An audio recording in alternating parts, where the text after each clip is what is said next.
Can you hold on a second? I have call waiting.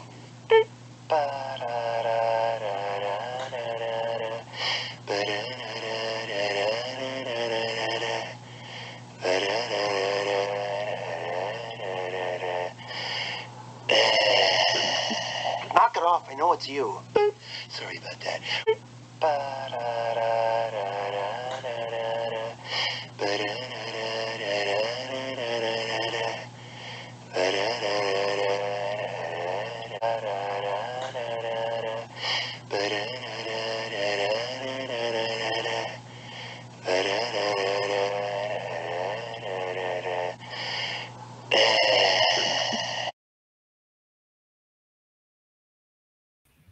Well, well, well, well.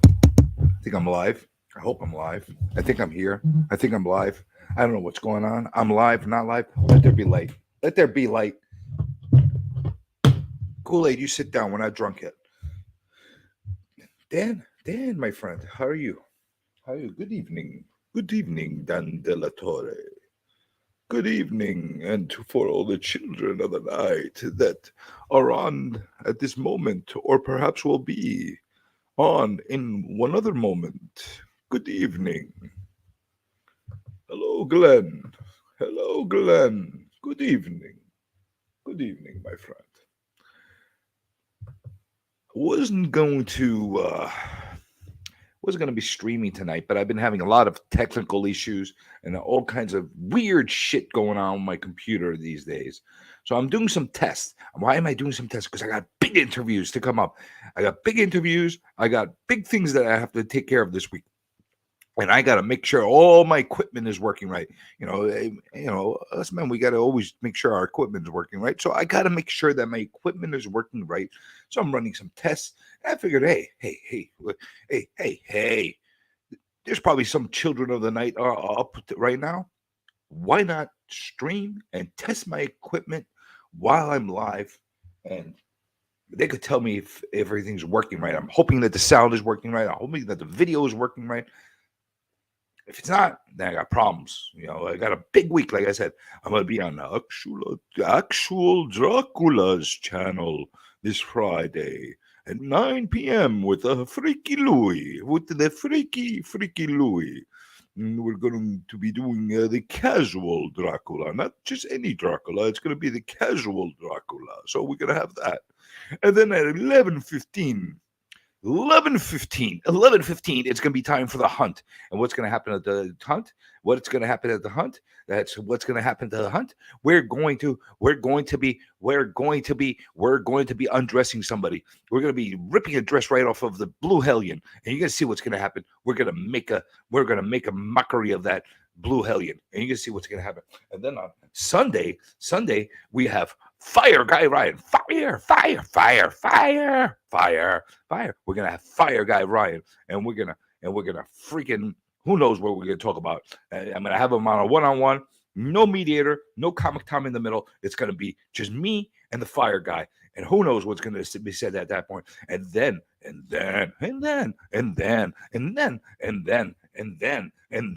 we are going to have Gem Mint collectibles. We're going to have Gem Mint collectibles on Tuesday at 7 p.m. Early time, early PG, just for the kids. Early time, 7 p.m. on Tuesday, March 14th. So got a lot of shit that I have to take care of this week. So I got to make sure all my equipment is working right. Like I said, we as men, we got to test our equipment out every so often. So we got to make sure that everything is working right. Hello, Lisa. Hello, Lisa. Hello, Lisa. Hello, the for Pete's sake. Good evening, for Pete's sake. Good evening, Kelly Comics. Yes, well, it's actually funny that you said for members only. That's actually what's inspired this stream. We're going to be talking about members only. We're going to be talking about memberships. We're going to be talking about YouTube, Illuminati. We're going to be talking about all kinds of crazy stuff. Watch. We're going to be talking about. But before that, let's play intro so we could get a copyright strike. That's right.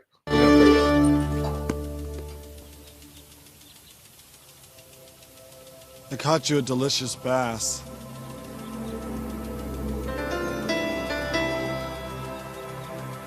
You want to play me?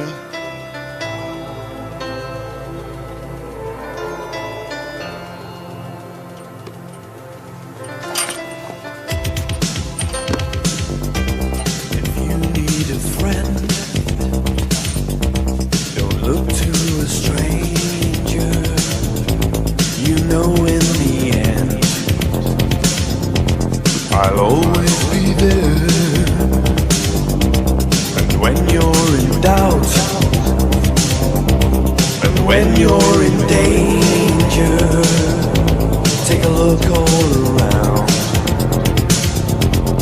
and I'll be there. I'm sorry, but I'm just thinking of the right words to say. I know they don't sound the way I planned them to be, but if you wait around a while, I'll make it for me. I promise you I will. Okay. So you saw my fancy little jab at the community and my fake intro. Don't worry.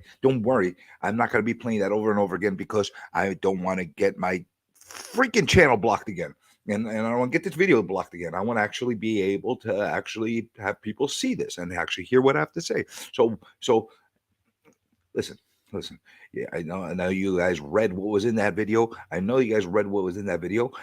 I want to make sure that you guys understand what was in that video. I want to make sure that you understand what's on that video. I basically said, you know what? I've been seeing a lot of people. I've been seeing a lot of people. I've been seeing a lot of people making memberships on their channels, and a lot of people charge exuberant rates on their memberships. And guess what?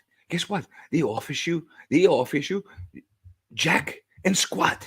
They offer you for the privilege of watching their shit to pay them. That's pretty good, huh? Maybe okay, Kool-Aid man. You think we should charge everybody to watch our channel for $1 gazillion? Huh? What do you think? What do you think? Should we become gazillionaires off of members only, and make this a members only club? Oh yeah, no. Yeah, what are you greedy bastard? Why are you gonna be doing? Oh yeah, no, you greedy bastard. Oh, that's not nice. What are you gonna do that for? No. We don't. I'm gonna tell your dad to come and kick your ass. Son of a, oh yeah. No. Yeah, you greedy. You're greedy too. All these damn Kool-Aids, they want all the money. Like, what the hell? Oh, listen. We're not doing memberships here. Why we're not doing memberships here? Because I want a friendly place for everybody to come and hang out with me and not feel that they have to freaking pay crap to watch the channel. That's why. I'm not offering. You know what? If I offered you a membership, you know what I would offer you? Jack and squat and nothing. So why would I charge you? I'm going to offer you the same kind of insanity that I offer you right now as I normally do. Now, if I gave you something, or if I offered you something special, hey, maybe that's a membership thing. But I'm not freaking Netflix. I'm not freaking Disney Plus. I'm not freaking Hulu. I'm not the Hulu. And I'm not going to be able to offer you the Hulu stuff and the Netflix stuff and the HBO Max stuff. I could offer you this, what you're seeing right now. Oh yeah, no, you're still caught up. You want to charge everybody $1 gazillion for the freaking membership? No, we're not going to do that. We're not going to do that. So, like, I'll tell you something.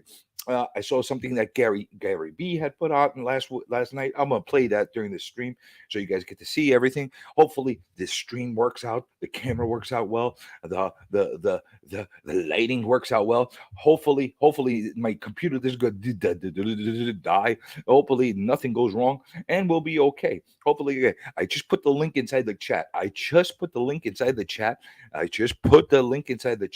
And if anybody wants to hop on, you would actually do me a favor tonight.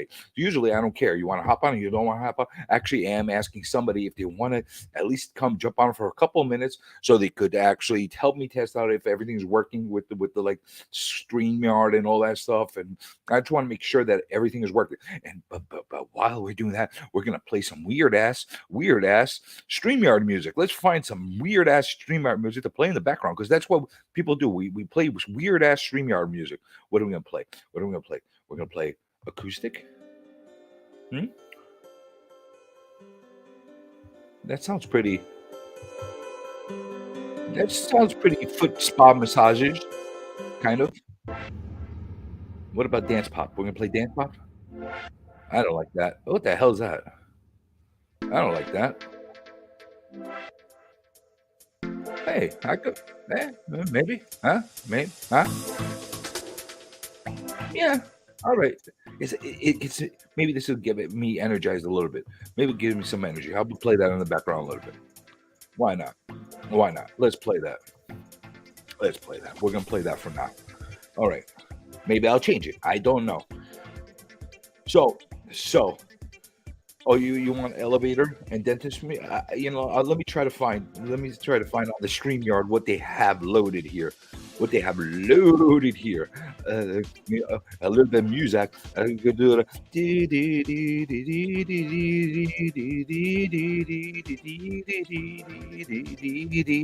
We could do a little bit of that. I don't know. We could do all kinds of stuff tonight.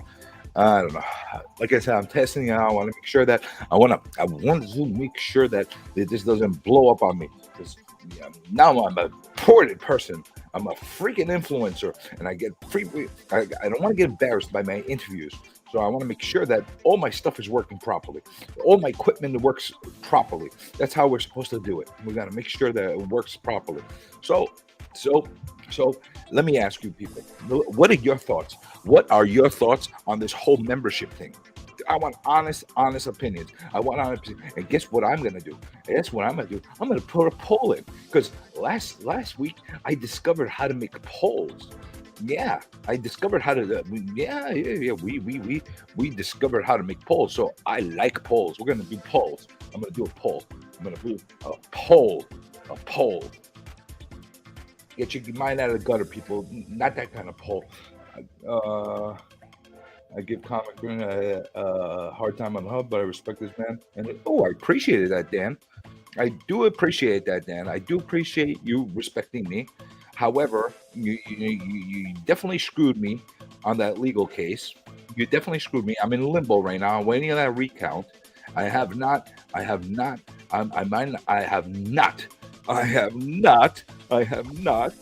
get my recount results yet.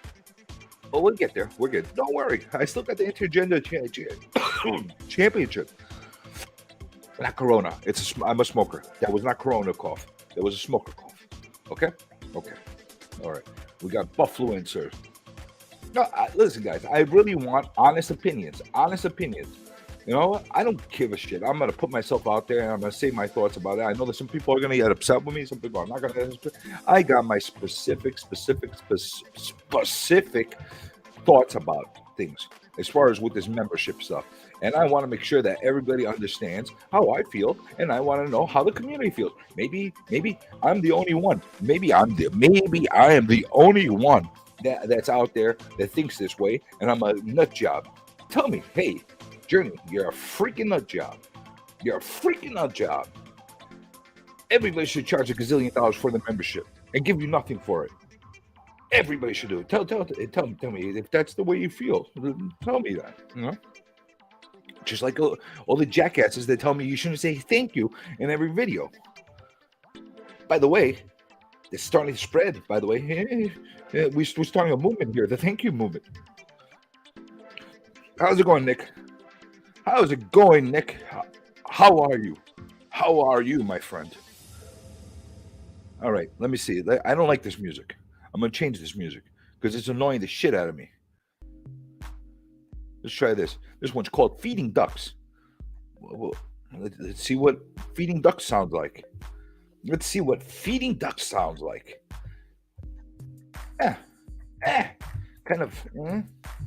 Come on, people. Engage with me. I want to see your thoughts about the memberships. All right, damn it. I'm going to put now you get it. You're going to get a poll.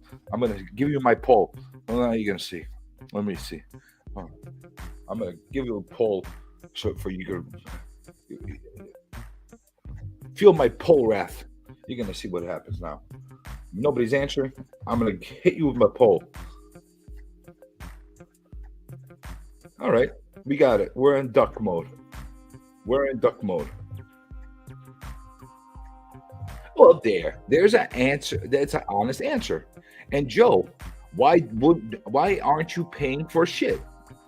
But that's kind of like you're not paying for shit, but are you paying for good stuff?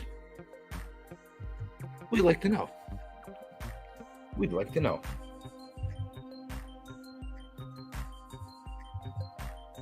All right, let's put a poll in.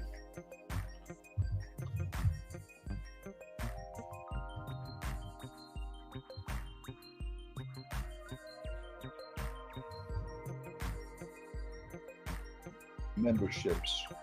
I'm putting in a poll. So if you're seeing it, you're like, oh my God, he's ignoring us. No, that's because I'm on another screen, and that's why. Not because I'm ignoring you. I'm looking at something else right now. I'm looking at another screen. I'm writing. Do you like member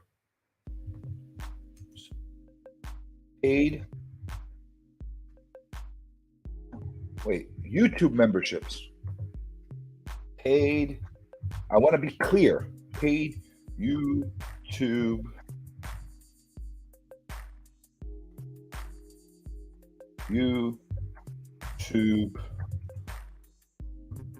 memberships. All right, now we got the question in, and we're going to make it nice and easy for everybody. We're going to put yes. We're going to put no. We're going to put, let's add another option. We're going to make it easier for everybody. Sometimes, depending on the benefits. See, I'm being fair with everybody.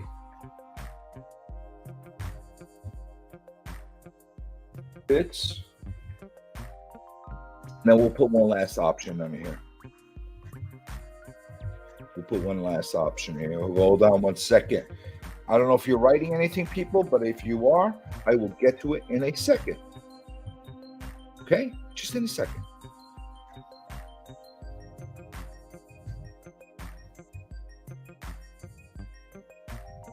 Never.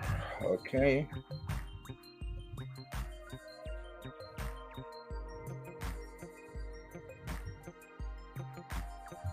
Okay. Now I got it. What the hell? But I'm glad I put the music in. And it's somewhat entertaining wise while I'm typing, because I type slow. Okay. All right, poll is ready. Now you got the poll. Start answering people. Let's see what happens. What, did you see my face again? What the fuck? Did you see my face again? What's going on? What, you're seeing my face again? Is that what happened? Yeah, Kool-Aid Man is proud of his poll. Okay.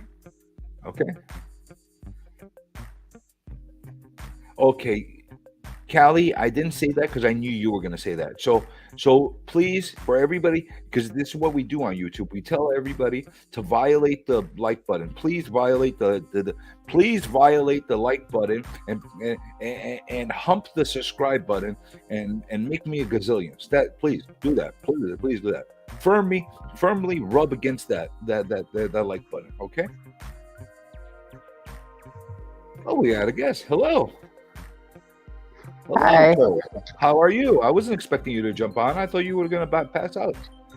No, I already passed out. I just woke up. Oh, so you got full energy. So in case I pass out, you could take over the stream. Totally. Also, I'm pretty sure my cow cracker has nuts, not udders. And I'm living for it.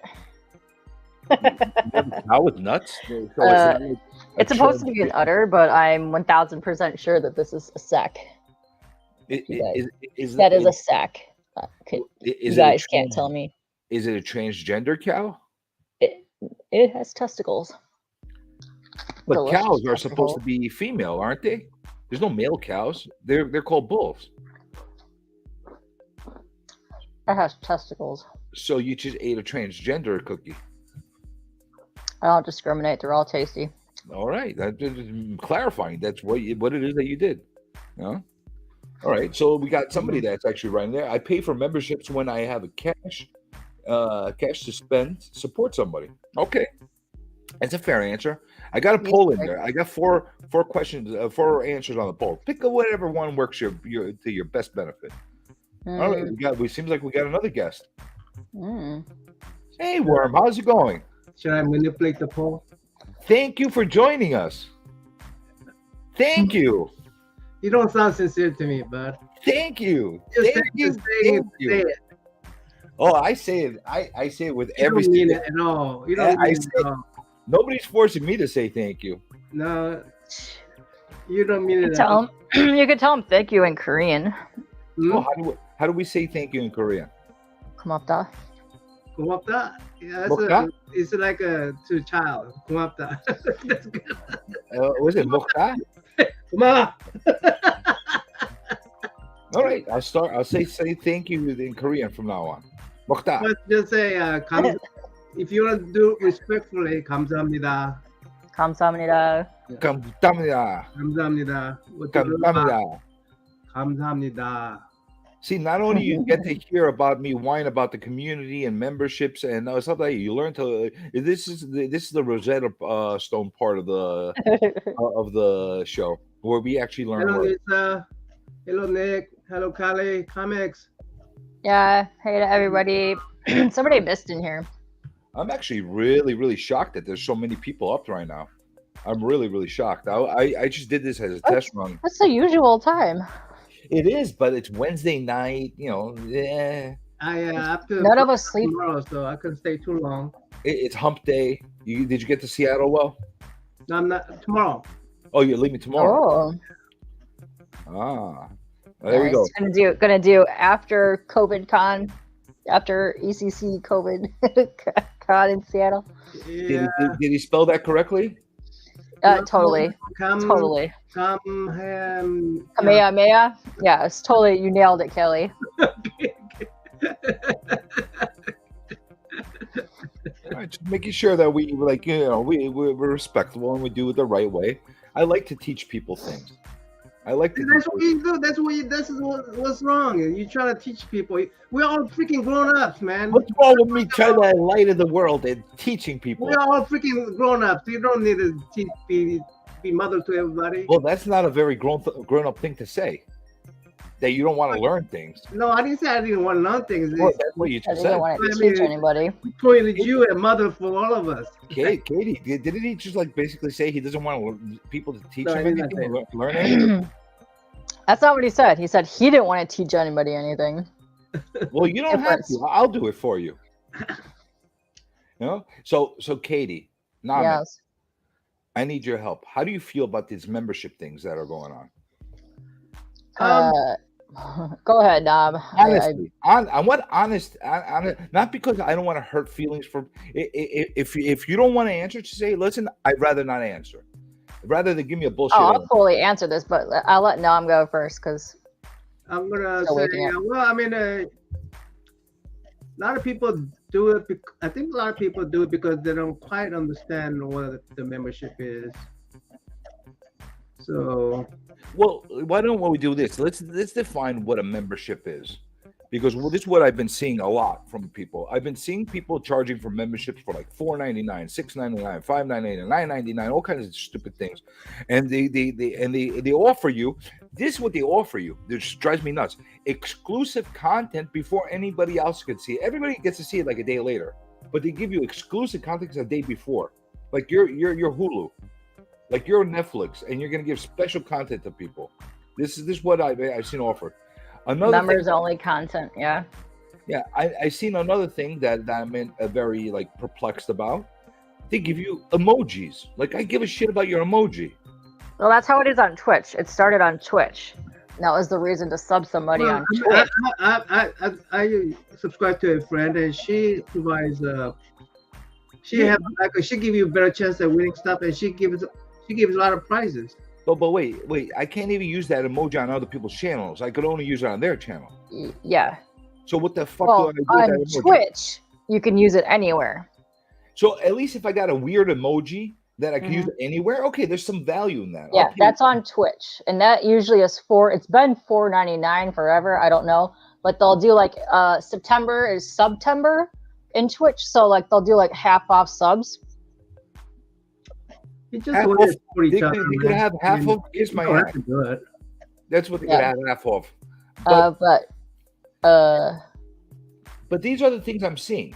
Now there are some people that say that you get a chance to win a chance, not a win. You get a chance to win something. Yeah, but she also give up more. more prize chances for the membership. So then you have other channels that give you membership packages when you go. They'll actually there's a send membership you right package. away. She gives a membership I package. could respect that a little bit more. Yeah. I have other channels that actually give you like their exclusives as part of their package. Like they make their own comics and they'll send you one because you're a member. That I could be good with that, or some print or something like that. I could be okay with that. So on Twitch, a lot of the art streamers, because Twitch takes a lot of your chunk out of your sub, what they would do is tell people not to sub to them. Wait, that doesn't sound too kosher. Take a chunk out of your sub. Yeah. Okay. So like if somebody sends you bits or somebody sends you like subs to your channel, their Twitch takes a portion of that money. Hold on a second. Say if it's like $5. Hold that thought just 1 second for me, Katie. Yeah. Well, Glenn, I want to make sure because I know you go to bed early. I don't want to get lost in this, and I want to answer your question. My membership fee when I put it on will be exactly $1 gazillion. And that's not what he was asking, but yeah. And is your member free? Yeah, no. your member. Yeah. I don't have. Yeah, I have no member. I'm member free. But when I actually do make a membership, it will be $1 gazillion. Okay. $1 gazillion, and I will offer nothing. Nice. Nothing. You get zero. Not even a shitty emoji. Nothing. Actually, I think you should be banned from or timed out for at least 600 seconds when you get a membership. Gets banned at least once. That's part of the package. No, and you don't know when. Just any time during that month, you'll just get sometime either. Do you go to? Well, all joking aside, I'll always be free on this channel. You'll always get everything. Nonsense. Not all nonsense you're gonna get for free. You gonna monetize your channel? Me? Yeah. How do you know I'm not monetized right now? Because there's no ad coming out of your channel. How do you know? I haven't seen it yet. Well, I have a YouTube thing account. Yeah. Maybe that's why. I am monetized. Maybe I'm not. I'm not. Right. I don't think you are. But I haven't decided to do it yet. I don't want to give all the copyright strike people that I have all my monetization. So I haven't done that yet. But if you do get qualified, would you monetize? I am qualified. I could monetize if I want right now. You're not monetizing? I don't know. I'm thinking about it. I don't know if I want to deal with that crap. I really don't know. I'm not. Because you can monetize but not do memberships. Yeah, I'm not doing any memberships because I think it's bullshit. The only time you ever catch me do any kind of membership is when I finally finish up my comic book. When I'm done completely publishing my comic and have it all print out. That's when you might see me do a membership as like a promotion for anybody that wants to buy a copy. That'll be the cost of the copy, basically, so I could ship it out to them. Make my life a lot easier just shipping out. If somebody buys comic book from you, you get free membership. Is that what you're saying? No, I'm saying the only way I'll ever become a gold membership, and that will be like for like a month or 2 months, is if I ever decide when I'm finally done publishing my own comic, because I'm working on that right now, to be able to give people opportunity to be able to just become a member, and I'll send them a copy, and then I'll end the membership like a month or two after that. That's the only time I'll do it. You know? Yeah. I don't want to deal. I just saw somebody pop in and they lost. Like a ghost. He jumped in and jumped out. I don't know. But that's all. But at least I'll put it whatever the cost is of the comic and the shipping to do. Yeah. So if you want a copy, you get it like that. You know. Yeah. So back to what I was saying before on Twitch, because they take a hunk of your sub money. It's probably the same on here too, because they take everything. What people have been doing on Twitch, because you can bypass that, is the art people that I hook up with on there turn their subs off. And what they do is they have a Patreon and say, for the same $5, sub to this and you get stickers, prints, whatever, and you get like a different theme every month for the same $5. Now that I can get behind, that I can see.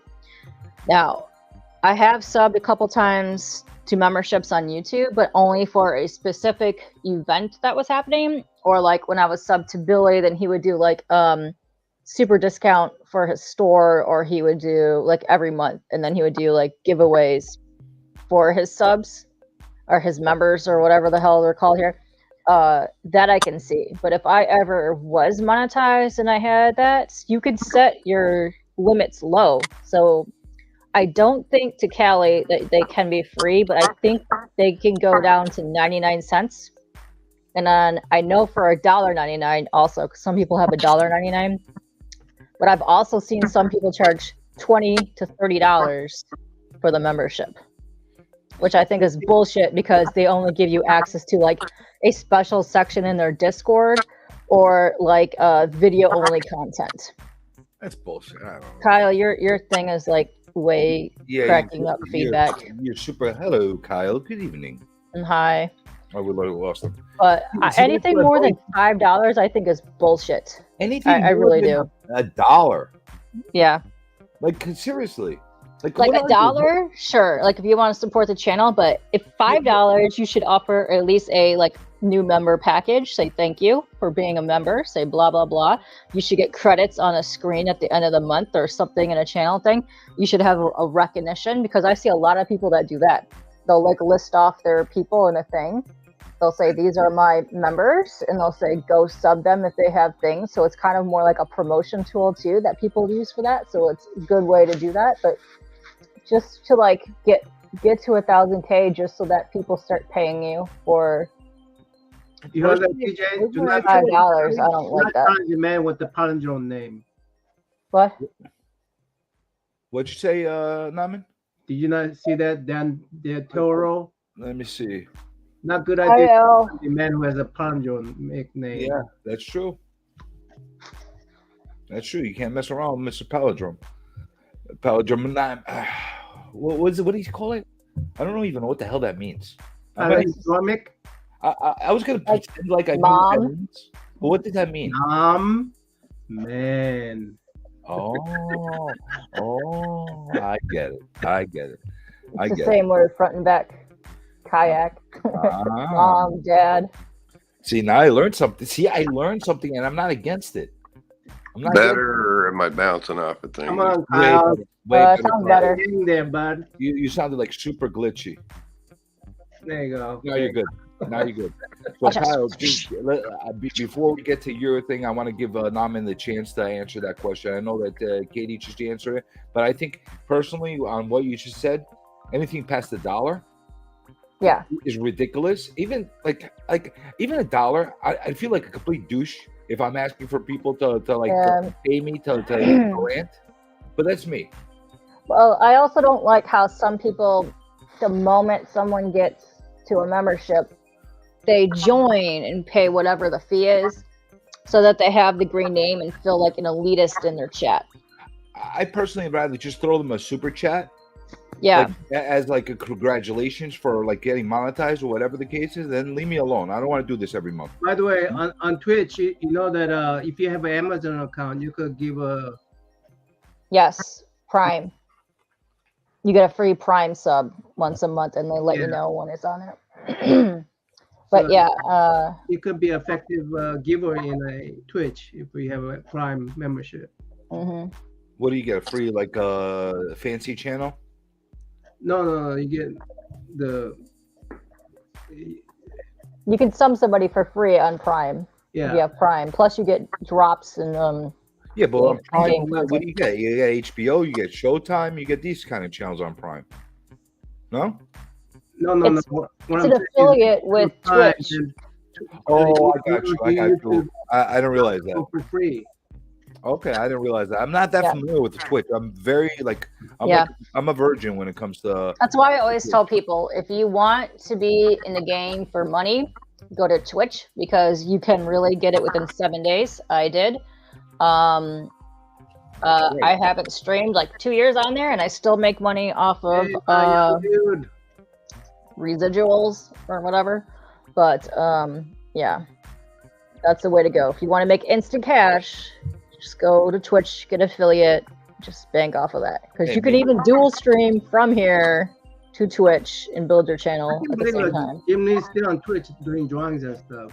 Maybe that's what I should do on Twitch. Maybe I should make a Twitch account and throw all my content from here onto Twitch. You can, but Twitch You need to be very careful what you're saying, and it has to be adults only, and people can still report you. I've had people banned for drawing. You know how like you start drawing a lady and you draw like the outline, and people will report them for drawing like boobs and stuff. Well, they're way and more they'll get like censored. 3 days. Oh, way more. Yeah. I don't like that. Screw them. Yeah. Kelly, So I figured that's you why. were to get that movie reference. Screw you, Twitch, and your censors. I don't like Yeah. censors. But that's why every single time I go live and I'm dual streaming from YouTube, I will tell the people that are on my channel, I'm on Twitch. Calm down. Keep what you're saying in line, kind of I shit. did. Because, I did. Yeah. I messed up but, once. yeah, no, they're Thanks very. for the tips on my Superman origin story, bud. There's more to come, but What do you mean? That's exactly what Katie's talking about, El Green Machine. That's exactly what she's talking about, simulcasting at the same time. So, Norman, tell me your thoughts on these memberships. How do you feel about them? You said that you're a member at one channel because you get better. Aren't you a member on that Bronze Age Nerd too? I am for now, but it's not going to be on forever. I originally did it to help him out, and I did that for a couple of channels. But I said this a little while ago. I'm slowly going to stop all my memberships because it's getting outrageous. Yeah, it could get a little expensive, right? Well, here's the problem. Who am I going to like? It becomes like a pissing match. Katie has a channel. You have a channel. Silver Knight has a channel. Callie has a channel. So first off, your hobby is expensive as it is. Most people right now don't have the money to pay for the comics that they want to buy, but they will gladly, for $5 a month, join 9 to 10 different people. That's why they don't have the money. So you know what? Katie, you just come up with some good idea right there. That would be like a group membership. Yeah. You pay $5 and you join the yeah. These membership, So Comic Journeys membership, Silver Knight membership. so you make it like a whole click. We make our own little clicks again. Yeah. So if you guys like comics, there's a lot of people like Barbarian Kung Fu and several other ones that have a monthly Patreon. And if you sub them, you get like a stack of comics. That makes sense. Like it's more like a monthly subscription. You get features for like specific comic contents. Get that 100%, no problem. Yeah. Also, Lisa, did you sub up Bernard, and did you win one of his giveaways? Is that what I'm hearing? It's my boy. Night, Glenn. Night, Glenn. Oh shit, Night Glenn. And see, that's why I had to answer his question. Good back. morning, Glenn. I knew he went to sleep. Yeah, I could see not liking automatic payment, but since I'm supporting someone, I don't want to complain about it. Absolutely. Gary B actually made a really good video. I'm going to stream that so we can all He watch did. it. I liked it. I'm on the Gary B bandwagon as far as that's concerned, and that's why I made another video today myself, really quickly. The thing I played in the beginning of the stream. What was that about? What did he say? About the membership. So you could, basically talking about everything we're talking about right now. Okay. So you know what? Why don't I play that so everybody could get an idea of like where my mindset is right now, so everybody gets a good idea of that. So Yay! Found the store. I wish we were paid. This is like a big topic, like, and nobody really tackles it. What about people who has stores? Do you like that? Listen, if you want to sell all your crap, no problem. But listen, you're not forced to buy it. It's not like buy my crap or I won't play any more content, right? Hey Roscoe. Hey Tyler. Am I right or wrong about that? If I want to buy one of your like weird things that you're selling with your face on it, fine. Yeah. I'll do that because I want your freaking face on my chest. You know, Yeah. like whatever it is. You know. Yeah. But I'm not gonna. I'm not forced. I don't feel obligated. I'm not going to say nothing bad about it because I'm already paying for a couple of membership, and I don't want them to take it wrong. Well, so am I. I have a couple memberships as well. Yeah. But I told you, I'm slowly getting out of that. I have the only people that I have ever subbed. I did bronze 1 or 2 times, and that was for a specific thing. and I wanted to help him that one day. And then Billy, I've done like on and off for like 2 years, but I'll cancel it. But what I don't like happens on Twitch, it's easier. Like, let's say you have like an automatic renewal. Like if you're in stream and you post a thing, like it'll show up on your thing. YouTube, it's tricky. Like you can get one highlighted comment. Kali, your thing is doing that again. You can get one highlighted comment like a month, but a lot of times it doesn't count. It's weird. So if someone has like a giveaway on YouTube and you're already a member, it doesn't count towards you being a member again, like in this giveaway thing. So you would have to like end it and then rejoin for it to count, which is kind of dumb. Well, yeah, especially if you're already a member during that time period, and then you cancel out for that. Yeah, but it's kind of stupid because, like, if they do a giveaway, because like they'll give you like the $5 or whatever you pay for the membership as like your entries, but it won't show up unless it says, "Hey, so and so just became a member," and you can't do that if it's automatically renewing. But you can click a button that says, "Hey, we've been a member for so many months," but it doesn't count. We just lost Kyle again. But yeah, well, his thing was doing the cracky thing. Actually, that's actually one of the ones I probably will continue to patronize as far as membership. I like Billy, yeah. If you're going through if you're doing a subscription for cancer, or it's towards a foundation or something like that I believe in and I really want to support, that's something I might do. But it also has to be somebody that I trust that's doing that. If it's a shady character that's doing something just with even if it's something I know, if I feel like they're not going to do the right thing, I won't subscribe to them. But Rob, I feel does the right. He actually shows like what he's donating, and he's upfront about it and lets you know. Button down shirts only come out for interviews. Ooh, the picnic. Fashion. No picnic. I'll be right back. I didn't get me a beer. Okay. Yeah. Also, Dan, I have not. It's the weirdest thing because up until like 5 months ago, I wasn't available because I had COVID super bad. Then every single time he has asked me, like something else stupid has come up. Like my whole last 2 months have just been nothing but bullshit. So like my Saturdays are always screwed by the time I go. He's ever asked me. So I'm going to be I'm gonna wait a minute for Naman to get back, and hopefully Kyle can get back before I play the video and everybody get a chance to see it, because I don't want to play it like over and over again. I don't want to get blocked. I'm sick of copyright strikes. That's fine. You don't want to monetize my channel, that's fine. But at the same time, don't freaking block my channel. That's what I've been having happen. Like they keep blocking my freaking videos, and I'm getting annoyed. I'm like, I did all that freaking work. I streamed all that time, and then you block it. I don't want that. So I'm in that mindset. I'm kind of annoyed. I'm a henchman and Legion member, and one goes to cancer, the other I see a lotto ticket. All right, so if you're doing it because you're a gambler and you want to win that box, that's your prerogative. At least I can see that. At least there's something being offered to you. I'm talking about the douchebags that give you a freaking emoji. Some don't even do that. Some don't even do that. Some don't even do the extra content. Some don't even do a Discord for their subs at all. So it's just like, some people do too much, in my view. But I'm sorry.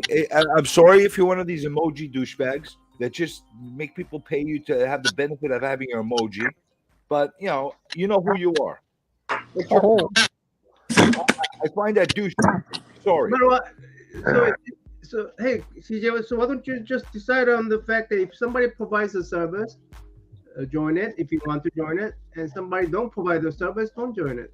But why it has to be a. That's what we're talking about right now. Yeah. That's what we're talking about. I'm getting an overall feel of the community, how they feel. I know how I feel. You clearly know how I feel about it. I've talked about this in the past, but I've noticed nobody ever opened up a platform to talk about these kind of things. It's like almost like, hey, we're talking in our little group behind the scenes in our chats and stuff like that, talking about how we hate this stuff. but nobody really puts that on the public. Well, you know what? Fuck that. I'm gonna put it in the public, and I'm gonna let everybody know what they what I feel and what they feel like. You know, I want to know. Yeah. You know, maybe I'm out of my mind. Maybe I'm looking at it a bad perspective. But from what it sounds like, though, I'm not that crazy. It doesn't sound like I'm too crazy right now. So, Somebody trying to steal K-pop from right under our nose, bud. yeah. So am I coming through clear enough? I don't know what else to do. It's a little whatever, but just keep rolling with it. Whatever. We could live with it. We could live with it. I may have overheated my phone earlier. I did a 3-hour interview with Tom Warzakowski earlier. That's fine. To see your ever loving face, we will deal with the clicking. It's all good. Now Damn it, if it's clicking, God damn it, get off my dick. NSA, get off my dick. Forget about the NSA. I want to hear your thoughts about membership. Someone's got to be on it. I want to hear your membership thoughts. Tell me what you think. I don't have any membership thoughts. I'm not going to do it. Fuck, I'm a charity case anyway. I'm not going to do it.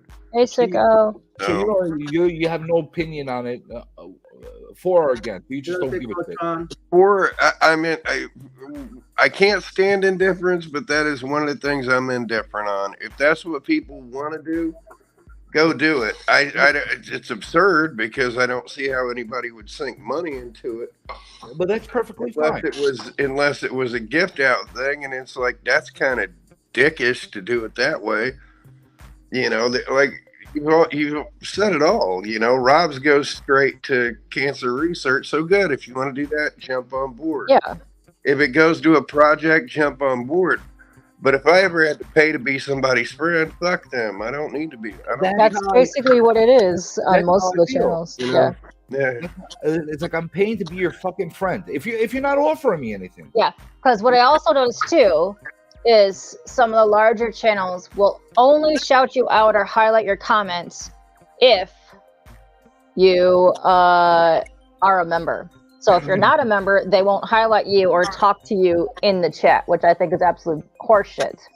Yeah, that's just a dickish move. That'll get me to Also, what up, Steve? Well, you know what? You're gonna start cringing. Like if you start, I don't know if you do this, but lately I've been doing this. I've been clicking on people's memberships and seeing what they're offering.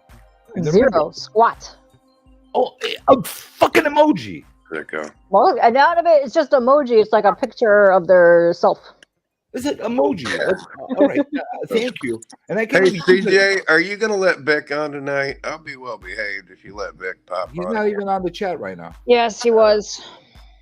He was before, but I don't think he's on right now. I don't know. Listen, this is a members only club. This is a good old boy club. I don't know if Vic is membership material. What do you guys think? If you guys give me your approval on it, I'll put him on. That little I don't fucker think he's hung with old us enough for to hours. join the membership.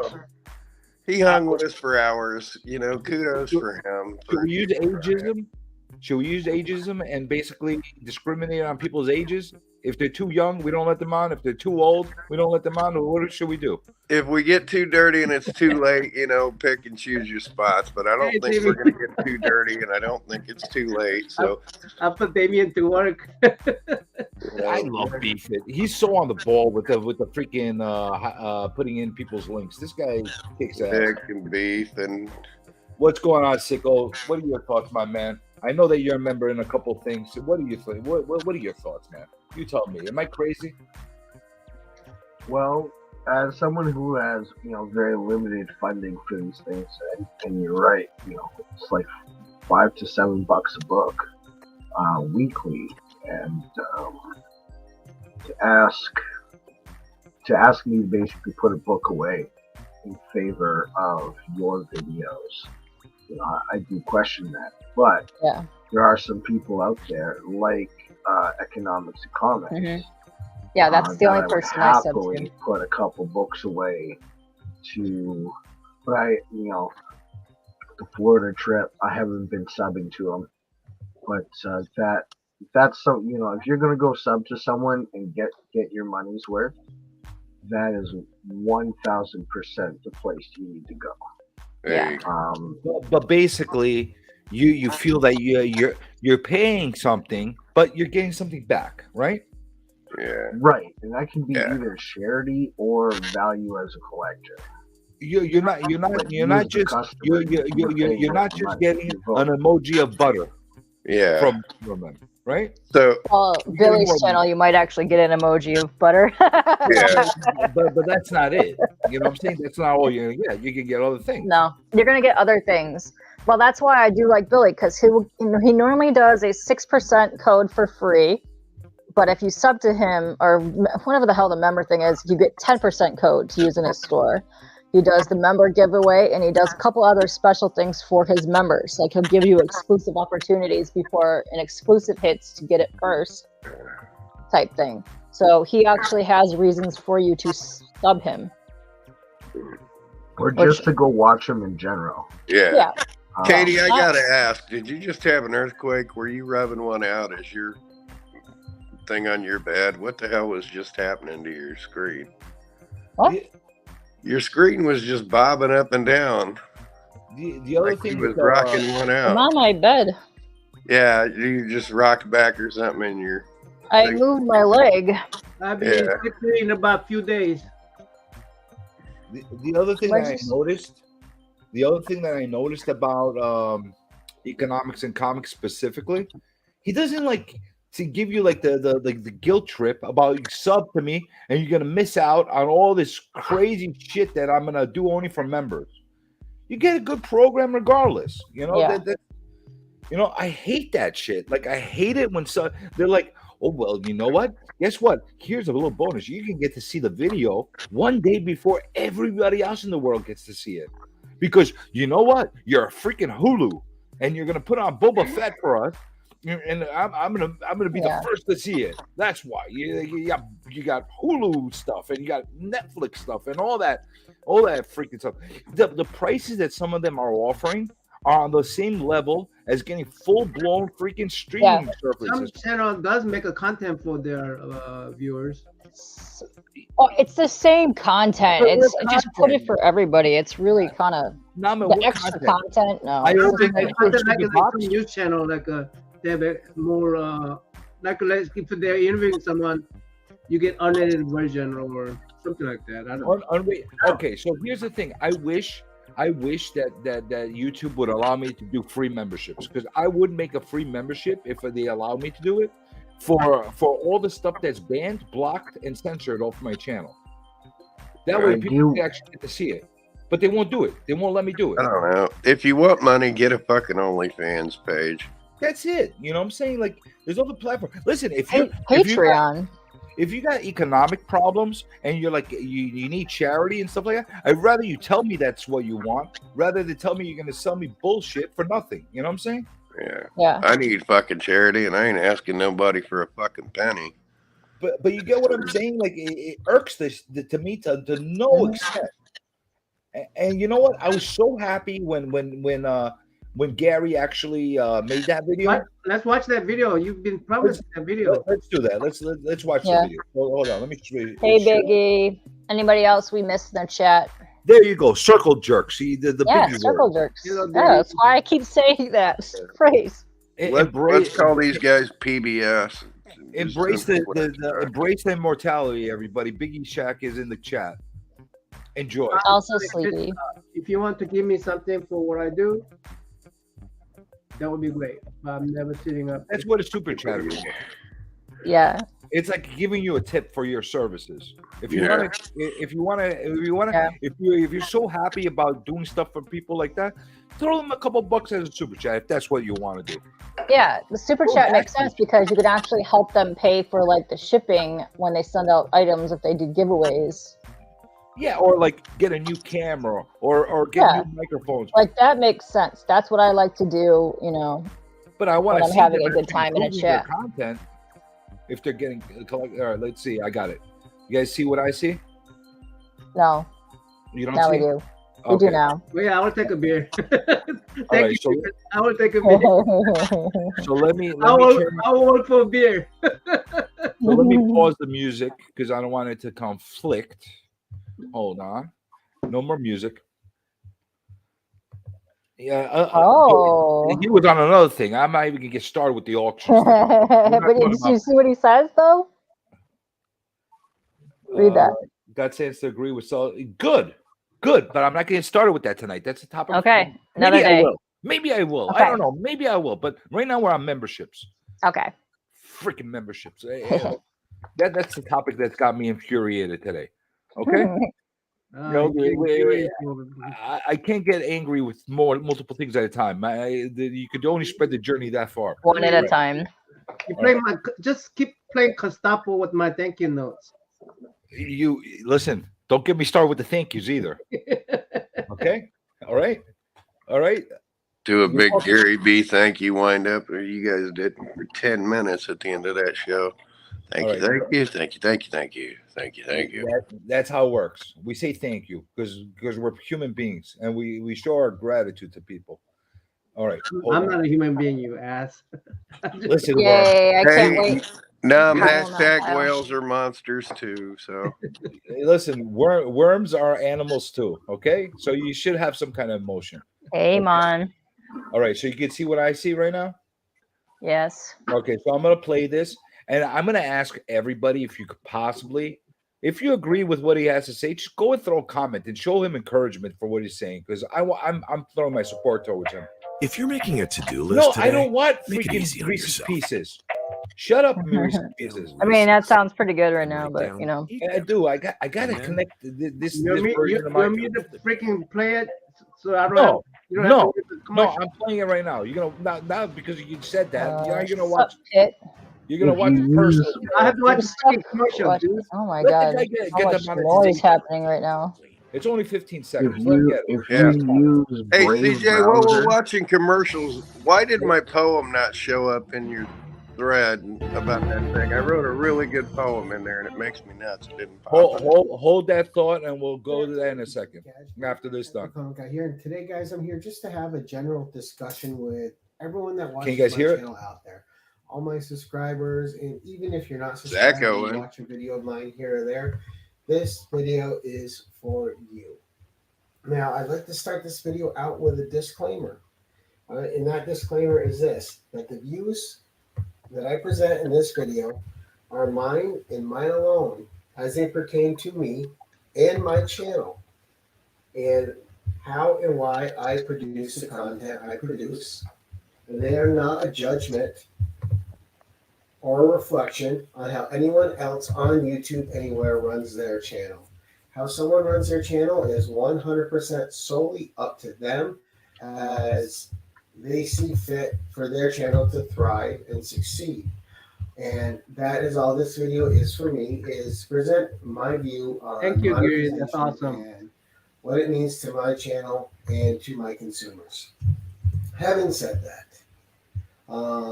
if someone watches this and they get hurt about something I said, then I probably don't even know who you are or why you're taking offense to it, because this is solely just about my views on my channel. So be that what it will. Now we're going to move forward with the disclaimer done. All right, so I keep getting asked by people in my regular life and some people on YouTube or message like, Gary, you're almost to 1,600 subscribers. You haven't monetized yet. Why is that? And are you going to? And are you going to have memberships? The answer to that is actually really simple, but it took me a long time to come to it. And I came to this answer by talking to people. Most recently, one person in particular really helped me out with their viewpoints. You know who you are, and I thank you very much for your input. It was sage advice. It was good advice. And upon thinking about it, it was the best advice. Now, having said that, what is membership in my channel? There is no membership. Non-membership has its privileges. And what do I mean by that? All right, so first off, I need to say that it's my privilege that you out there, as getting choked my up. consumer base, as people that are subscribed to my channel, the people that watch my content, whether you watch one of my shows a week, whether you watch a short, no matter how much time you spend in my channel per week, whether it's 30 seconds or 4 or 5 hours, it is my absolute privilege and honor to have you on my channel spending time with me.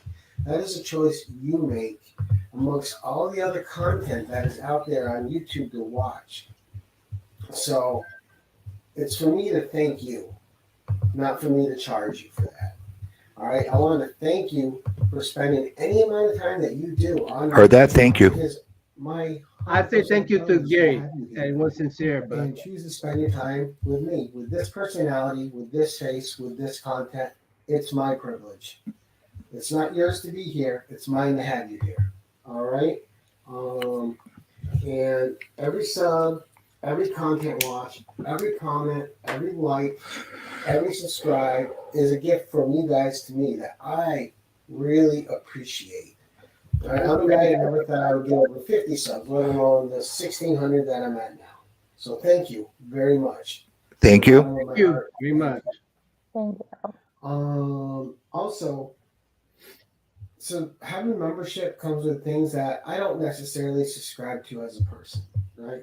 I don't want to give perks. I'll expose to something somebody that else pays if me you don't money stop. over people that don't pay me. Oh, Because I don't know what everybody's situation is.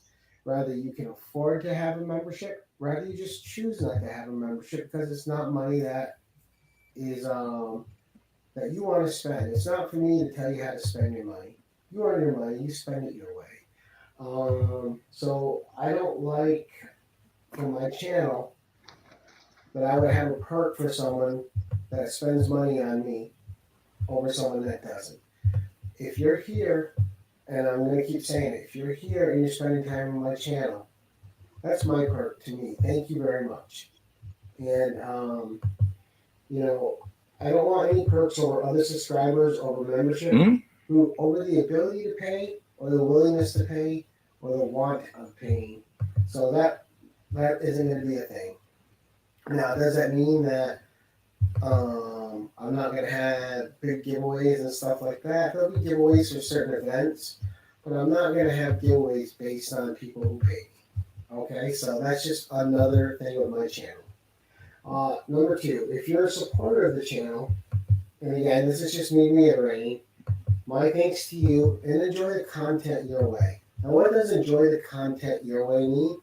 It means if you like my show, The 1011, and you just tune in once a week to watch that, thank you. If you like my weird, funny little shorts, highlighting books that are very niche to my collection, and you watch 1 or 2 shorts a week, thank you. Thank you. If you watch Savage Saturday Comic Review, and that's the only show you watch, thank you. If you watch a bunch of those different things and consume a lot of it, thank you for the big watches and the big watch time. I appreciate it. keys. But view my channel your way and as it fits your life, right? If you can't watch me every day, it's okay. If you can only watch a short here or there, it's okay. If you're sub to me, thank you for the sub. The sub doesn't cost money. When you sub, you put a sticker on the thumbnail. You know, the button's not going to hurt you. And it's not. The fact that you're sub to me is enough for me. And if you interact with my content in any way, then I am 100% appreciative. Whether that's 30 seconds a week or 30 hours a week, I don't care. Thank you so much for any amount of time that you spend on my channel. You don't have to. I know this. I recognize this fact, and I appreciate that you guys take the time to watch me and my content and the guests that I have on the shows, and for helping the community out, for taking part in my Grow Together movement and helping support other channels. I appreciate all of that. Thank you very much. And no exclusive content on my channel. That's my last point. I don't ever want to be a channel that puts a paywall between my subscribers and content. If I make something and I put it on my channel, it is for each and every one of you to view if you so choose. And it's not just going to be because you pay a membership or don't pay a membership. It's just if I make content, it's for everybody that supports my channel with a sub or just stops by my channel, even if you're not sub. As a casual consumer, if you're coming through and piece of my content attracts your eye and you watch it, thank you. It'll be there. It's not going to be hidden away from you because you don't pay me a membership fee. So that is why I haven't monetized. Now, I'm sorry, membership-wise. I am, of course, monetized which means, you know, if my channel ever got big and people were watching a lot of the ads, I would get some stuff for it. But that's the extent, right? Is ads on my channel. I'm not asking for anything additional from anybody in this community whatsoever. Just the fact that you're here on my channel, spending time with me, watching my videos, watching my content, supporting the guests that I have on my channel, my co-hosts, whatever it is I'm doing, is enough for me. Because it's my privilege to have you, not the other way around. So to each and every one of you that is a part of my casual crew, thank you so much. And I appreciate each and every one of you. And that's all I got to say, guys. There will not be a membership coming. Just thank you for supporting my channel. From the heart. So until next time, keep it casual. All right. All right. So here's the thing. Before I turn this around the horn and we could talk about this a little bit. First of all, I'm going to give him a lot of respect for the fact that he made that video. Yeah. That's the first thing I'm going to say, because he's got a lot of people that he's very close to in the community that do have memberships. And I'm sure that there's going to be quite a few that are annoyed by it. Well, I get it. Just like I know a lot of people that have memberships are going to be annoyed by it too. So I get that. I definitely get that. So I give him a lot of kudos. And I give him a lot of that's the reason why I didn't speed up his entire video. I wanted everybody to hear his words as they were coming out of his mouth the way it was. Plus, it was a short video, so 5 minutes. He got his 5 minutes the way he needed to. Sicko, I don't know what the hell you were talking about during the stream. What was going on? You had mic problems? Oh, Sicko. someone was asking what that click noise was. Oh, that's Kyle. I told him. No, the pad when you hit your pad on your laptop, it does a thunk every time. Oh, you could actually hear that? Sorry, Yeah. I didn't realize that. Sorry, I was actually putting in all your links into the description while I was doing that. Sorry. I had my mic muted. There shouldn't have been a click noise coming. I guess different thing. No, not you. Sorry, guys, I didn't realize that. Sorry, Kyle. See, that's why it helps out. You help me out by letting me know what's going on. So, what are you guys' thoughts on this video by Gary? Okay, can I I speak? think Tyler's pretty funny. May I speak? You know, at least Tyler's plan, and they're transparent on it, is to raise money from memberships to get Lee over to America. That's basically what he wants to do with the thing. I think that's still the premise of his membership, to get Lee in America. Hey, that's what they're doing. Not a bad membership idea. You know, the guy can't get here easily. This is a way to be able to come and meet everybody. It's a way, you know what I'm saying? Whether you agree with it or not, at least he has a agenda. He's not giving you a freaking emoji. You know, he does give you emojis, but we're not even gonna get into the emoji thing again. But May I So speak? Bookworm would like the floor. May I speak, Johnny? Up over. absolutely, my friend. Thank you. This Thank way. you for taking the moment to speak to us. Thank you for giving me the opportunity. You're very welcome, my friend. All right, guys. Like Gary says, you know, we complain about views, we complain about number of subscribers, and the way I see Gary's point of view is every second you come to watch our videos, whether it's Gary's or mine, or now, first of all, I don't say thank you at the end of my video, okay? But if you guys don't know that I appreciate those people who come to watch my video, then you don't know me that well. So, but here's the thing. I won't complain about low views. I won't complain about low sub, because I value those people who have come watch my video. I appreciate them. I don't care if it's just one of you. I don't care if it's just 5 of you. I'm not going to make you uncomfortable by saying, "Oh, I'm not getting enough views. Oh, I'm not getting enough subs." The 5 people who's watching my video, I'm thankful for. And that's what I think. That's what Gary is saying is that, look, I'm not going to demand anything from the people. You know, I'm going to make a content, and I'm not going to make any demands on you.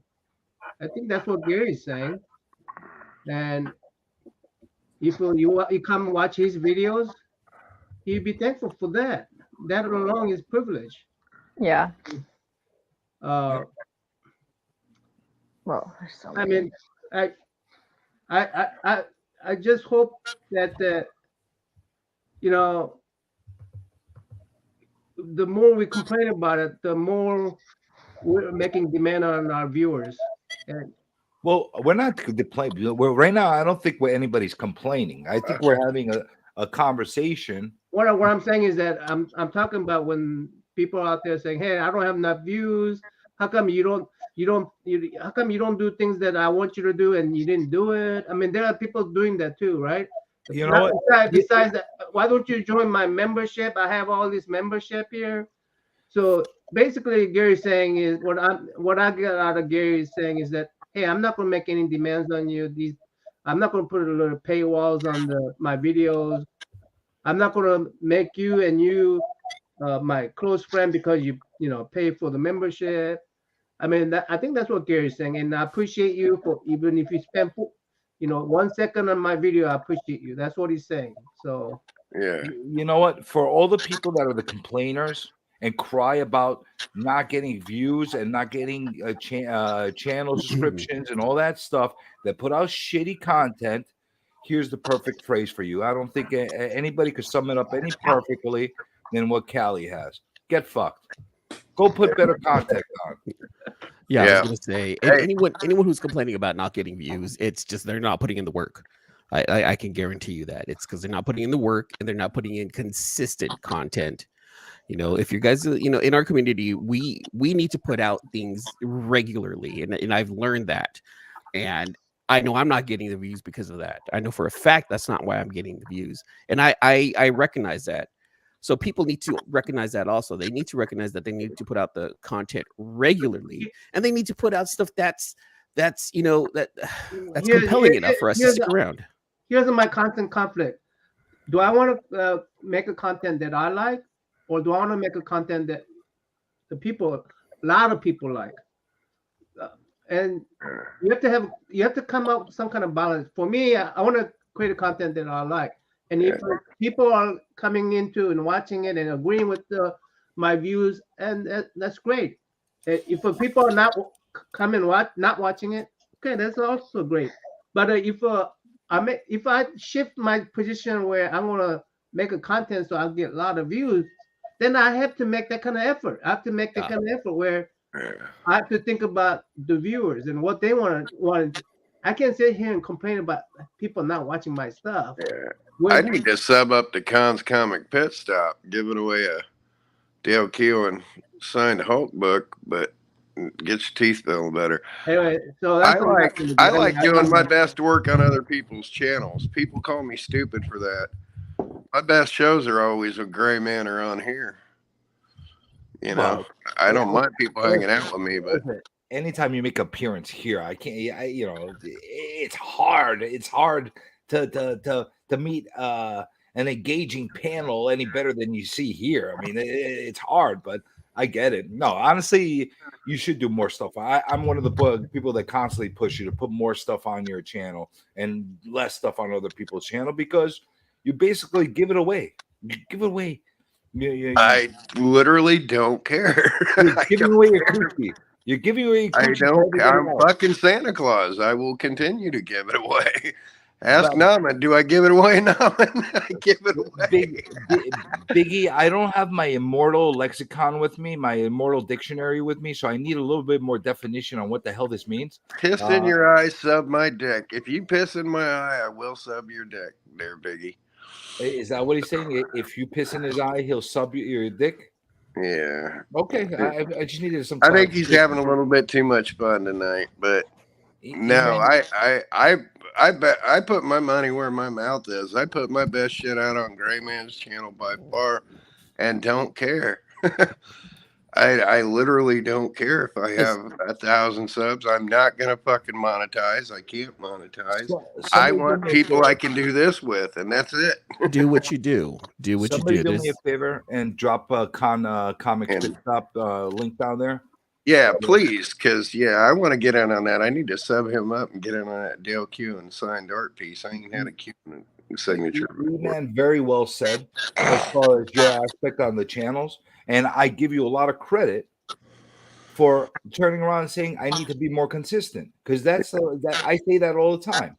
And you put out such good stuff, brother. Oh my God, I have so much. He's got great quality. E-Man's probably got one of the best production on his videos than a lot of the other people in the community. He probably top 5% of the community puts out content like that. So I model my shows where I'm interviewing these comic pros after like what you did with those girls, because that was just so damn much fun.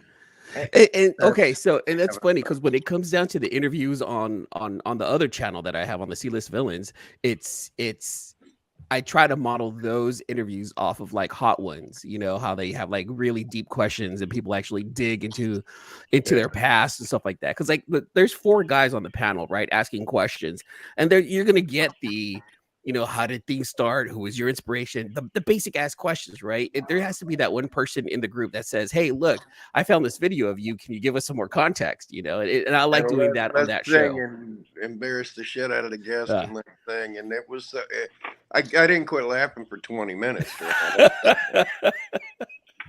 And they had a good time with it too. See, and they had the giggles. It was contagious. They had the giggles, and it was contagious. It was beautiful. You know, and then I try to bring that same kind of production to my channel. See, so like if you guys don't know, like when I'm with the C-List Villains, it's 4 of us together, and we're like Voltron, it's just 4 minds just putting out and just talking shit and just hanging out like this, right? And then when I do my stuff, that's when I do my unboxings. That's when I do my other stuff that I have a lot more freedom with on my channel. And to me, this is me. Production matters. I want to be able to edit and cut and bring in and make things look good. I want it to be aesthetically pleasing because it's what I want to see, you know. And yes, I want the views. Yes, I want to monetize. Yes, I want to start memberships also. But I also understand that I'm not putting out consistent content that people would want to see me every single week, the way they see Mark from Legion, or the way they see DJ Lynx, you know, or Gary, because I'm not doing that. I'm not putting in the work. I honestly don't have the time for it. And, you know, it's a wish that I want to, you know, it's a wish. It really is a wish that one day I hit 1,000. Let's all take a moment. Where did he go? I was actually gonna welcome the Immortality to the channel, and he disappeared on us. Hey, he'll come back. He'll come back. He'll be back. How are we supposed to enjoy without Immortality here? If you don't get what I'm saying, go to any of Biggie's recent videos, and you'll know exactly what I'm talking about. There he goes. He's back. Hey, Biggie. What's up, Biggie? Welcome, Mr. Immortality. What's going on, brother? Hey, Biggie Little. We want to enjoy and bask in your greatness. Yeah, well, thank goodness I'm here now. Everybody can relax. I know exactly what you're talking about, and I am here to help, okay? Where are you weighing on this membership? So, Gary B has some fucking swing, okay? People like the Gary to the B, dude. And a lot of channels that do the memberships are friends of Gary. Is Gary B? I know Journey's a member of some channels. Gary B? I am. I told you that. And I'm slowly getting out of a lot of the memberships one by one. What the fuck was that though? Like, why would he like be like, you know what? Fuck the memberships. Because I said like fuck circle jerks, but memberships are okay. Because Gary B got balls. It's not really the channels. The B and Gary's got more balls than I do, but it feels more directed towards people with memberships to me though. That's the thing that messes with my head. Like I think I'm thinking more respectful than Gary Vee You gotta was. watch the video again, though. He's basically saying like he's been. I did watch it. What do you think I am? Fucking retarded? I know what he said. He's only talking about himself. He's not talking about other people. He's not doing an open platform like we're doing right now, as far as pointing out the positives and negatives of these memberships. He should talk about what he's doing with his channel. He don't want to do it. He didn't say that he don't mind other channels that do it. He just don't believe that their process. See, I don't have a problem with people doing it. I just don't like the circle jerk mentality. See, I'm taking it to a whole nother psychological fucking level, brother. What do you mean by that, Biggie? Either. I don't mind people doing it. It's not always the messenger that's the bad guy.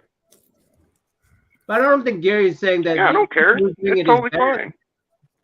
Well, explain to me what you're talking about. That's why. What's the psychological thing that you're talking? Yeah, what's the what when you say the circle jerk mentality? What are you saying there?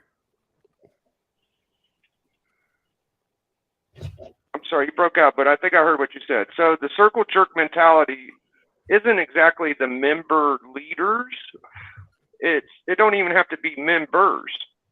It's just like you got 4 or 5 buds, and you're like hollering, "Yo, the community's so sexual, and it makes my penis throb, and I love it."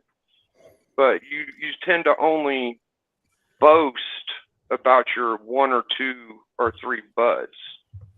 That's the circle jerk mentality. If we were to do a circle jerk, fine. You'd have to strap one on. It's fine if that's the way people want to be. Like, that's cool and shit, but that's just not my flavor, man. I like all different types and sizes and colors and shapes and. Biggie, I hope you understand what I'm talking about and my big grief and my big pet peeve with all this. If you're gonna do a membership, you better offer something with it. Don't. You might as well just say, "I need money. Send me some money." Otherwise, you know what? I don't think that they're making much money off of it. It doesn't the matter. shit that makes money is like It sponsorship. doesn't matter if it's $1 or $100. Provide a service, and let people. If they don't provide service, you don't use it. If they provide service, I get that, but like what I'm saying, to basically tell me I want you to pay $5, $10 for me to have a subscription, and all I get is a freaking emoji and the right to brag that I have an emoji. That's not for me. I'm just telling you. I need at least a weekly circle jerk. That's why I come in here, because I can just reach around and grab everybody. Hey, I don't mind the subscriber content. I don't mind the emojis. I don't mind the membership only prices. I think that's all fine and shit. That all could be part of it. I'm talking about the people that offer subscriptions and they offer you a big fat bowl of steam and a hot box of nothing.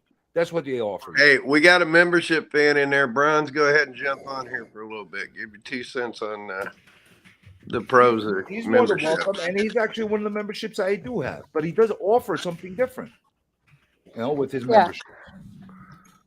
I think Gary's fantastic. I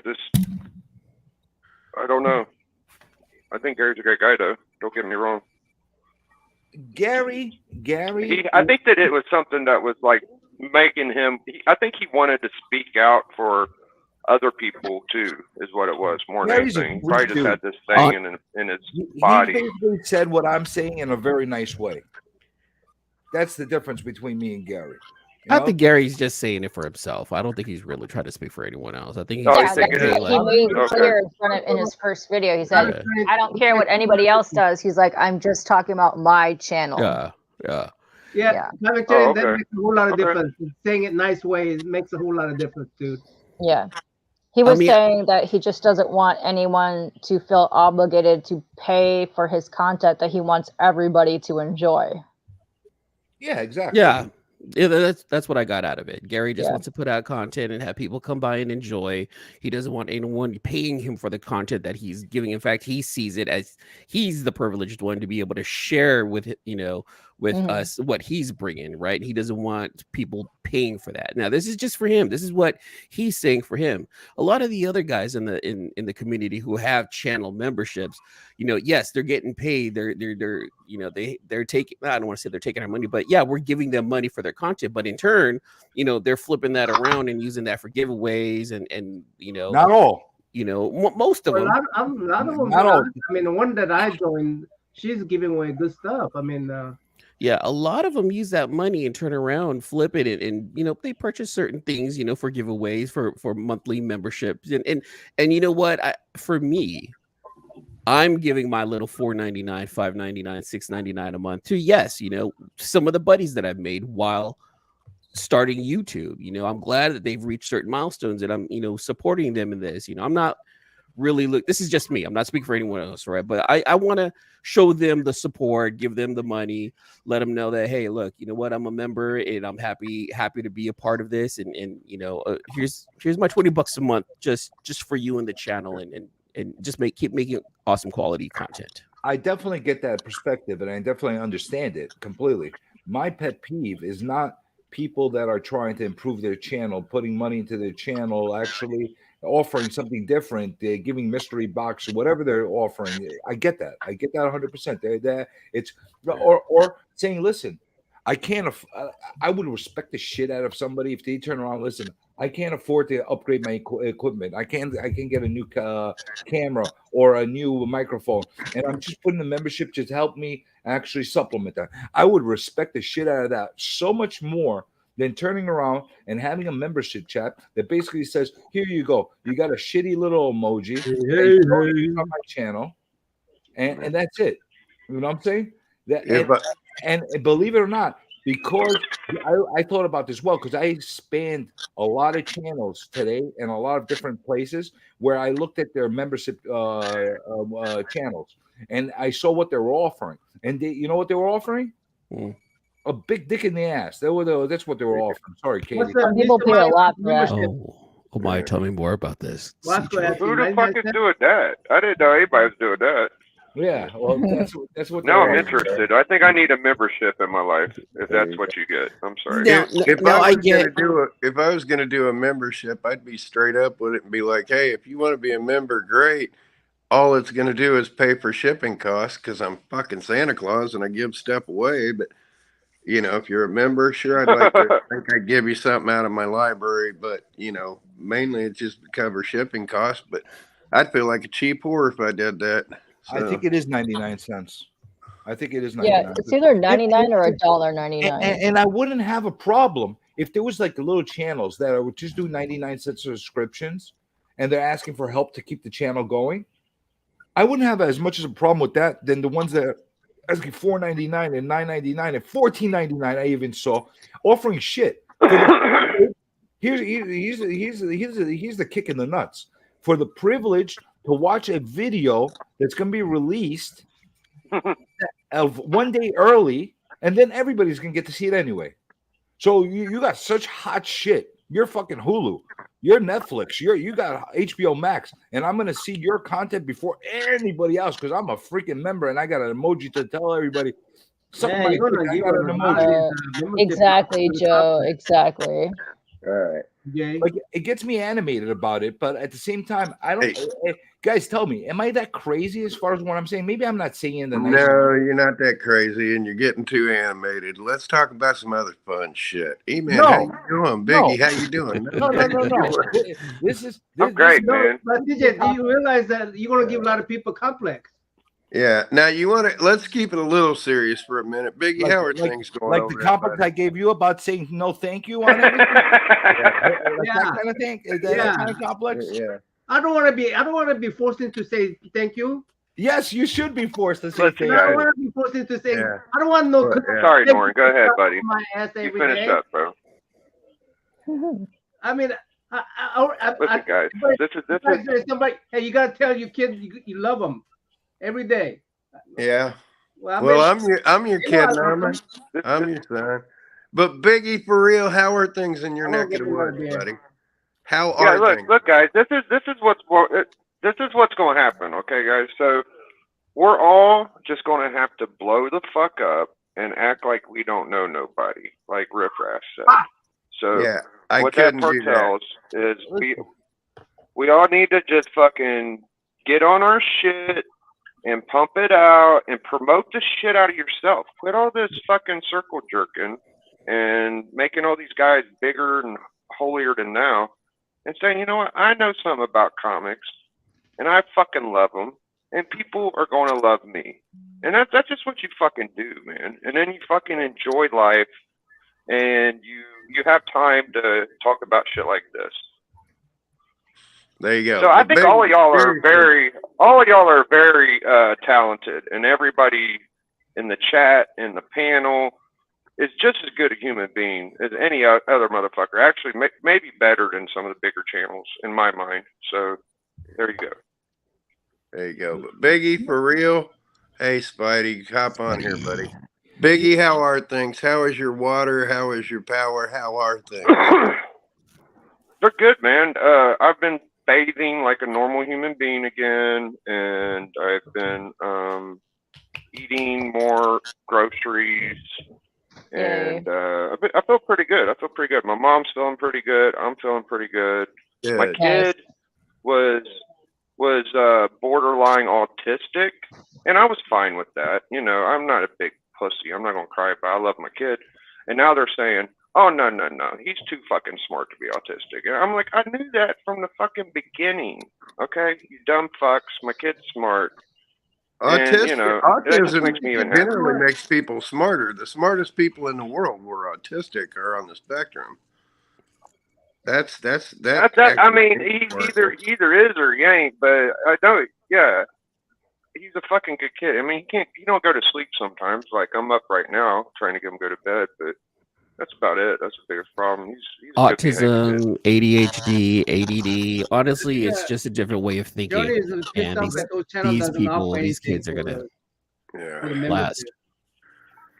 I can smell you from Australia, My hat's off to you. baby. You gotta take a special position as a parent when you have a child that has special needs. So you gotta take things as well as possible, get as educated as possible, and help your kid in the best way. I have a highly autistic grandson, and it kicks my ass. So. Oh yeah, it's not easy. Yeah, it kicks my ass. Not every autism is same, so don't treat it like every autism is same either. Oh no, Well, that's they're supposed to completely say different. broad spectrum. Spectrum, Broad yeah. spectrum. Yeah. So Huge spectrum. I just want to get back to this comment that Bronze made, Right, Nick?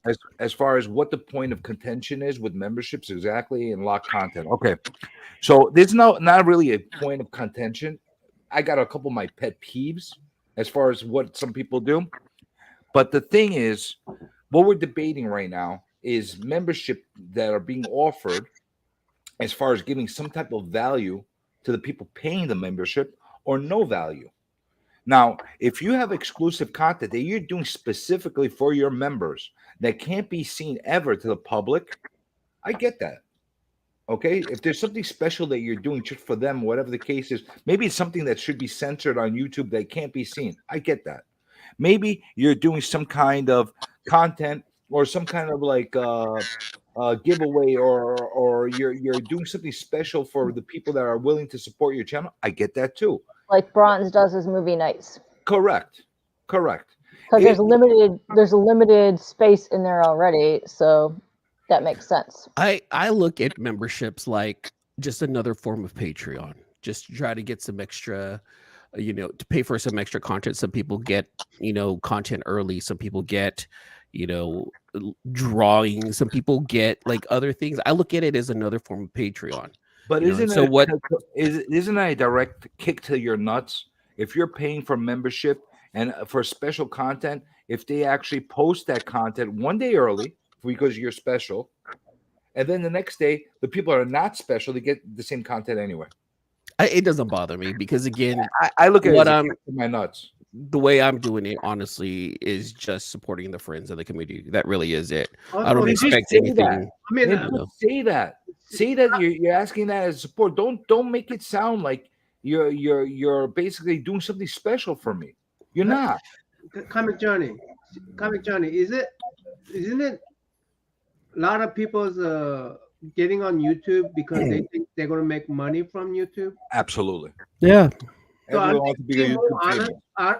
more honest with their situation than those of us who say, "Oh, I don't want the views, I don't want the subs. I mean, I don't care." But the thing is, they're being honest and saying, "Hey, I want to make money from YouTube, and these are things that people do." So that's the procedure they go through. Hey, they make a membership, so I'm going to make a membership. I don't think that most people want money. I think most people just want to collect comics. Like me, I just wanted the books. I'm not talking about. And now I kind of want the subs because. All right. I don't like channels that have like 1,500 subs and 2,000 subs, and I don't. So that's what I'm going to do right now. But it was first about the books. All right, I'll put this out there for you. Okay, just listen to this proposition. You tell me if it's a good proposition or a bad proposition, or if I'm a good guy or a fucked up guy. I have my content that I'm doing. I'm doing the interviews. I do some random crazy videos that I do. I do the Insomniac. All of a sudden, I say to everybody, you know what? I'm going to do a membership. And from this point forward, Insomniac is going to be exclusive only to my membership. Only members can watch it. I'd quit talking to you. So all you for all the friends of mine that I've gathered throughout this time, now you got to pay to continue to be my friend. I just make an Insomniac channel that's free. Hey, everybody, it's for free. How would you feel about that? And as me as a human being, I'd quit talking to you. Literally, I'd quit talking to you. I'd be like, "What a douchebag," and be done with it. Okay. How about the rest of you? I had to pay. I'm putting the same content I was putting on before. I'm not changing a thing. But you get exclusive care at all. That one show. People are not doing that. People are making different things. They are giving away stuff. Not all of them. I'm not lumping everybody in the So same. we're not talking about people who are doing special things. Then we're just talking about people who are not doing anything. Is that what Can I address Bron's question after? He's not doing anything for the service, the membership. Absolutely, Sicko. Well, then that's what you want to address?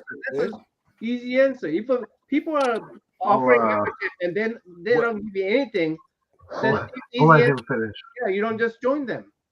And I just want to make it clear because I don't want Bron to get defensive on what we're talking about right now. This is not directed to Bron specifically. It's not specific to anybody specifically. We're talking about in broad subject. And the people that have these bullshit membership plans that they're charging Netflix prices for nothing and YouTube premium prices and Hulu prices, and they're offering you basically nothing in return, they know who they are. So I'm making it very clear. I'm not making direct attacks on everybody. I'm just making it a broad subject. If I wanted to, I could actually go to individual channels and I'll point out which ones are doing the bullshit, but I'm not. Here's the thing. Here's the big thing about that right there, CJ. Here's the big thing about that. Everyone has a choice to provide or to give money to that channel or not. Now when they bitch and moan, why don't you become a member to me? And now, I've been seeing that more a lot lately. Okay, you know what? That right there. Okay, that I completely understand. If there's people who are bitching and moaning about not getting memberships and they're not giving us the quality, okay, I get that. Honestly, I haven't seen that. You know, all of the buddies have something that they're giving back in one way or another to the community. And, you know, that I'm okay with. But if what you're saying is true, and there are people that are giving out, you know, faux pas, you know, memberships, and it's not really enhancing the community, okay, I understand. I personally have not seen it, but that's just me. It's out there. It does happen. I have. And if you want behind the scenes in DMs, I could send you as many links as you want. I'm not going to publicly out anybody because one, I don't want to hurt anybody publicly because they haven't done anything to me directly. We're having a broad, open community conversation. This is something that affects the community. You know, so it's something that nobody talks about. And I figured, you know what? Why not talk about it? Is that my thing clicking or is it somebody else's? Let me just. It's probably me, but I got to check out anyway. I'm in too much pain to keep going. So. Night, Kyle. Sorry, Kyle. Night, Kyle. Guys. Thank you, Kyle. Thank Hey, you. Thank you for letting me come on, sir. Thank you. You're so welcome, Kyle. Thank you. Let me give you the reach around. Thank you, people. Yeah, let me give you the reach around. How many hands? I'm not going to say thank you. Thank you. Thank you. Thank you, all you guys, for putting up with my goofiness. So, Good night, Kyle. Good I night. appreciate it. Thanks. Sorry about that email. Yeah, thank God these supposed fucking dickweeds ain't ever pissed Journey off. Heaven forbid the day they do. Good Lord. Well, listen, I don't have I have no filter.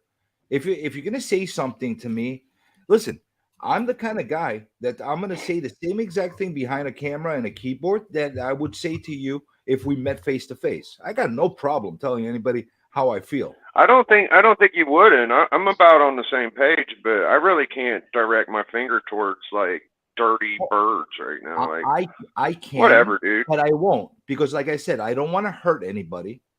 I don't want to hurt anybody because they haven't done something specific. Just because you're annoying to me doesn't mean I want to hurt you. You know what I'm saying? There's a lot of people that annoy me in the world. Actually, 99% of this world annoys me. I don't go in and point out my fingers to them and make them to try to like make a whole spectacle out of them. They want to do that. They think that they're going to make their livelihoods out of it. They're going to think they're going to make their gazillions out of it. Good for them. You know, let them try to do it. And if people are willing to support them, no problem. I'm not going to be one of them. And that's the premise of the conversation we're having, whether you feel that there's value or not value in these kind of things. And like I said, anybody that I think it's fantastic. Yeah. Anybody that doubts me, anybody that doubts me on what I'm talking about, I have no problem sending you DMs with link after link after link after link after link. That's after fucking link. crazy. I might have to find out what you're talking about. No, there's a lot. All you have to to do, honestly, Biggie, all you have to do is click on people's memberships, and you start opening it. Go in every single channel. Any one of them. Okay, Dirty. Listen. I'm here. Listen to me. That's crazy, Andrew. Out, bro. He knows what I'm talking about. It's okay, bro. I'm trying to help you. I want you to calm down a little bit. It's okay. What, do I sound like I'm aggravated? Do I sound like I'm I'm berserk? A little bit. You're getting really agitated. No. I just think that you're like putting people in boxes, and some people ain't that bad, and people might just think that this ain't cool. But I don't. I feel like you might be able to chill out. Yeah, you might not mean it. Biggie, do you see that comment on there? I didn't tell him to write that. Wow. You see that comment down there? No, I know. I didn't tell him to write that. I don't think it's a bad thing. Like giveaways are okay. Yeah, but he's saying they don't offer that stuff. They just want you to pay up to $20 sometimes or more on their channel just for no reason. Hey, Bronze Age Nerd, do you have a member-only videos? Biggie, think of it like this. Just think of it like this. If you decided one day to make a membership on your channel, and you said, "I'm going to charge $9.99," and this is what you get for and this is what you're going to get from the channel for the extra $9.99. You get to bask in my immortality. That's it. That's what you get to do. Yeah. I just don't give anybody nothing. I just take their money. Yes, that sucks. You're like, fuck you. You're going to bask in my immortality. But if you fucking say like, hey, y'all could join and there's no giveaway and people still join, that's okay too. As long as you ain't lying to people. If you're telling them you'll give them something and you don't give it to them, then you're addicted. You know what? I respect that more. Instead of making it sound like you're getting something special. You know what I'm saying? I respect that more. So Comic Johnny, if somebody come I tell you, ever since I stopped doing giveaways, I've been doing better. If somebody come out and say, hey, help my channel, pay for my channel. I have nothing to give. If you want to give. If you don't, you don't. Well, here's the thing, Bronze. Here's the thing, Bronze. If you're going to have member-only videos, make them truly only member videos. Don't put them up, and then the next day, everybody could see it. So what's the privilege? I get to see your unboxing video. I get to see your top 10 video. And I know you don't do top 10, but you know what I'm saying. I get to see that video before anybody else. What's so special about that? Like, think about it. It's like you're like pissing on me with that. Just tell me I want membership. I need money. I'd rather you do that. I mean, there's some people that do say things like, hey, if you want to support the channel, go ahead and be a member or go ahead and sign on to my Patreon. There are people that do say that. So you No know, problem. and I'm okay with that. No problem. Don't like try to sugarcoat it and make it out to be like you're I'm a special person. Like that's what annoys me. Or don't turn around and say, "Listen, you're my friend. You should pay me." I don't like that either. That, does it? Oh, you get guilt trips There's a from people lot all of people that will member you and then expect you to member them back and will get pissed off at you if you do not Oh, reciprocate Yeah, the I've seen membership. that. They have a member per member that for sure. now, huh? Sub for sub, member for member. just like all the channels with the shitty content that sub you and expect you to sub them back and be like, "Ooh, I love your shit." Like, if you got shitty content, you shouldn't demand people to sub you. You should like, if I'm your friend and I'm subbing you, and I'm just doing it to support you, that should be enough for you. Don't demand me to sit and watch every piece of shit video that you make and write a comment on it Watch my video. and all that stuff. I don't need that guilt on me. I don't need that. I don't need the headaches. I got enough freaking headaches in my life. You know what I'm saying? Not everybody makes good videos. Some people make good ones. Some people don't. And a lot of times, you know what I'll do? I'll play stuff on a playlist and just listen to it in the background. And I comment on everything. Now you're gonna give me a guilt trip about commenting. It's the same concept that you get from a lot of people. They're like, "Well, I just made a membership. Aren't you gonna support me?" And then then they'll ask you again, and they'll ask you again. It's like freaking panhandlers. It annoys me. Sicko, I'm sorry. We've been like ignoring you. You've been wanting to say something for a little bit of time now. Tell us what you have to say. Well, like I follow Bronze's channel. I've been following for a long time, and the giveaways and the emojis and the movie nights and all that. The reason he did that was, like, from what I understood, not all of us, like, he wants to support people who want to support him and not just buy comic books from him and not solely be a comic book seller. But if, Bronze wants $5 from me, I'm probably going to buy a comic book from him on one of his auctions because that's how I roll. If you're not familiar with Bronze, maybe you're just checking in, or you buy trades and you don't collect comic books, but you want to. I think it's genius for him to include that, but it's not the only thing that he's pushing. And some people see people do this, and they get their emoji and stuff like that. And you're right, like, there's no extra content value to it. But if I want to do that, just like Comic Journey, I don't get anything if I subscribe to you for $5, but I keep subscribing. That's my business. That's my way of supporting you, and I don't necessarily need to know what you're benefiting from at $5. Even though it was, that's. And I look at it I'm like asking this: $5 and you did it. Sicko, I look at this like from another angle too. If you're doing great content and you're not asking everybody for a membership or something like that, you know what? Every so often when you're doing live stream, I'll throw you a super chat just to show you I'm supporting you. Yeah, or the super $2, chat, $3, $5, whatever it is. You know, that's the way I look at it. You know what I'm saying? Don't make it forced. Especially if you're not offering. If you got excellent content, people will throw you super chats anyway. So it is what it is. That's the way I look at it. Oh my God, I just got scared. Biggie just looked at a Sasquatch. Booga, Booga. Holy shit. That's all I was trying to say. But yeah, there's definitely people that, they don't even know what kind of content they want to put out themselves, it seems. And they immediately start asking. I'll tell you guys this, man. People watch shitty content because they want to fit in with the trendy crew. There's absolutely shitty content that get 30 to 50 fucking people in the chat every fucking night. Well, let me ask you something, Biggie. Say you just said shitty content because you're the trendy crew. Think about it like this: we're all fucking nerds. Who the fuck is trendy out of us? All us freaking nerds. We got our own weird quirks. We all got our weird shit. You know, like who's the freaking Marlon Brando from our group? Who's the guy? when I say trendy, I mean like kind of like snotty and think they're hot shit, and I don't know. all these fucking superstars out here, man. It's hard to. Dude, I'll tell you something. Nobody's got a bigger freaking ego than I do. You know, and I'll tell you something. I freaking I will never say I'm trending anything. You know, I'm like a freaking dysfunctional dude that just yells and stuff like that. But I got a big ego because that's how I am.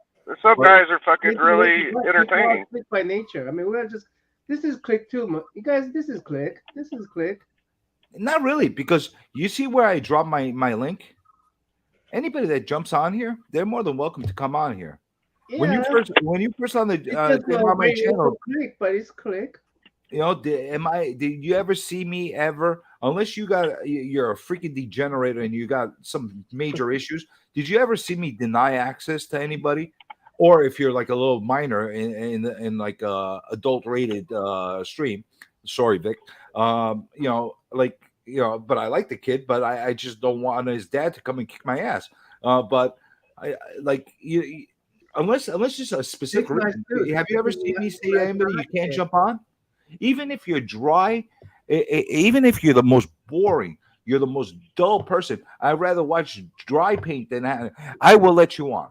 No problem. If you come on and don't even say a word, I will let you on. And I thought he let me on because I was good looking and entertaining. Look at all these studs. Look at all these That's studs in here. That's why I let you on, Namin, because you are good looking. You are a damn fine looking individual, sir.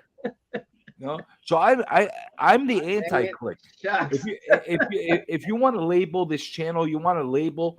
If you want to label like how this group assembles, this is an anti-community culture channel where everybody's included. There's no clicks. There's no nothing. You want to come on here. You want to bullshit with us. You want to have fun. You want to talk comics.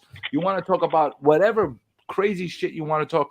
You know, listen, I let Kyle come on here and he talks his crazy shit and all prolapse anuses and stuff like that. I still let him on. You know what I'm saying? Why? Because let's talk. You know, everybody's got that dirty friend. Kyle's our dirty friend. Well, but I mean, I let Kyle and I let all these. I would let any of these guys on my channel.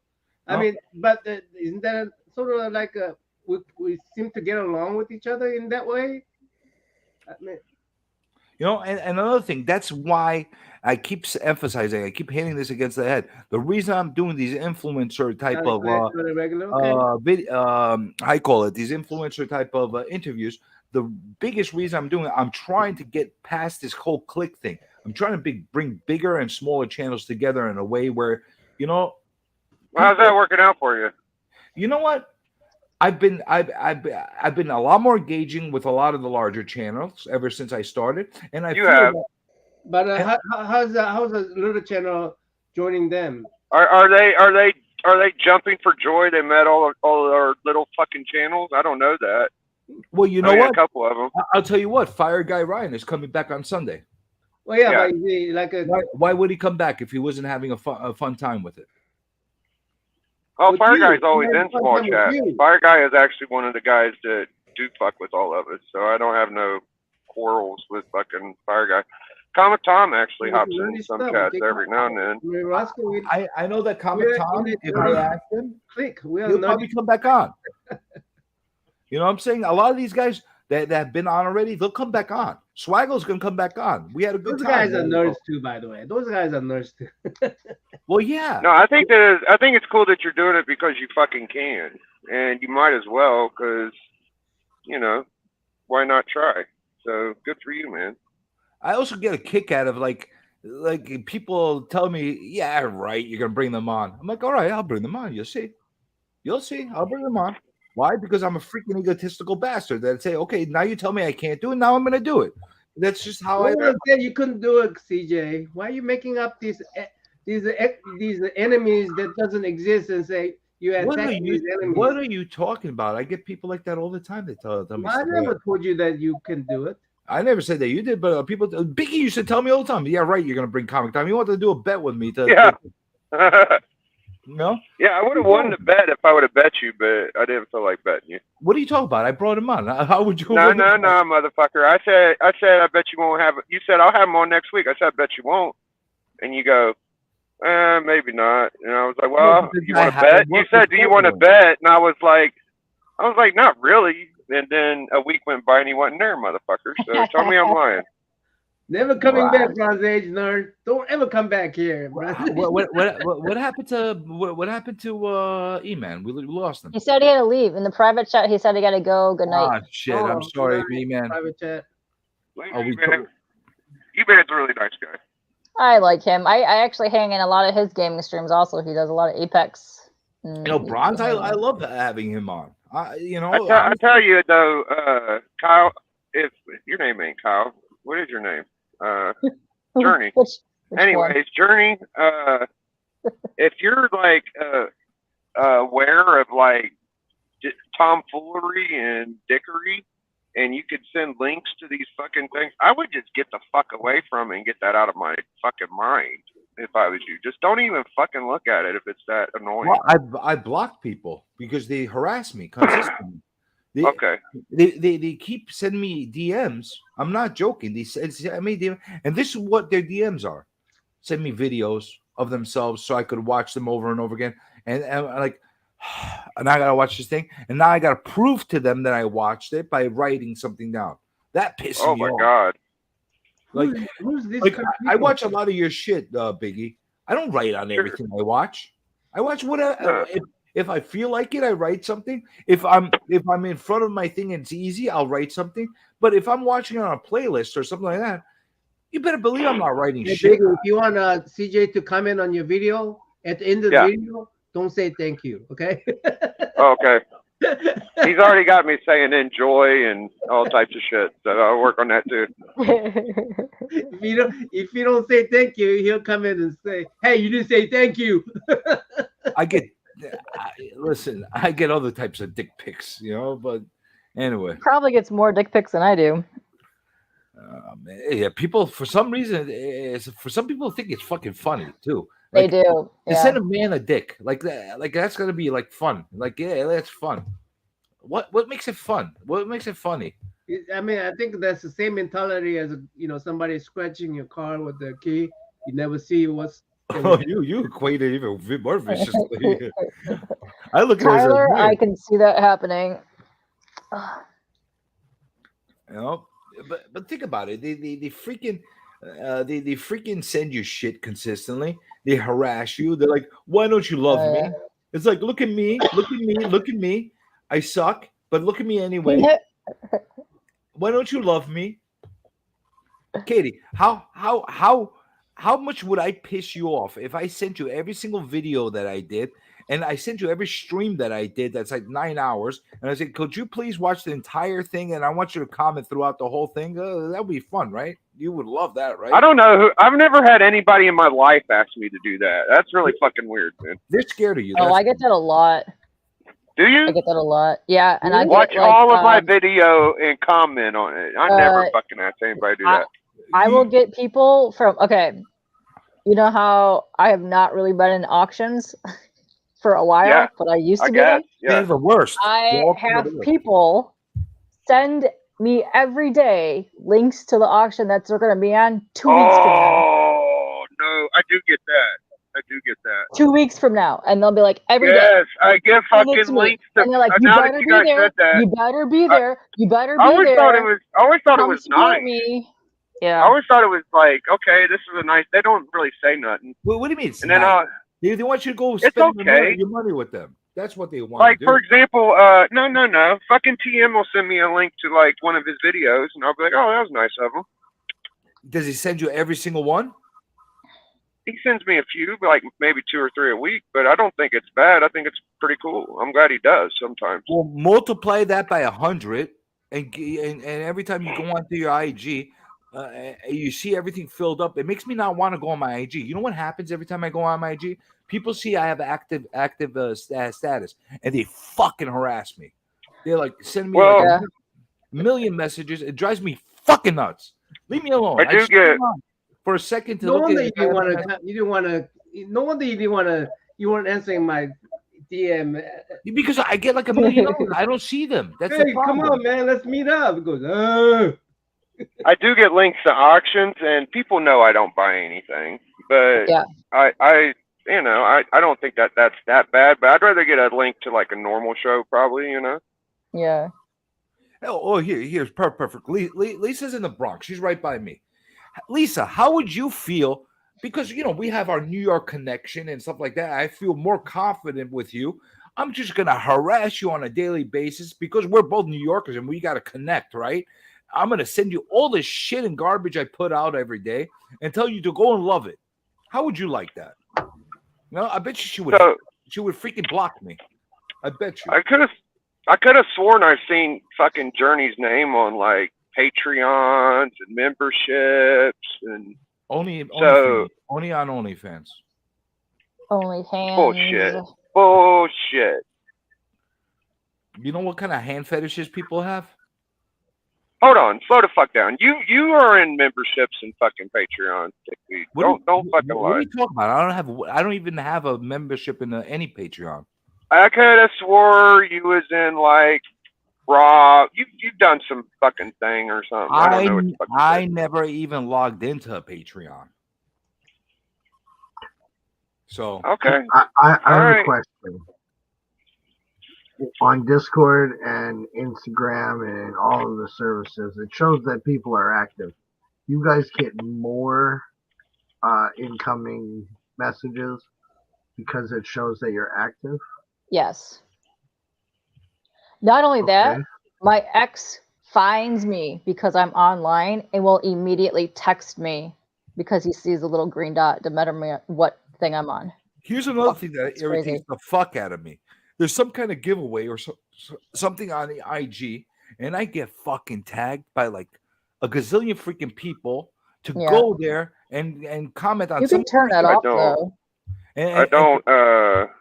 I think that should be kind of a new rule. Is maybe not tag so many fucking people. I don't tag anybody. No, I'll post 1,000 fucking posts, but I just don't.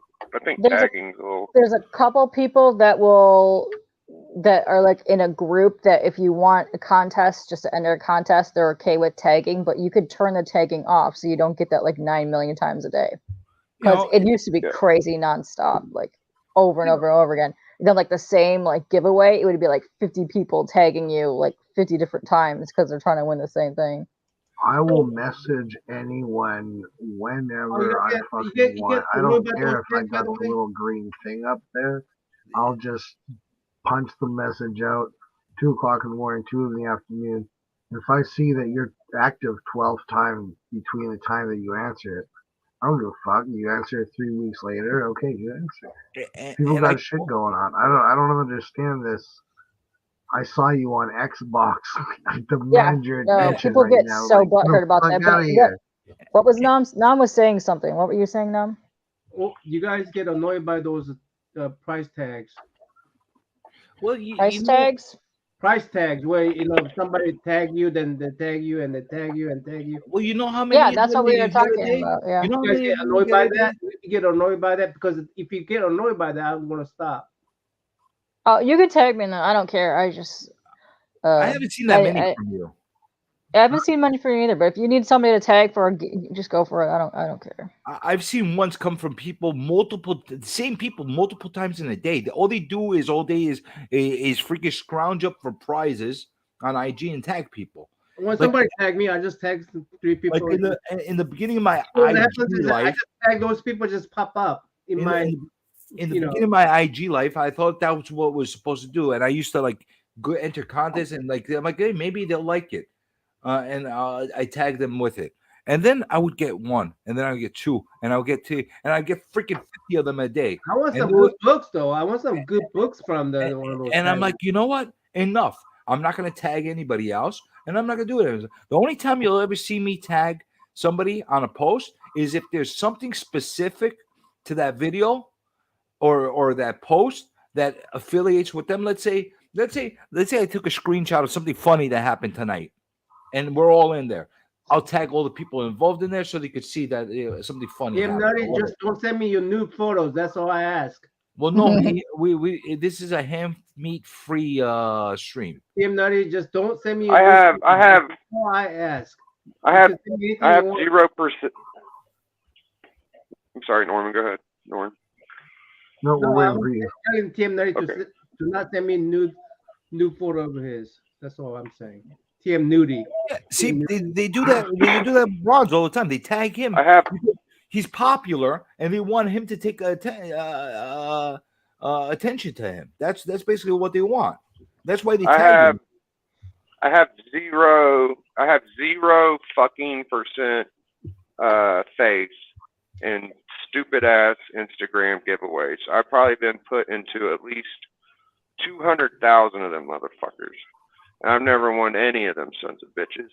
And they don't fucking and I used to get like a little chippy with people that did giveaways, because if you ain't gonna do a giveaway and do like a live drawing and do it correctly, then what's the fucking point? You know, if you're going to do a pre-recorded drawing and show a will or whatever the fuck, anybody can fake that shit. And most of these guys don't even show it. They just say, "Oh, this is the winner." It could be fucking anybody. I don't believe them fucking things. Fuck that shit. I want a couple books. Really nice ones. I know people that have won them. I mean, Naman's won them. You're lucky. You guys are lucky. Well, if you enter a You guys are lucky. gazillion of them every day, then you're gonna win one every so often. I don't But care. I mean, I didn't know I was. You know, I've forgotten about it. I mean, I did it and I've forgotten about it and said, "Hey, you won these 2 books." And then I Well, got at these signature. my LCS, you have to go in and take a picture with the owner giving you the book to get the book. Oh, that's a promotional thing that they do. Yeah. All right, I get But that. I get what you mean. You've got 200 people It's in a TM giveaway, Nudie. and it's just TM Joe Nudie, whoever, and he TM never even Nudie. talks about it ever again. Well, Yeah, you know what? If I had totally. I mean, I want shit on YouTube. I'm happy with that. I want shit if on I had YouTube. an LCS and I want to promote the business in the store, maybe that I would do the same thing. You know, like I'm gonna give out a good prize, but in order to get it, you have to come in to pick it up. That's a price that I think somebody that won something big from them should be willing to do. You know, because think about it, the giveaway that a LCS or a shop is doing is to promote their business, and that's their advertisement. So I get that. I don't have. I'll tell you something interesting, man. So I've heard you talk about your real estate channel doing well. Okay, and that's a good example of. That's a good example for what I'm saying is like, I think a lot of us are just hell bent on pushing like we're cool at comic books and you should just enjoy it or whatever, like I say. But when you start showing different parts of your personality, you draw in more people that ain't just into comic books. So maybe if you really want to try to get some subs, try to show a different part of you, like Slim Comics and shit. He shows cards. Spine Ticks, he does like video games. You know, people do different shit than fucking comic books. Well, look, when was the last time you saw me do a full blown show and tell on my channel? I don't do them that much anymore. Never, I rarely do never. them. What I did, I used to do them all the time, but what I did on Gary's channel last night, that's not something I do often anymore on the channel. Why? Because it doesn't amuse me anymore. I'm bored. I need to be entertained. Now, I want to talk about comic community stuff. I want to talk about pop culture. I want to talk about comic book controversies like 180 versus 181. I want to talk about completely straight out nerd stuff, you know? And at the same time, if everybody got their opinions and stuff like that, I'm good with that too. If somebody wants to do a look at me, no problem. You could do a look at me. 5-minute counter. That's it. I stopped like allowing people to dominate the streams and basically show this shit off for like an hour and not let anybody else speak. I don't like that. And I changed that whole concept whatsoever. Something I give you credit on, Biggie. You don't give a fuck. Somebody could be in the middle of talking. You cut them out and put yourself in big screen and you keep talking. That's he's Biggie. Yeah, I give him credit on that because he keeps the look at me's at a minimum, like where they're not dominating the channel. I used to have that happen. That's why I cut off a lot of that stuff. I want it to be a fun situation. Like right now, we're having I don't know, I'm having fun bullshitting with you guys or whatever the case is, hearing from the chat, and we're just having an interactive conversation. You know, that's what I find amusing. Now, not everybody's gonna like it. That's why I don't have gazillions of people watching the channel. It's gonna be a little Insomniac crew that's gonna watch this. Everybody's welcome, but there's only gonna be a few people that could appreciate what we talk about, and that's all I need. You know, that's the way I look at it. Yeah, I enjoy it. Whatever. You know, I do think that the comic book community is more interesting than comic books, especially these new books. But yeah, like it's fun to look at your old books. I could talk about books all day. When was the last time you went to the comic shop and pulled out all the stuff you got at the comic shop at the new comic book day and just showed up the same shit, the same fucking shit that 1,000 other channels just showed off? Like, do you find that interesting anymore? I don't find that. I get different shit than what people like. No, I get Black Panther, Deadpool, Hulk. I get books that people hate. Yeah, but then you try got to the other find guys pleasure in them. I don't like getting. You got other people that just nobody gets fucking that, or people don't get the shit I get. They get the indies and shit. I don't know anybody gets what I get.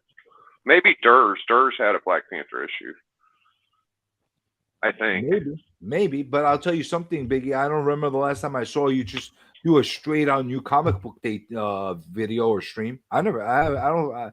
He doesn't label it as that. Like, he'll just be like driving around and he'll get books and come back. He'll like, I picked these up today, but like, that's fine. It's part of his usual thing. It's not like there's a lot of people that do like the same, like in the same week. You'll see like the same people put like maybe the same. Oh, it's new comic day.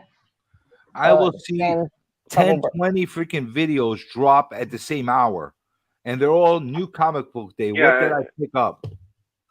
They think that since they can name the artist on the cover and the fucking writer, then they've got everything figured out. So that's what they do. You'll be lucky if you can name the writer and the artist. A lot of times they're just showing you off the shit that they bought, and they don't even tell you anything about it, which drives me even freaking more bonkers. That's the best. Why the fuck did you buy it? Tell me why you bought it.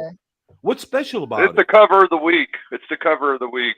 I like when people get sketch covers because it's unique. It is different. It's not something that you see every day. And I like it when they talk about the artists because that's something that I like when I get to do. Because if I find a new artist that I like, then I want to go look for that person and I want to like get to know that artist. Like, this is what I got. Like, all right, here's a guy that does new comic book. Wait is it? I thought I saw Trev in there. He's not in here. I mean, Travis? No, Trev, the shipping girl. I don't think I saw him. Oh, I thought I did for some reason.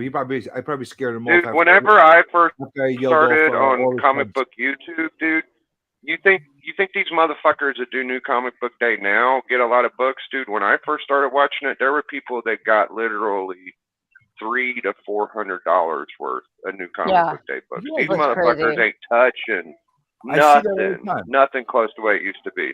No. Nobody does it like people used to do it. I don't know anybody that was getting books like motherfuckers were 2 years ago. They're not even close. Man. Tell me something different. Tell me a story, man. Like I said Trev before. He's like this. He's like, all right, I bought these new comics, but at the same time, I went like 50-cent bin diving.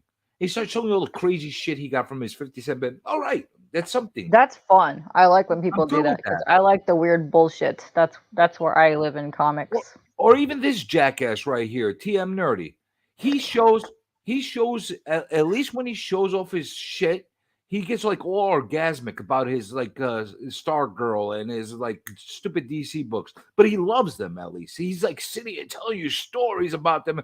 I don't give a shit what are the stories, but at least he's entertaining about it when he's saying it.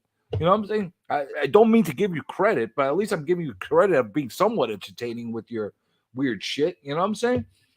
Entertain me, damn it. That's all I'm asking to people. Don't keep showing me the same shit over and over again and then demanding that I'm going to go on to your channel and love it, because I'm not. I remember Perry and Jabroni and even Just a Rican got a few, but usually Jabroni had a pretty big stack. Perry had a pretty nice stack. There was this one black dude that they used to hang out with, and he got the biggest stack, bro. He got like I can't remember where the fuck he went or whatever, but there was a couple guys that just was ridiculous with it. No, if you could make things entertaining, you could really make it entertaining. But people don't have imagination, or they don't even give a shit enough to to put the time in. You know, you got like guys like Comic on the Bay. He does his videos with his new comic book day. Again, he's saying this, showing the same shit everybody else do, but at least he's trying to make it entertaining. Look at me. Like he when he does his look at me, at least he's like, I'm driving to the shop. I'm showing you what the shop looks like. This is where I'm getting at. I'm picking it off. He made a freaking studio that looks like a freaking LCS. At least he's doing something like that. I want to go, but before I go, can I do look at me? You want to do look at me? Yeah. You know you're on a time limit, a clock when you do look at me. So, Yeah. but I will give you a look at me. I'm doing. Yeah, that's true, Roscoe. Hey, let me make you big so you can do your look at me. I'm doing the. I'm doing collecting all the. What do you do when somebody does something for you? What's the magic words? Please. No. After they do it for you. Appreciate you. What do you say after they do something? I'm giving you the platform. I really right now. appreciate you, dude. I'll take that. I'll take that. Okay. What? Appreciate you is equivalent to thank you. All right. Oh, it is? Then I don't want to say that. What are you showing us? I collect all these origin story of Superman. I'm trying to figure out when things changed. You know, like from let's say from Golden Age to Silver Age to Bronze Age. So this is for instance, this one is a reprint of the Action Comic #1, the Secret Origin version 1.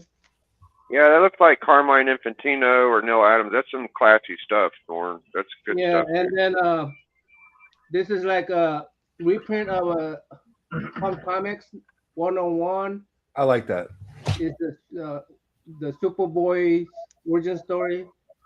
So Superboy origin story is the same thing as Superman's origin story, right?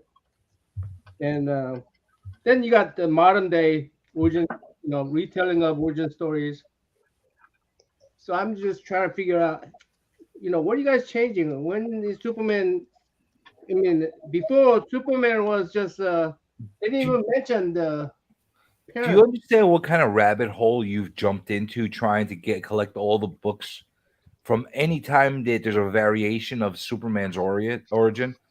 How many books are out there that you might know or not know? Tons out there, man. There's probably a couple hundred books at least. Yeah, I can only satisfy myself with the reprints, some of these reprints, right? But I'm saying there's at least a couple hundred books of variations. I think that's a Perez cover. I think that one's a Perez. It was like 400 something, right? There's a ton, but what I'm trying to do is I'm keeping it to where, they're trying to keep it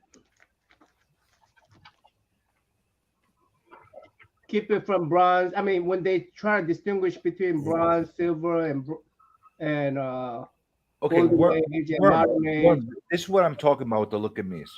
You're just shoving the comics in our faces. I'm trying to help you out here. Tell me what I'm explaining right now. Am I not explaining right now? You're talking about something else. Tell me about the comic too that you're showing. Oh, this is bronze. This is the Golden Age. Show me what the fuck you're showing that me. That one I think's worth money, Norn. That one's a minor key, I think. Why is it the minor key? Why is it a minor key? I think it's a minor key because it's like those people looking at Superman. It's like a villain team or some shit that just got popular. So just be mindful. I know what that is. That's actually a Secret Origins of Superman. That's a Copper Age book. Yeah, what they're doing is that they're retelling the Golden Age book, but they're taking Action Comic #1 and Superman #1 and they're combining it. But yeah, and then they redrawn everything, but exact same frames. They redrawn exact same frames. So Thank you. That basically puts everything into context for the guys that don't know what it is. You know what I'm saying? Because they don't know. You're just like putting the books up. You're telling a story, which is a good story, but we don't know what you're showing us. This one right here is really cool. This one is really cool right here. Okay, I'll tell you some stories on this one. So this one is like where they take during the travel between Krypton to planet Earth, they're saying, hey, Superman actually stepped somewhere. He aged. He grew up in some other planet, and he became a Superman over there. But then something happened to him, and they de-aged him, turned him back into a baby, and then he continue on to planet Earth. So he lost like 100 years of his lifetime. But you know, if we really think about it, if we talk about space travel, you're talking about thousands and thousands of years of travel. What could happen between that time, right, for that baby? Maybe if we suspend it in animation, then he could keep young. But still, you talk about thousands and thousands of years that could happen. Something could happen between that time. So this is by the way, this is a Neil Adams work. So all right, TM. I don't think anybody will enjoy your cock photos, your ham meat photos, or stuff like that. So if you're sending her that, I'm sure she's gonna block you. Then some of these are like a bonus items, like what if Lex Luthor was Superman's? He's Spidey. What if Hey, Katie. Lex Luthor was a Superman's father? So something crazy like that. Sorry, Spidey. I was so engaged with and mesmerized by and then this is like Superman comics. Well, I'm just waiting for him to show some good books. Oh shit! Sorry, I don't have any Spider-Man books. No, just Marvel books. Yeah, but this is all strictly related to your Superman origins that you're trying to hunt down, right? Bring back Super Russ back in here, and then he'll appreciate these books. Oh yeah, Super Russ. Yeah. Oh, But this is Superman's my favorite specifically- character. Superman's So my shit. yeah, you're showing these books as either the newest ones that you got for your origin thing that you're trying to find. Yeah, these are some of the newest ones that I found. Like, this is time travel back into the Legion. Time travel back into the. So you get to actually see some of the origin stories, right before the planet blows up and stuff. Yeah. So that's, So if you know a lot about Superman, then you might be able to help him then, because he's trying to find the ones that he doesn't have. Yeah. So yeah, if you guys know about any of these, Man of Steel is a really good story. No, I don't like this story. I'd say if you want to know about Superman, either ask Biggie or Mark from Legion. Yeah, one of those two would work. I went to Super Russ already, though. Did you see me with the Super Russ channel? Yeah, Super Russ does nothing but his Superman boxes. The last couple. But Yeah, I know Super Russ. Russ doesn't know a lot about. He's a big Dan Jurgens fan.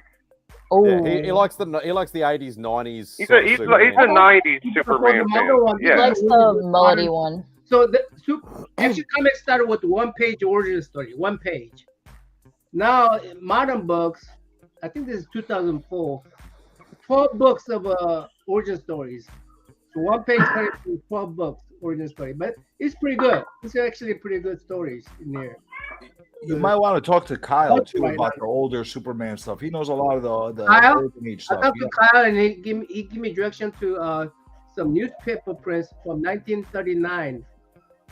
Yeah, he's got crazy knowledge about that golden age stuff. So yeah, I'm gonna include that into my Superman adventures. I mean, what do you call it? My project. So Kyle already helped me in doing that. Have you got the original newspaper strip? I haven't bought the new, but I bought the book that has all the original reprints. That's coming to me soon. Yep. I would be down for that game. Everybody's got to have a I'm down for it also because you've been starting to do it as well. Me goes on, and about DC Take. I'm done. Thanks, guys. I tell you who has a good Golden Age collection of Superman is Dope. Dope has a bunch of the first 10 Supermen, and my boy Doc, he has some early. I was going to say Man Cave definitely as well. Yeah, Doc and Dope have really. He has more. he has more Batman than Superman, but he does have all the like war and Nazi and all that shit. But yeah, man, Legion's probably the best, the new Superman. And doesn't for sure. Doesn't Doc have a lot of the yellow covers from the early stuff as well? Oh yeah. Yeah. Sleepy knows his shit too. Glenn. Sleepy. Matter of fact, is helping. We're gonna actually make a radio show with all the voices and stuff. With the old Superman, we're gonna try to recreate the old radio show. Are you gonna play the role of Superman? Huh? Are you gonna play the role of Superman? I'd love to hear you. No, I'm only. Yeah, he's gonna be Superman with nunchucks. I'm only editing. I like it. Editing. I'm gonna. Sounds like an animated, mate. Alex from More Life and Travel. She will do the Laura, and Roger will do the Joel, and Sleepy will do the narrator. So. I like when you do your live readings. Those are fun. Also, hit up Glenn. Glenn is huge DC Superman fan. Knows a lot about Superman. Glenn? He's super huge. That. Yeah, he's super huge into Superman and Supergirl actually. I think we need to do that on a weekend night. We need to do that drinking game of the Norman versus Norman. You've also been calling him Norman today. Have I? Yes. No, I didn't. Yes, you Just did. like Worms. It probably sounds like that, but you called him Norman. Yeah. Maybe Biggie's becoming contagious with me. I think maybe call me Norman sometimes. Norman, but I see that as an Aussie accent. No. No. No, it's on purpose. Spidey just doesn't give a shit. Nah. Nah, I think it's just my accent that might come out sometimes like that. And if I say it fast, then again, I Because I think what happens is you go to say Nom and then you call him Worm in the same like little. Well, maybe not Worm. Maybe I'm combining the Worm Man. Together. Well, I do call him Worm Man a lot of times. So no, lost Biggie. Lost Biggie. I think we offended him with the Norman versus. Nah. He probably lost internet. No, he's not a snake. He's a worm. He's a worm. Anytime he goes in and out of his house, like around there, he like lose connection. It's weird. I'm the worm. I wish we could get to see him go get cigarettes again. That's one of my favorite things. I love when he goes to Subway or to the grocery store or the gas station. I can't help it. And they fuck up his order. Yeah. Or he doesn't listen to what Melanie says and he actually gets the wrong order. Actually, I would call it Norman the Draw Worm. Norman the White Man? Ah, okay. That's my super. I'm in the mid 430s, I think. I've started doing shorts. Let's say if that actually supposedly does anything, though everybody's telling me that it does. It's not doing jack shit so far. But I've only done 2. Change up the times you're doing them, because that's what Sis says. Not everything's gonna hit it. When Spidey actually gets monetized, he's gonna make a membership where he sends you a koala with every. I will never get monetized. Well, that's why I say you're gonna. I will never hit 1,000 subs, and I will never get monetized. What are your thoughts? I'm quite fine with that. What are your thoughts about memberships? How do you feel about them? Honestly, be honest. To be perfectly honest, if you don't want to hurt anybody's feelings, there are your friends that have channels or memberships and stuff like that. I understand. Say I rather not answer. And it comes to a point where it's like, where do you stop? Is more the question, because I'm already part of the Link Squad. I'm already part of the Legion. I'm part of the Henchmen. I'm part of the Comic Army. That's like whack comics as well. So even if it's only like between $2 or $3 or $6 or whatever it is, it adds up a lot over a month. And it's like you want to support everybody, but you can't just keep forking out money all over the place. But it's got to be worth it too. You want to get your value. Like I'm not saying people have to do send me shit, because I don't expect that, because it's too expensive. There has to be a reason why do exclusive content, or You know, like prime example, Mark, Legion, and DJ. He will say, like, if he does they do their Saturday shows or Friday night shows or whatever the hell it is, and they'll go, okay, I'm going to do a giveaway. It's US only. But if you're part of the Legion or you're part of the Link Squad, I will send it international. So that automatically thinks, okay, well, I'm getting my money's worth if I win. So that's fine, you know. So, yeah, memberships are good as long as they're not ridiculously priced. But most people are, yeah, as I said, $3, $4, $5. Tyler, in all honesty, I could give you not one example. I could give you dozens upon dozens of examples without even hesitating. But I'm not out to hurt anybody. I'm being really, really clear about that. I'm not out to hurt anybody. I'm just opening this up for debate, and people don't understand what's going on. Joe, is that sorry, CJ? Is that directed at me? How many channels am I subscribed to? Probably about. No, he wants me to give him an example of a lot of the channels that I've talked about that basically the offer. No, like Joe, I'm talking about. He meant that. You meant that for me, I think. Yeah, about 700 channels. Well, let me channels, something like that. Let me explain Let me explain my Supermandom fandom first of all. Okay, so I heard Spidey say that I'm a Superman fan. I really appreciate that because not a lot of people say like Big E is a big Superman fan. Some people know that. My thing with Superman is like you gotta have certain books to be like. I mean, you don't have to have them, but I'm glad I do. Like, you know, the two first Dark Sides, the first Parasite. There's not that many Superman keys. Like, I got a first Legion of supervillains. I don't have the first Legion of superheroes. I don't have the first Supergirl, but I got the first Brainiac. Do I got, what are some other there's not a ton of them, but then I think Golden Age is important. So I got World's Finest 2, and I got Superman 23, and I've had like 30 different 10-cent Supermen, and it's refreshing to see people collect Superman because not a bunch of people give him as much respect as I think he deserves. They kind of think he's like a Boy Scout and shit. And he's not one of the popular characters.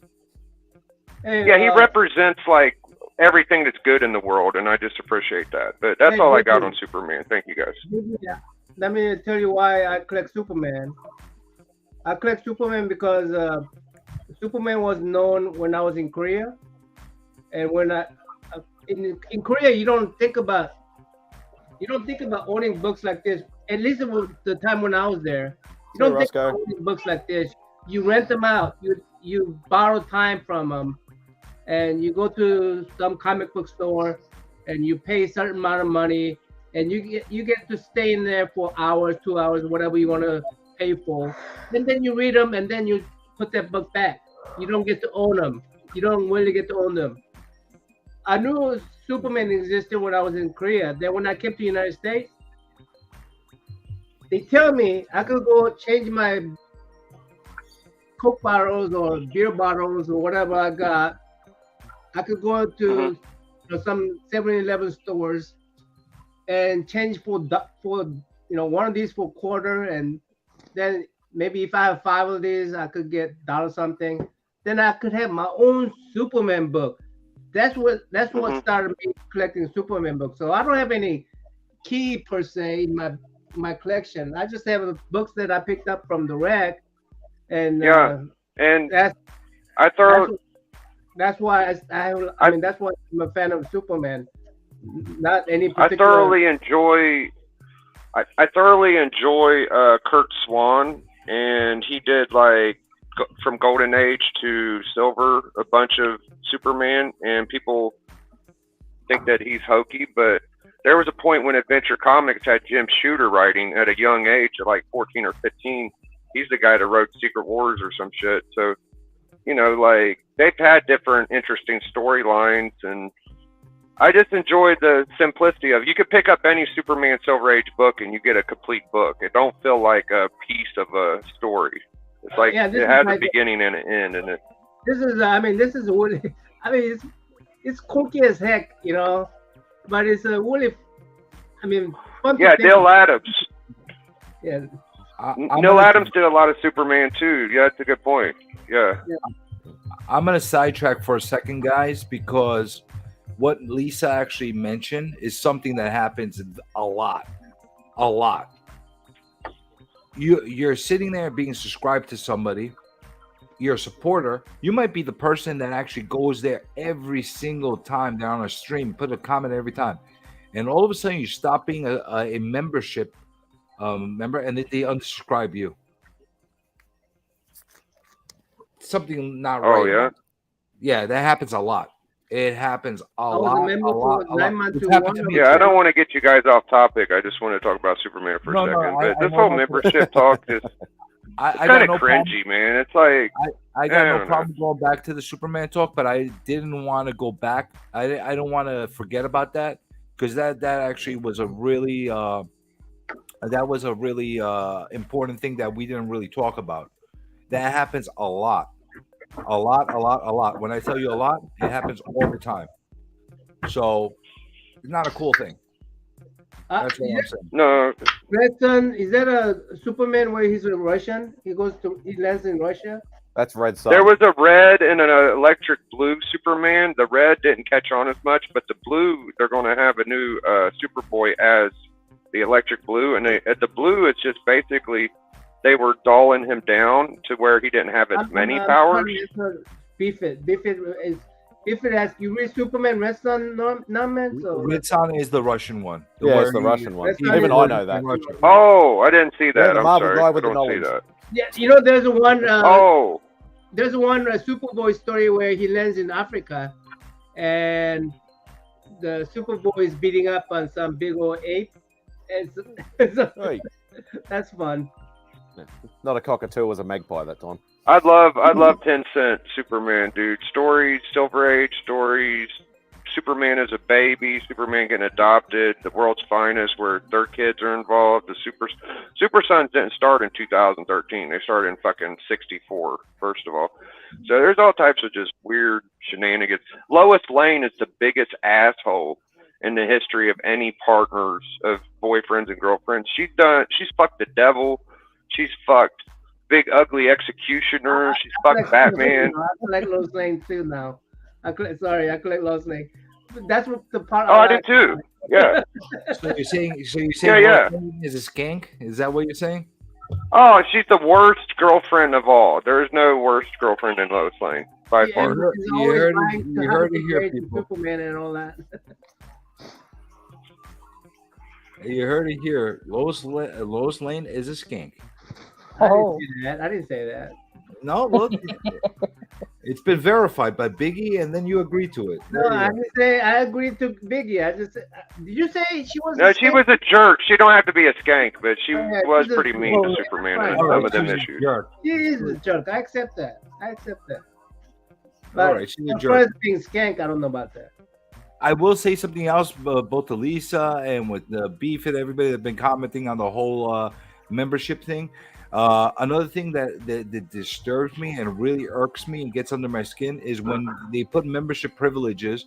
One of the privileges that they will click on member comments over anybody else's comments. Like I could be in somebody's.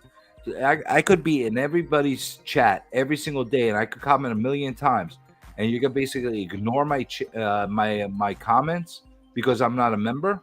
I'm supporting your channel. You're still making money off of the ad revenue off of me, but you're gonna ignore me. So and they'll read every comment. They'll go down the list of the chat for the first 10 comments, and then they'll jump over a person, and then they'll do the one comment after that and keep going. No. Other ones actually say in the membership specifically that the comments from members will get priority over everybody else. Which golly, yeah. Have you ever thought they don't click on your comment just because you're annoying? No. No, there's actually some channels that will only highlight the joined member. They won't even highlight anybody else in the chat, and they'll only talk to the members that are green. Yeah, that's I've seen that a lot. They will ignore you. They will not unless. Oh, here's the thing: unless you super chat They Yeah, will not. unless you super chat. Yeah. And a lot of times I'll purposely like throw a couple bucks in a super chat just to make a really fucked up comment just to prove a point on some people. Like they're ignoring the comments. Well, to be perfectly honest, I've never actually noticed people doing that, so I'll keep an eye out for that. I promise you, but I've never ever noticed it. Do yourself a favor. Every time you go into to live streams from people that have memberships, one by one, start looking at their membership privileges.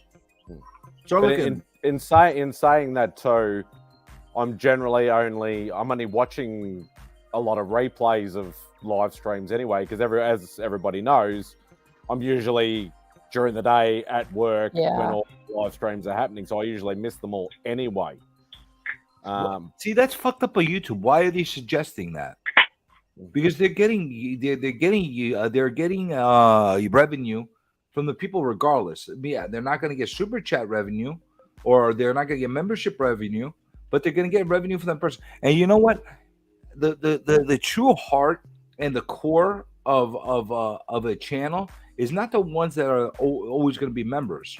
They're going to be the ones that are there every single stream, every single channel, either commenting or watching or liking and subscribing. Okay, I've got 2 examples of that: Lascrucius and Chop and Drop. Both of them, I don't think are members to any of the ones, but they're in everybody's live chats. Yeah, so what are you going to ignore them? Is that right? Never. No. Is that never right? Ignore them. You support the hell out of your channel. They support everybody. Those 2 especially are 2 of the biggest supporters that I've seen. That will be in everybody's live chat. Yep. Even if I'm literally just, because everybody knows if you've got a live stream during my working day, if I'm out having a smoke, I'll quickly chuck on my phone, say it. No, you'll always know because I'll write quick hello boys, quick hello legends, something like that, just to acknowledge people, and then I have to get back to work, sort of thing. But I always say Lascrucius and Chop and Drop in everybody's things. They're not members to anybody, but they do always get highlighted because they are big supporters of everybody. They get stressed out too, you know. Well, I think that They get stressed out too, you know. I don't understand what you said. Say that again. They get stressed out too. Those guys who support every channel, they get stressed out too because stressed out because they've been doing it so long that everybody sort of kind of expect it. So they shouldn't. They shouldn't. Chop and Chop shows up once in a while in my streams. I appreciate it. The Crucius, I don't think I ever seen him in my stream. I don't hold it against the guy. No, I think I saw him. I see them everywhere, but I feel like me and Pop are in more fucking chats than them two, actually. But that's just my opinion. Pop, I see Pop legit almost everywhere I go. And I go I everywhere. fucking go a lot of places. Yeah. I'm in weird.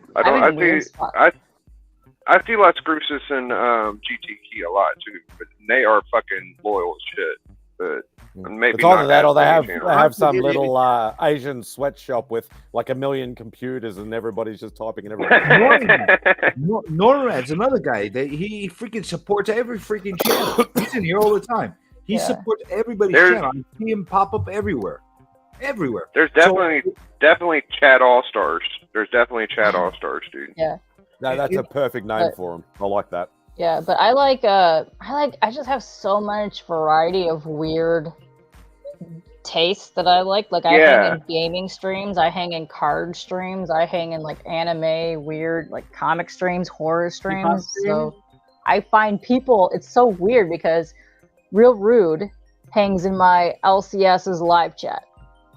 He lives way over there, the other side of the country.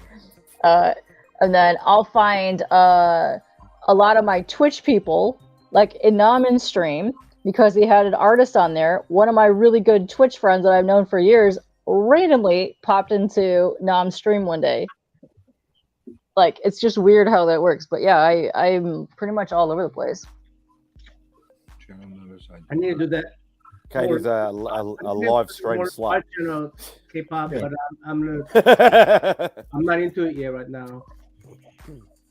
You're not into what? what? You're drinking that through your nose. It does. You're drinking that beer through your nose. He's got big nostrils. Leave him alone. You know, I'm gonna tell you like I'm gonna tell you like my mom told me as a kid, Journey. So a lot of times whenever things are annoying and they're obviously annoying and shit, just fuck them. Because at the end of the day, if they're annoying you, they'll annoy somebody else, and somebody else can fucking bring it up and give everybody the shit, and it'll eventually expose themselves to the world at some point. So I have to go to bed at night and think I don't have to fucking say mean things and be a jerk. So other people will do it for me.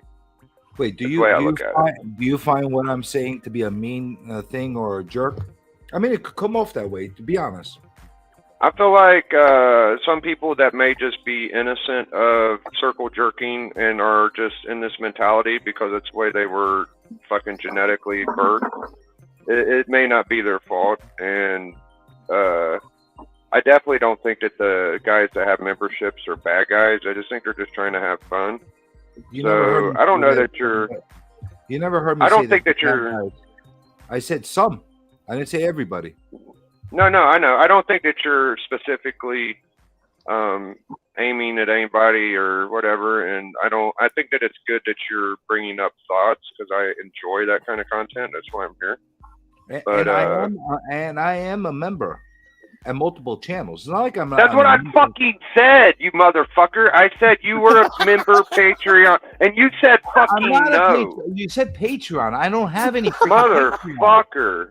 Bronze Age nerd. Motherfucker. Do you understand? Okay. I don't have any Patreon. Bronze Age nerd. Let me say something. Bronze Oh, Age. you're awesome, Biggie. I don't have any Patreon. YouTube memberships I do have. I started off saying that. I want to say something to Bronze Age nerd. Now that CJ has been complaining all about these membership, now I'm curious. Why is CJ? What makes CJ happy with the Bronze Age nerd? That's what I'm curious about. So I may have to join. All right, I got a few memberships that I have right now. Okay. Okay. So why are you happy with the you want me to list my memberships? I have a membership with the Bronze Age nerd. Why? When I first became a member, I like the guy personally. I like what he does, and I want to support his channel. That's why I did it. And he also offers some stuff, and you could win prizes. I'm like, all right, at least there's something to it. Whatever the case is, I appreciated that, and I actually genuinely like the guy. That's why I supported it. Okay. I have a membership with Whack Comics with Tyler and Lee. Why? Because when they opened up that membership, what did they say they wanted to do? They wanted to raise money to get Lee to the US. Lee into Australia, from Australia to the United States. You know what? They didn't bullshit me that they're going to give me some free stuff. They didn't bullshit me that I'm special. They said help the guy out because he really wants to come to the United States, and you could help make the guy's dream come true. Okay, so that's what we're doing. We're trying to help somebody's dream come true that way. Okay, that's why I did that. With Rob Faxtax, I have a membership. Why? Because he's taking all the proceeds and giving them to cancer. Okay, I have a membership with Legion of Comics, not because I bought it, because there was like some giveaway thing that Rob did. That gave me a free membership. As far part of it, and now I'm like, how long do I keep this for before I drop it? Because I'm not going to keep it on forever. Not because I have anything against Mark. Okay, DJ, got you. Hey, Sicko, I'm not done. I did one for. What's the circle jerk thing that we keep talking about? Like, what is this definition of a circle jerk? You wanna take that one, Biggie? Oh, okay. Circle jerk, in my definition. Thank you, Sicko, for the question. I was just going to tell people to shut the fuck up so Sicko could talk. But circle jerk to me is a mentality of it's like being this overzealous, super personality that says they love the community so much. Everybody in the community is such a blessing, and they like have this sexual urge in their penis to fuck the community, and they like only put over 3 or 4 of their buddies. Like they'll say, go check out Comic Tim's toothpick list. Whenever it's like a day, like me and Journey's going to the hunt, or K-Pop's birthday, or Norin's top 50. That's the kind of shit I think Circle Jerk is. It's people that just put each other, their closest friends over, but then they also want to say like they love everybody. That's what I think Circle Jerk is. You're saying very clicky. Oh, clicky. Okay. I gotcha. Is that what you're saying, Biggie? They're a very clicky group? But they pretend they're not. Yeah, they're kind of cliquey. They kind of think they're a little better than everybody, and they, you know, it's, at the same fucking channels over and over and over. That's what they want to fucking get over. And it's just like, and I almost feel like they pay for that shit. Like people that are members might pay for that, but still, I don't blame the members. I don't blame the people that run the shit. It's just a kind of thing I've been noticing lately. I don't even want to diagnose anybody with it, but I think I've seen it a few times, yes. Okay. Yeah, that clears it up. Does that make my position clear with you, Worm, as far as where I stand on the memberships? I mean, I'm always very clear about your position. Your position is that people don't offer you value for the Not only do they not offer value for their channel, they also have a bizarre demand for you to want to be a member of their channel. Do you understand what I'm saying? Like, it's bad enough you're offering shit, and then you're getting all upset about the fact that I'm not a member. I never witnessed those kind of people. So it's hard for me to relate on that one. All right, maybe you don't get that kind of thing, but I do. So yeah. I'm putting my position out there. Yeah, I mean, but it's like I say, it's what do you call those data when it's not? It's only based on your personal experience. How the hell did you get on the left hand side? I'm on the left hand side. I'm the leader of the pack. Hold on, you go there. All right, there you go. This is my channel, not your channel. I go in the leader of the pack corner. Okay, whatever. I mean, the hell? Data when your data relies only on your personal experience. What do you call that? Tyler. That's hilarious.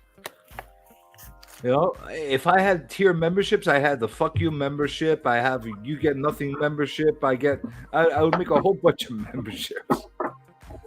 Anecdotal. So it's you're going by what's anecdotal data, right? You're not going. It's just based on your personal experience. It's not something that not only on my personal experience, but there is proof of the stuff I'm talking about. Well, I mean, but it's still personal experience, right? Yes, but it's also there for you to see it. If you click on people's membership privileges, you'll see what they're offering. We're not talking about 1,000. You clicked on 1,000 channels. You clicked on maybe 50 channels, right? What do you think? If I clicked on 50, 100, 200 channels, that's not enough a good sample? No, it has to be thousands before you say it's some kind of a non-anecdotal data. Yo, Bags brought up a good fucking point. Like, we talk about these memberships and all that shit, dude. The fucking biggest beefs in the comic community are in the auctions. Like, it's not even close, dude. Like, that is one of the more sick fucking areas of our. I mean, people talk about the whatnot and all that shit, but the auction scene is getting really ugly. It's fucked up. And you talk about the auction scene, but you're not fucking talking about the right shit, bro. They're fucking excluding people. That's the clicky shit. That's definitely clicky shit. I know that. I did talk about that. Okay. Actually. I talked to that extensively on a stream with Kyle PTT. Well, I talked about that like very openly. That there's games. There's like, if I wanted to go on there, unless I bulldoze my way in there and I force my way in there, they're gonna keep me out. So I remember when I was participating in the auctions, It was actually a lot of fun. 3 o'clock, Like, man, guys. nobody, was having a dig. Nobody was having a dig. Appreciate your talk. Hey, appreciate you, CJ. Thank you. Thank you, I Worm. appreciate you. No, I didn't say thank you. I said I appreciate you. I said I appreciate you, guys. And you got to apologize for interrupting me, you fucking worm. Where's the common courtesy? Thank you for blessing us with your slimy presence. Thank you, Biggie. I appreciate you. Yes. Psychotran and enjoy K-pop. I appreciate you all. Night, Norn. I'm gonna leave too. I better go. Little Shaq seems to not want to calm down until I'm holding him tight. So I'm gonna go hold my son tight and tell him I love him. And I'll see y'all tomorrow. I'll be in the chat. See y'all later. Go be a good dad, man. Anytime you want to really talk about the auctions, though, Biggie, no problem. You tell me. I'll set I think we talked about them before, but yeah, we could talk about them later. I don't want to say. You want to talk about that extensively? I got no problem. And mic drop. But yeah, as I was saying before, the worm rudely interrupted me. Yeah, when I did the auction stuff, I did them a couple of years ago during COVID. That's when you got money, you get bored, whatever, and you start getting involved in these auctions. And it was actually a lot of fun. Everybody was joking. Everybody thinking, like, I actually had a good friendly rivalry with a guy called Monster Warrior. And he'd know the books that I wanted. He'd like place a bid, and then I'd place a bid, and then he'd put in the comments, I'm not bidding against Mad Spidey because I know he wants it. And we'd have fun with it. But all I'm hearing now is that everybody's just at each other's fucking throats. And everybody's complaining about how people run shit and whatever. And it's turned into a toxic environment. They not only at each other's throat, you have sellers who are at each other's throats, like between themselves on the panel.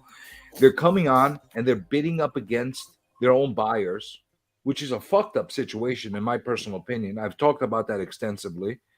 I also know that they bring in shill bidders who show up out of nowhere, throw a bid in just to raise up a price. That happens all the time too. And if you think I'm outrageous and I'm crazy about it, you go sit in the auction groups, the same ones, for a couple of weeks and start seeing the patterns. And see the same people that come out. I can't do it because I'll be too tempted to buy something. No, I get it, but I'm just saying, if that's how you pick up on the patterns and you realize what's happening. Yeah. And shut up, Tyler. What do you say this time? That I'm the one starting the fights. Yeah, you probably are. Yeah, No. we all know your famous Australian tempers. Yeah. We know the Aussie tempers. We're easygoing and friendly people. So I got a story. It's kind of got to do with like what you're talking about, like this shell building and all this stuff.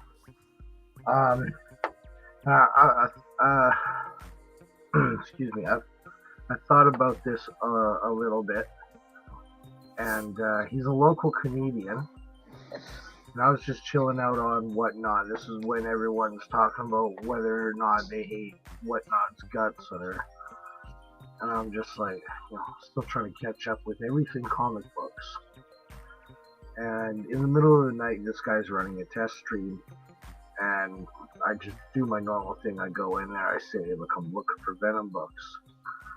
And so this guy's test stream, can we see that? We are in space. Yeah. Thank you. Oh, he wrote thank you. He did a fantastic job of thank you notes and all stuff. He gave me wicked deals. The next times that I came back after he had set things up, I noticed that there were like 4 or 5 people, 5, 6 people in the rooms at all times, no matter what day it was. And so I went back thinking, I got a little bit more money. Maybe I got some really cool Venom books from him. And I thought this was the reason I was buying from him, was because he's in Alberta, which is, just over a little bit in my neck of the woods. So I thought I was going to get a better shipping rate or a better, like, pay Canadian instead of US. Nothing. It was like buying from a seller in Arizona. So there was no incentive that he was in Calgary or wherever he's from.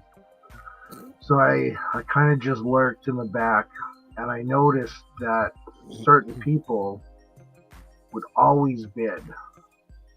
And no matter what, like when it was about to go for too low, someone would come in and be like, 20. I'm just like, how do we go from 6 to 20? You know, why wouldn't you offer him 8 or 10 or, and then we go up and up. It just really looked suspicious.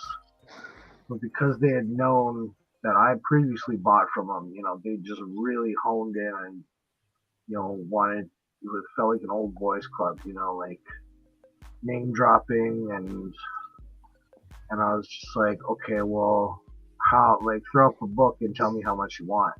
Sure enough, it's just like some sort of exclusive and he wants $300 for it. And I go on eBay, books go out for like $25, like all over the place.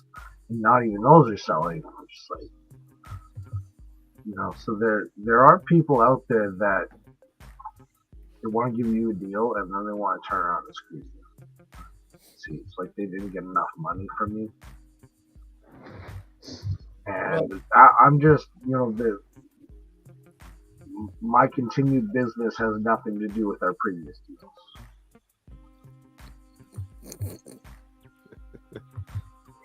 Well, you know what? I've seen that a lot.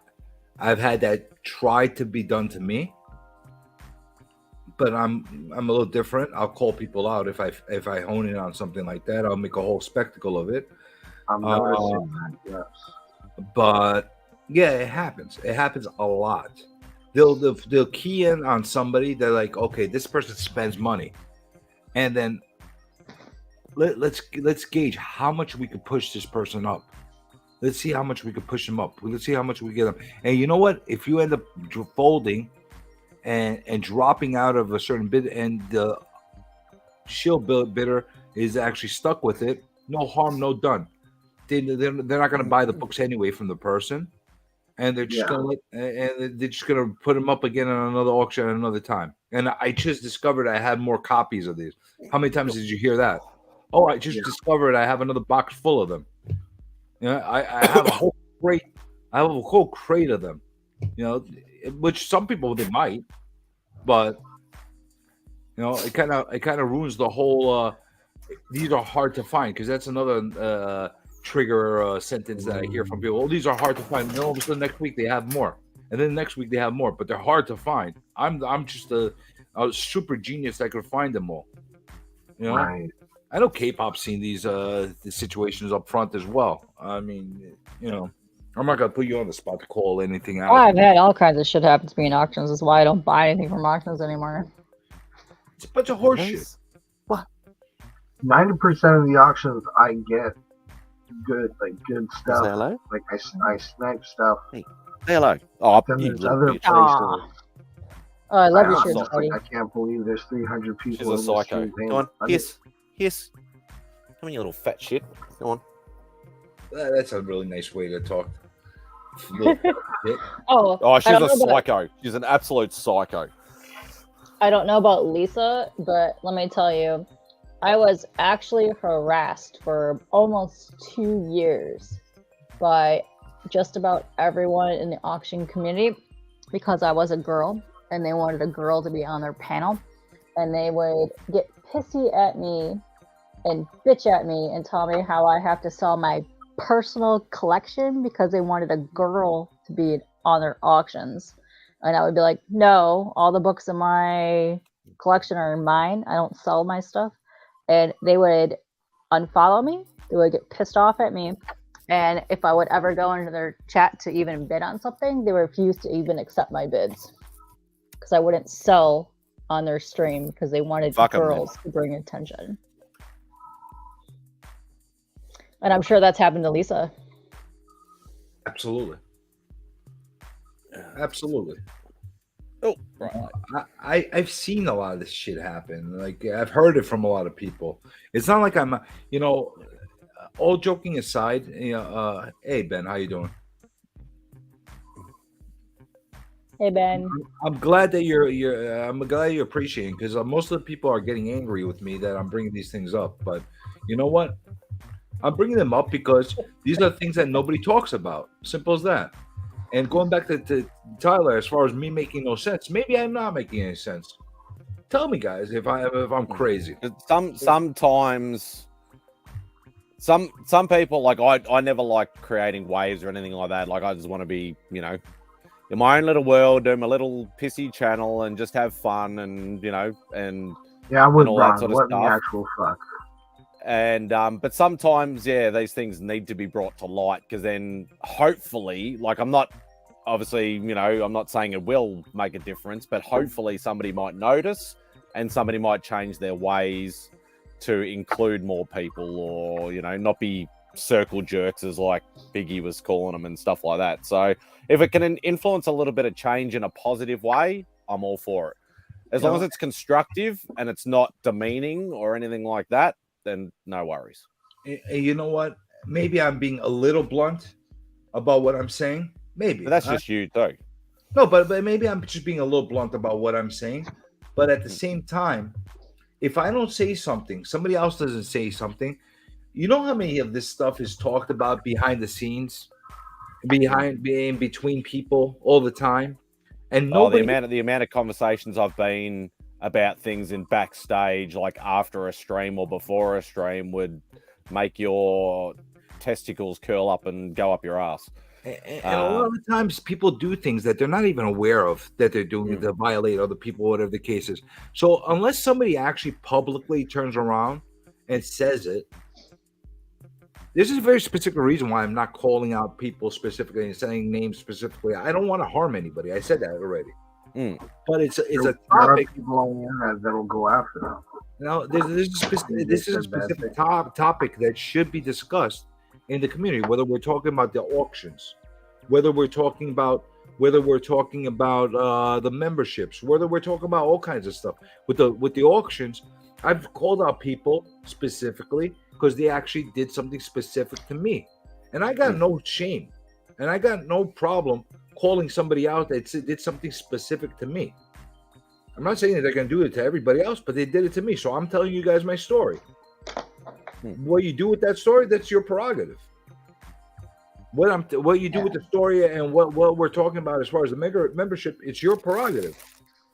I look at it from both sides of the coin. I know exactly what people are doing and what their intentions are, but I also know that there's a lot of people out there that don't really understand that they're violating people, that they're not giving you any value, that they're hurting some people in some way. They're burning bridges. They're annoying people. They don't realize that. Most of the auction guys that are screwing you, they know they're screwing you. They know. And I'm going to say this, and I stick by it. I want to say 90% of the people, whether intentionally or unintentionally, they're screwing you. That's my truth. And the bottom line is, especially with the auctions, when it comes to money, every bet's out the window. And they're screwing each other too, by the way. You got to see what happens between the auctioneers and the sellers, behind the scenes. They're trying to fuck each other left and right. Yeah, now I'll still pick up claims on like Instagram, because that's a whole different thing. Like claim first or whatever in the comments, that's different. No, it's just what it is. Like I said, this is not meant to be a platform to go and burn down villages and basically change Frankenstein or whatever we're doing. We're not doing any of that stuff. We're basically talking about a topic and making a conversation about something that should be addressed, that people should talk about instead of pretending that it doesn't exist. Talk about it. Talk about it. Let people know how you feel about it. It is what it is, man. I'm telling you. I know that whatever we're saying right now it's gonna annoy people. It's gonna aggravate people. It's gonna upset people. It's gonna rock the boat with some people. But I'm not saying anything out of place. Well, hopefully, whatever you are saying will maybe help change the things for the better, so that Perhaps, and with some people it will. And perhaps with some people it will. With other people, it's going to infuriate them, and that's okay. Either way, it's okay. You take whatever it is you want to talk about, and take it as it is. That's basically the way I look at it. Ooh, that's right. I just remembered something. I need to start looking through art folders for Venom pieces, don't I? Saying I promised Sicko that I'd do that. Oh I'd yeah. do that when I was actually home. You want to see a sneak peek at my original art that I got at my con, Spidey? Ooh. Yeah. I know. I got your attention with that. Artists that I know, or yes, ooh. One for sure that I know. You got a few pieces, did you? Very well said. I got an original art and I got a sketch cover. Do you like Agent Venom or just standard Venom? Agent Venom, the Red Agent Venom, Space Knight was awesome. Oh man. Ooh, wait, that's hard to see. Hold on. That's Tony Moore. Oh man. Can you make it bigger? I can't even. Yeah, let me make it bigger. Let me get bigger. I was focusing on the chat. Sorry about that. Let's get Spidey up. And is this art or is this a print? No, I don't collect prints. I know you don't. I know you don't. But wasn't here. I didn't hear what you were saying. He's a print snob. Yeah, I'm a print snob. That's right. So nice. Yeah, that's Tony Moore. So if you don't know who Tony Moore is, he's the one that pretty much he's the the Walking Dead guy. Yep. I won't. You don't know. Just make me big when I get to the piece because there's wait till he turns around his butts in cam and make sure that you make him big. All right, you're already cute to be big, so all I gotta do is. I'm not doing a TM. Hey Gary. That's okay. Hey. People can. Yeah. Oh my God, he's probably so mad because we played his stream before. Nah, I don't think so. Gary, we played your video before, and we were having some dramatic talk about it. That was a big portion. Yeah, that was a big portion of your stream. So where is the Venom? Yeah, and I want to say, Bronze, you really run a really nicely put together auction. It's paced nicely. I can say that about some people on auctions, they run it too fast. And what I mean by run it too fast is when they go to show their books, they won't even get a chance for the chat to even see what books they are, and they just kind of like throw it up there because they think that they need to throw up as many books as possible. But by doing that, they're losing out on sales because the people in the chat can't catch up. Plus, there's lag. So by the time it happens, it's. But I love the way that your setup is, especially when you do your YouTube auctions, because you have you here, the book is the main focus, and it has all your information like tickered on the bottom. So it's also reasons why I have bought items from you. And Browns, I'm gonna say something else in front of the chat or whatever the case is. I hope people know me enough to hold on 1 second, Spider. I'll bring you because you're right. I hope you all know me enough to know that if I didn't believe what I said and I thought Bronze was a douche with his memberships and he was in the chat, I'd call him out. I would, and I hope everybody knows that would be the case. If one of the douches that were in that I'm thinking of, as far as where their memberships were in here and they're trying to defend themselves, I swear to God, I will call them out. So take that for whatever it is. Spidey, let's see. Is this the Alan Kwan? Yeah, this is the Alan Kwa. Oh, that's cool. Ooh, ink washy. I like it. I actually do like how they made him actually bigger than Spidey, because quite often they'll just make him the same size, and he's supposed to be like not ridiculously bigger because it's obviously the perspective as well, but Yeah, Yeah, I Alan like Quire does some fantastic art. Super nice guy too. He's supposed to be like 8-9 foot, like 300, 400 pounds. Yeah. Yeah, and a lot of He's gonna times come out to he's be like 216, 6 foot. almost. Oh, and the that's same what I size as showed Spike. before. That was because I dropped in to see Simon and Sarah, and that's one of the books they gave me for my birthday. Aw. I don't think they made his tongue long enough though. I think they could have been a little bit longer. Could have been just a tad bit. Yeah, just a little bit.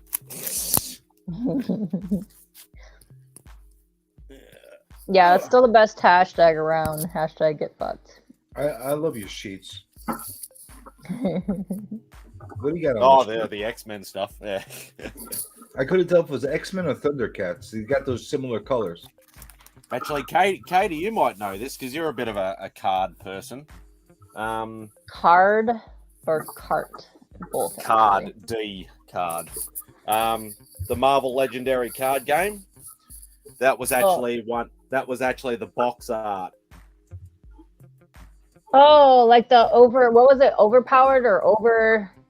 Yeah, Something. Something like that. It had over in it. Yeah, he's just written Legendary card game box art. Yeah, I So that's remember like- I remember that, like the shattering coming out of the box. Yeah. So yeah, you got obviously Venom in the middle, but then all the shattered pieces have got. I like that. Ooh, Scream. I love Scream. I love them all. So that's probably the closest thing I actually have to a cover.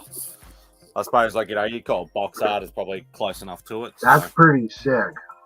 Yeah, that's I can never pronounce his name. Iban Coelho. Coelho. I can't pronounce his name. Koala. Capullo. No, it's not koala. Yeah, the koala did it. Capullo. Yeah. It's Coello. I think he's Spanish or something. I think It's Capullo. No, not Capullo. That's Greg Capullo. I'll tell you what, I'd pay some major bucks if I had a drawing koala do me a sketch. If you could get a giant koala to make comic art, you would be in the money. How awesome would that be? Ooh, that's smaller, but there's so much detail into that. Look at what is that? Space? It's so hard because it's tinier. It's a space station. Like that church. No, it's the skylight. So like a big circle skylight, like Yeah, you'd see in like sort of up. like a big fancy France Yeah. sort of the Louvre detail or work something. on That's that. cool. Yeah, that's Riccardo Lantina. Nice.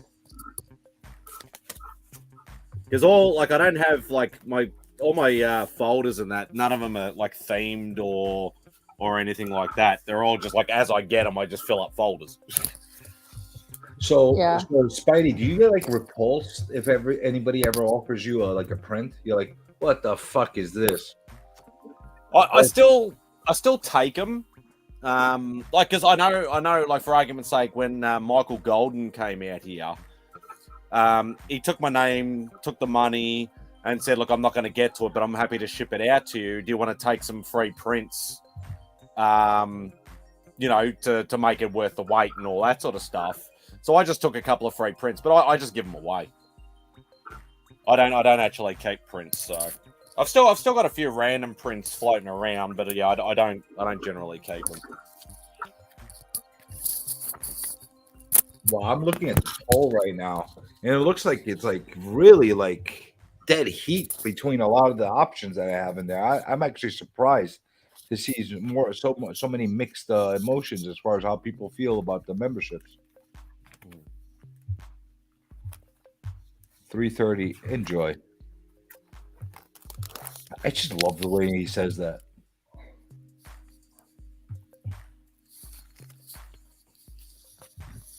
What's he showing now?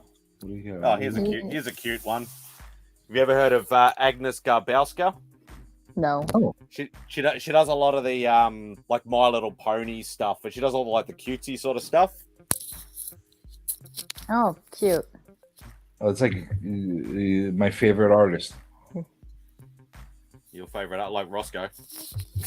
Not like Roscoe. The other guy. Ooh, Tyler. Tyler says he calls your bluff and says your art is actually Prince. Yeah, good one, Tyler.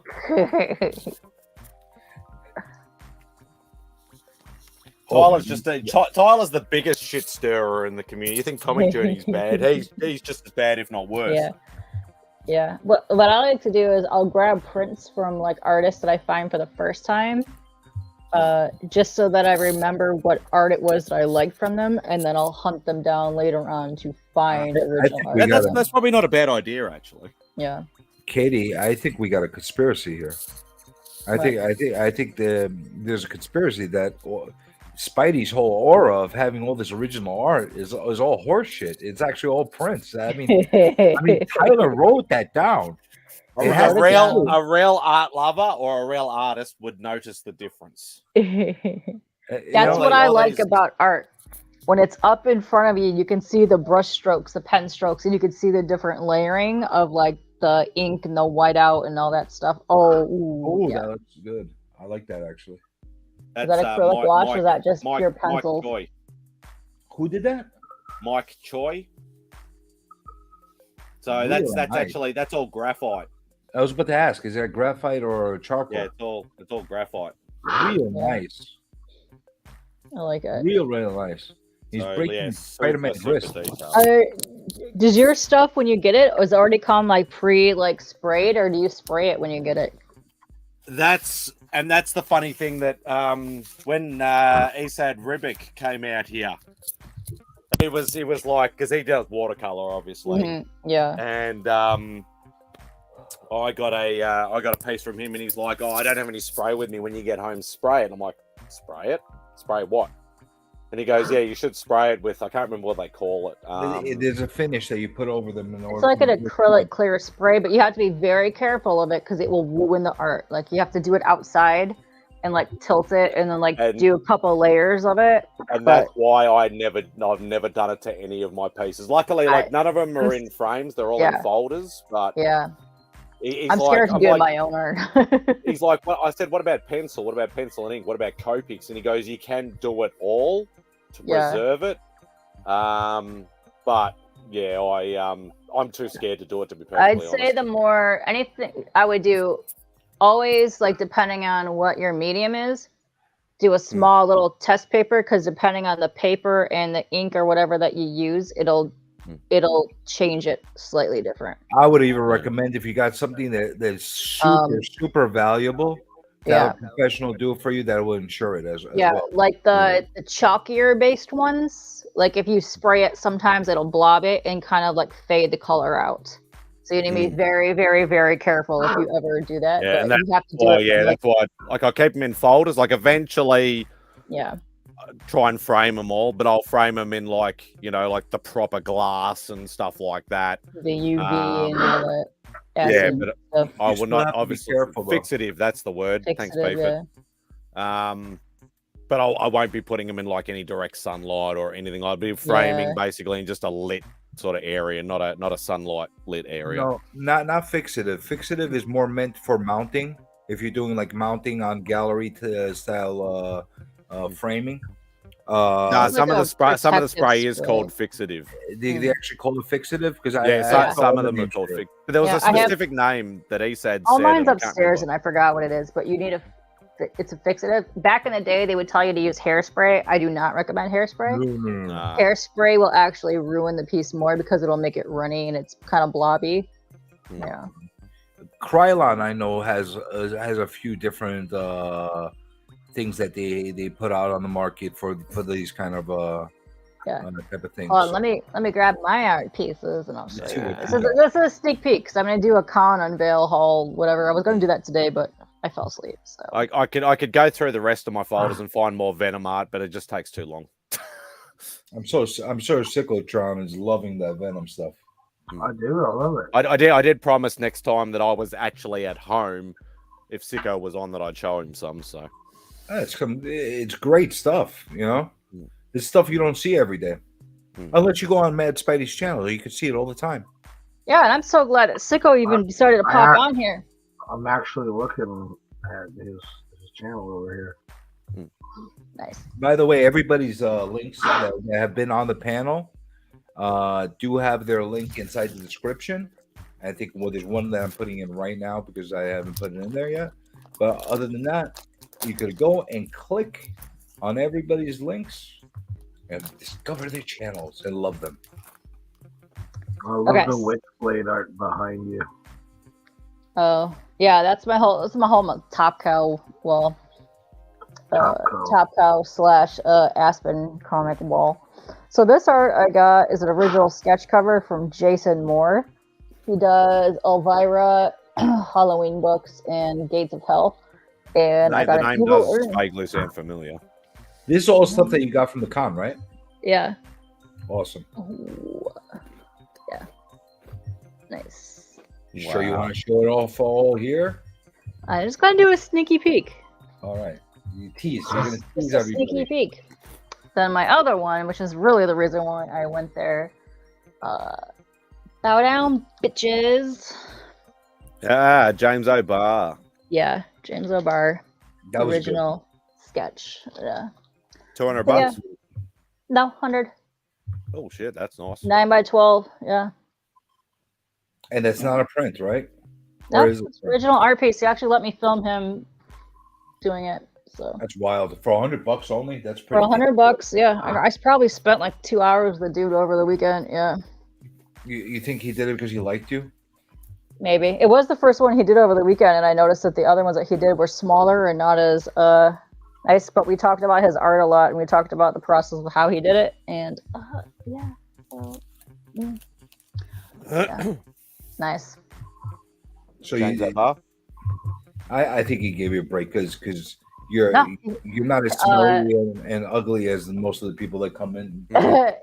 He was charging $200 for full figure on the 9x12, and I said, "Look, I've got an 11x17 folder with me.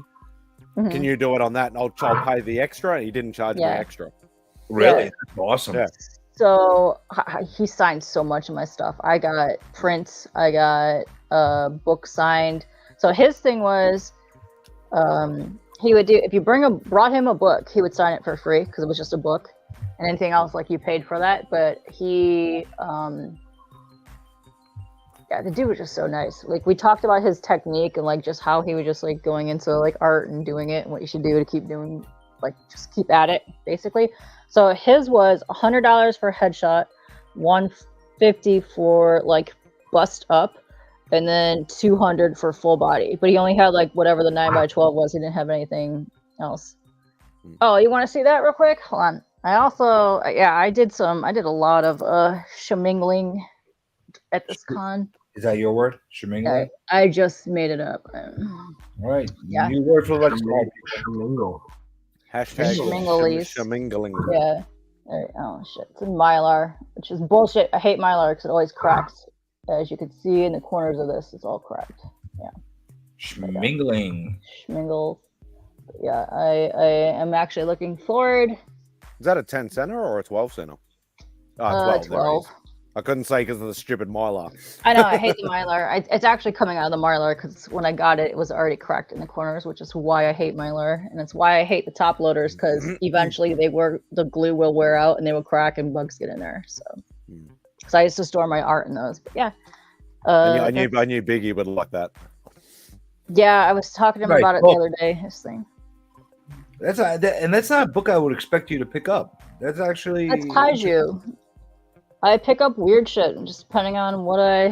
What is Kaiju? Is that why? I thought it was just like a regular war cover. And there's no 90210 people on it.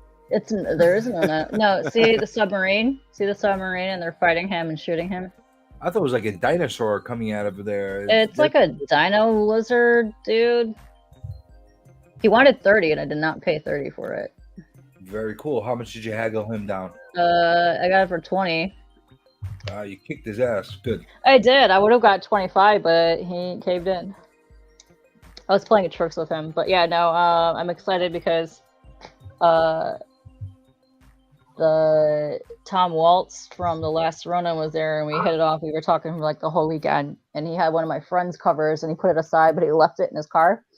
He didn't have his car with him, so he's actually sending the book that he had on hold for me to Kevin Eastman to get signed, and he's going to send it to me. That's awesome. Do you know the specific year that's from? What, the War Stars? I think it was 68. 68? It looked like it was older. That's why. I know it did look older, but I don't care. I love it. It was kaiju-y, and I was walking around with my little kaiju dinosaur that I won. Those colors, the way, the style, it looks like it's older. That's why. Let me just take it out. No, don't do that. I don't want you to stick it with your Mylar. Oh, the Mylar is all gross. It's kind of stuck in there, but yeah, I don't want you to screw up the book. But nice book, really nice. It needs book. to come out of this thing. This thing is just trashed. Yeah, that's why I said, is it a 10 or a 12 center? Because it does look like a Golden Age book. Yeah, it's got that look to it. It definitely like a mid to late 50s sort of book. It does. I kind of thought it was like late 50s, early 60s maybe. But I don't care. I just liked it because it had Dino. Oh, actually, Biggie, if you're still in the chat, 1954. Would you classify that as silver or golden? Wait, what would you classify as silver or golden? What number? What? 1954. 954 what? No, 1954, the year. The year. 54 is golden still. That would be classified as golden. I thought 54 is still golden. Yeah. Hey, here's the person to ask if it's golden or not, or silver. This guy knows everything silver, actually. Hey, Chronic. Hey, Joe, how you doing? Biggie. 54 is gold, and You 55 can is silver. take me off Thanks, of this Biggie. shit. Well, listen, you got the platform right now. Before somebody else stream swipes you, you sure you want to give it up? You guys would love it if I gave it up, but yeah, Tricky anyway. Can I show you have to some be books? very careful. Oh yeah. Oh, you got something else? All right, let me give it to you back.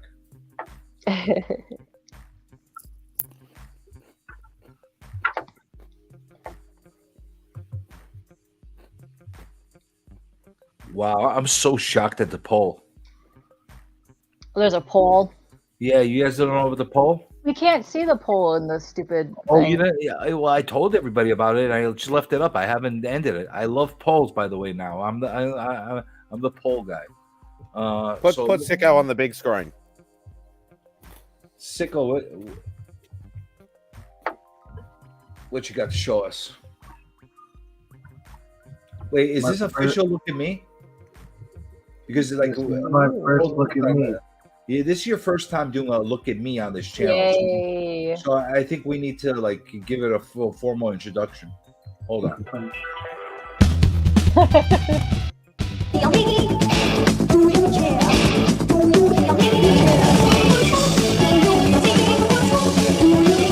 Look at me. Hey, everybody, look at me. Are you even listening to me? Look at me. Hey, everybody, look at me.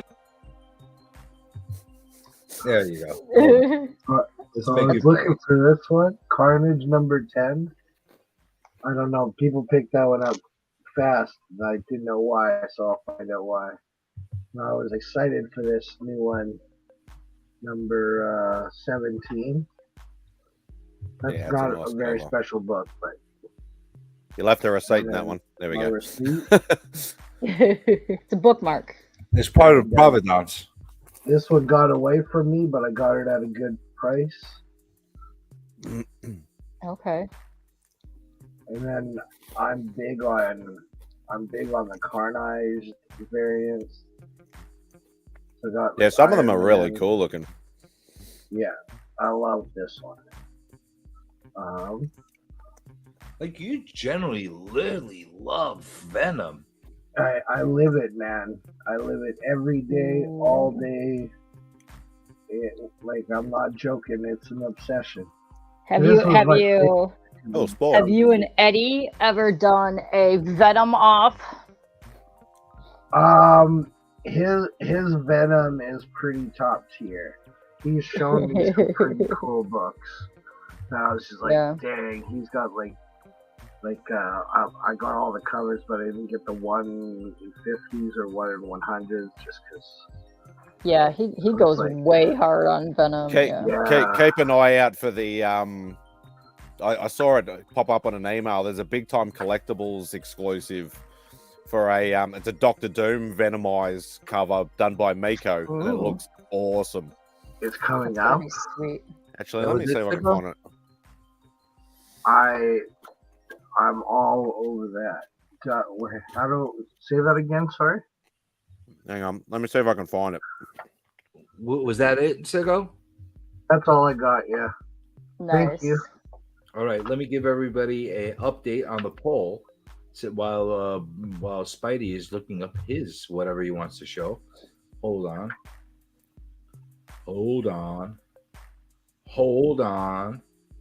Found it. As soon as I find it, you say you found it. All right, hold on. That's an update, people. That's an update on the poll for anybody that hasn't seen it. Do you like channel paid YouTube membership?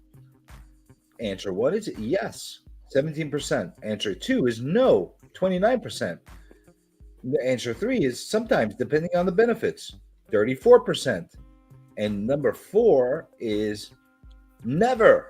Memberships suck ass. And that's at a 20%. I'm actually surprised it's so evenly split by doing everything. I thought everybody would have either been pro or against. Hold on, let's make you big on it, and let's see. Oh, it's pretty that little nice. screen of yours. Let's see. That is looking doom. Exclusive. That'll be. You have to get it from Big Time Collectibles. Big Time Collectibles. Yeah. Nice. So there'll be a trade dress. There's also a Virgin. Or you can get them as a set, and you can also get them in slabs if you want to go the slab route. But that's the second Lethal Protector series that they're doing. That's going to be coming out. That's the exclusive for the issue 1. I love the Lethal Protector. But by the way, is everybody enjoying the foot rub salon music that's playing in the background?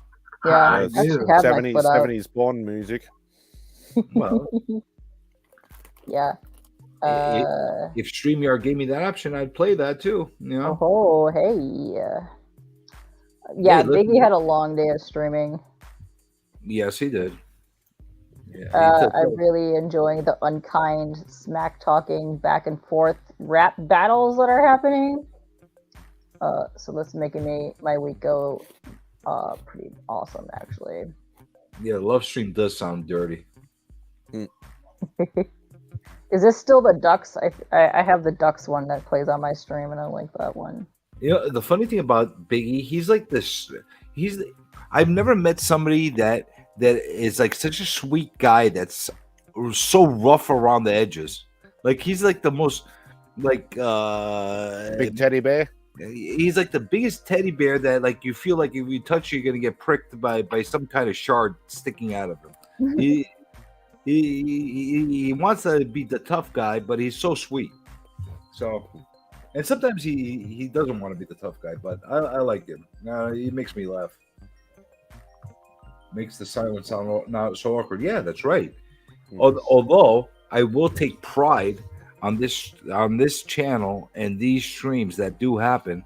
It's very rare that you get more than a moment's silence. There's usually CJ does not like dead air. Yeah, I hate that air. Rob's the same. Obviously, Rob being a former guy with radio, he hates the dead silence too. You want to hear the funny thing? I did radio for a while myself too. That actually wouldn't surprise me. I actually used to do a real estate show every week. Very nice, very nice. Yeah, so I made sure that every single minute of that show did not have any dead air, because you know what? The sponsors, they do not want to pay for dead air. No. Or awkward silence. So you got to keep something going. Or, you know, it depends. Like if you're doing that, sometimes you want to do a little bit of silence. Like if you're interviewing somebody and you ask them a question and then you just shut up and let them, like, even if they don't want to answer, you make such an awkward silence to them. They feel that they need to say something at that point. It's a technique when interviewing. I know some shit. Not a lot, but I know some shit. Yeah, it's like spa music.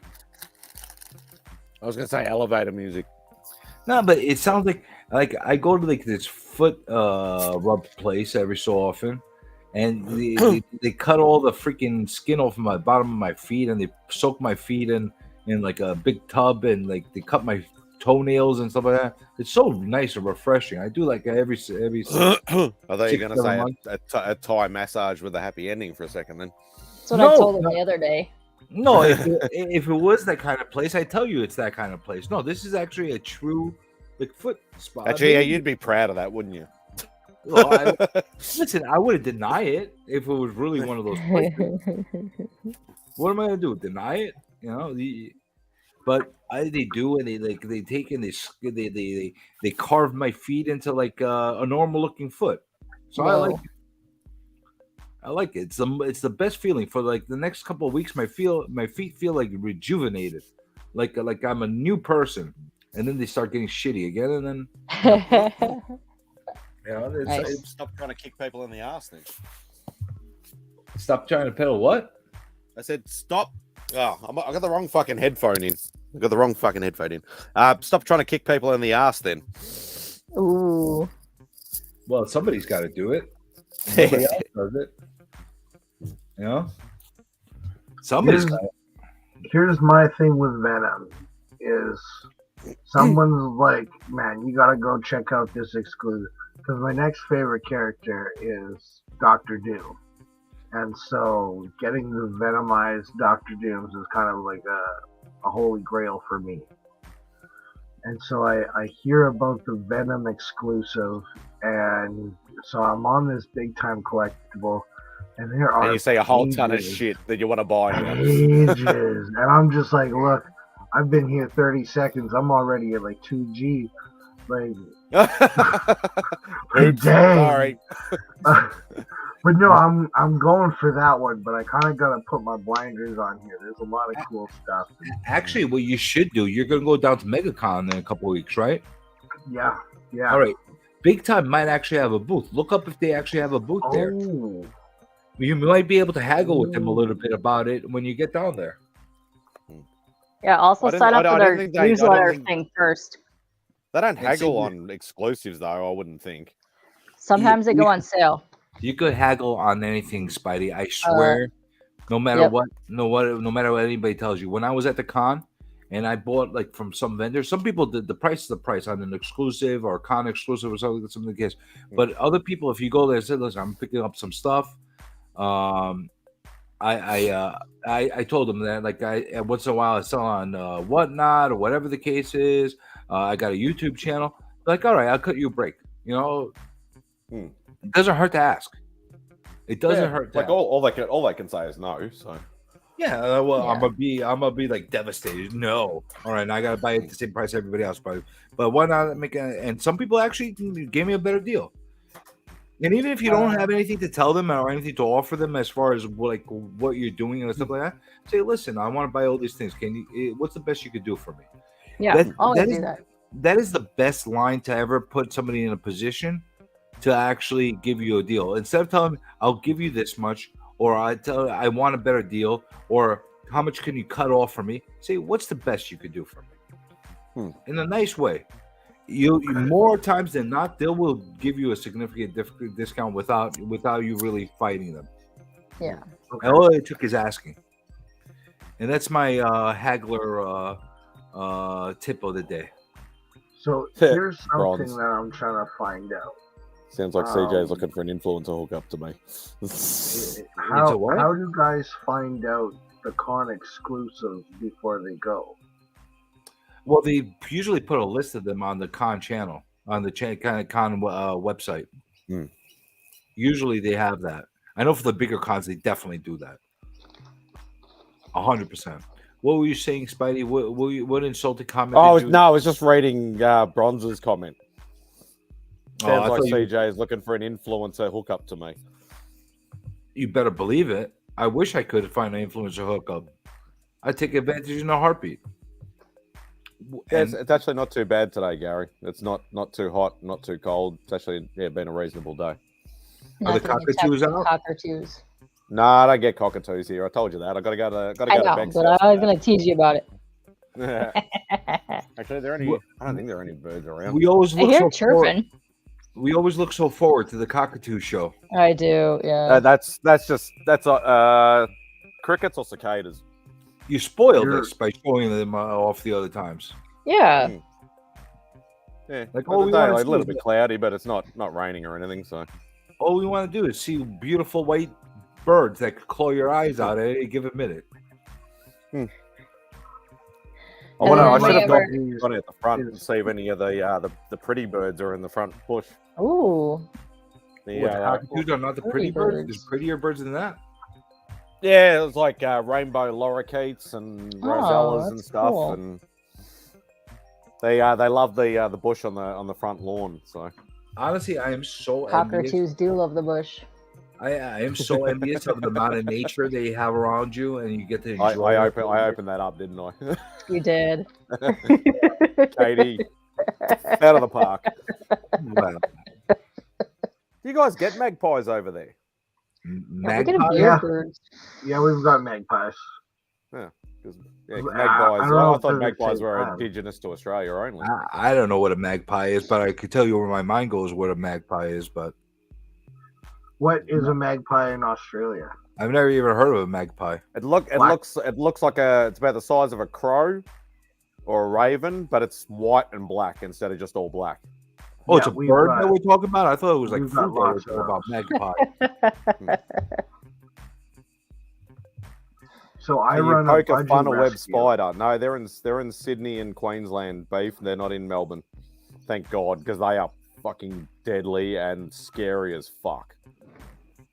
I've got no dramas with spiders, but funnel webs, just stay the fuck away from them. Yeah, no good.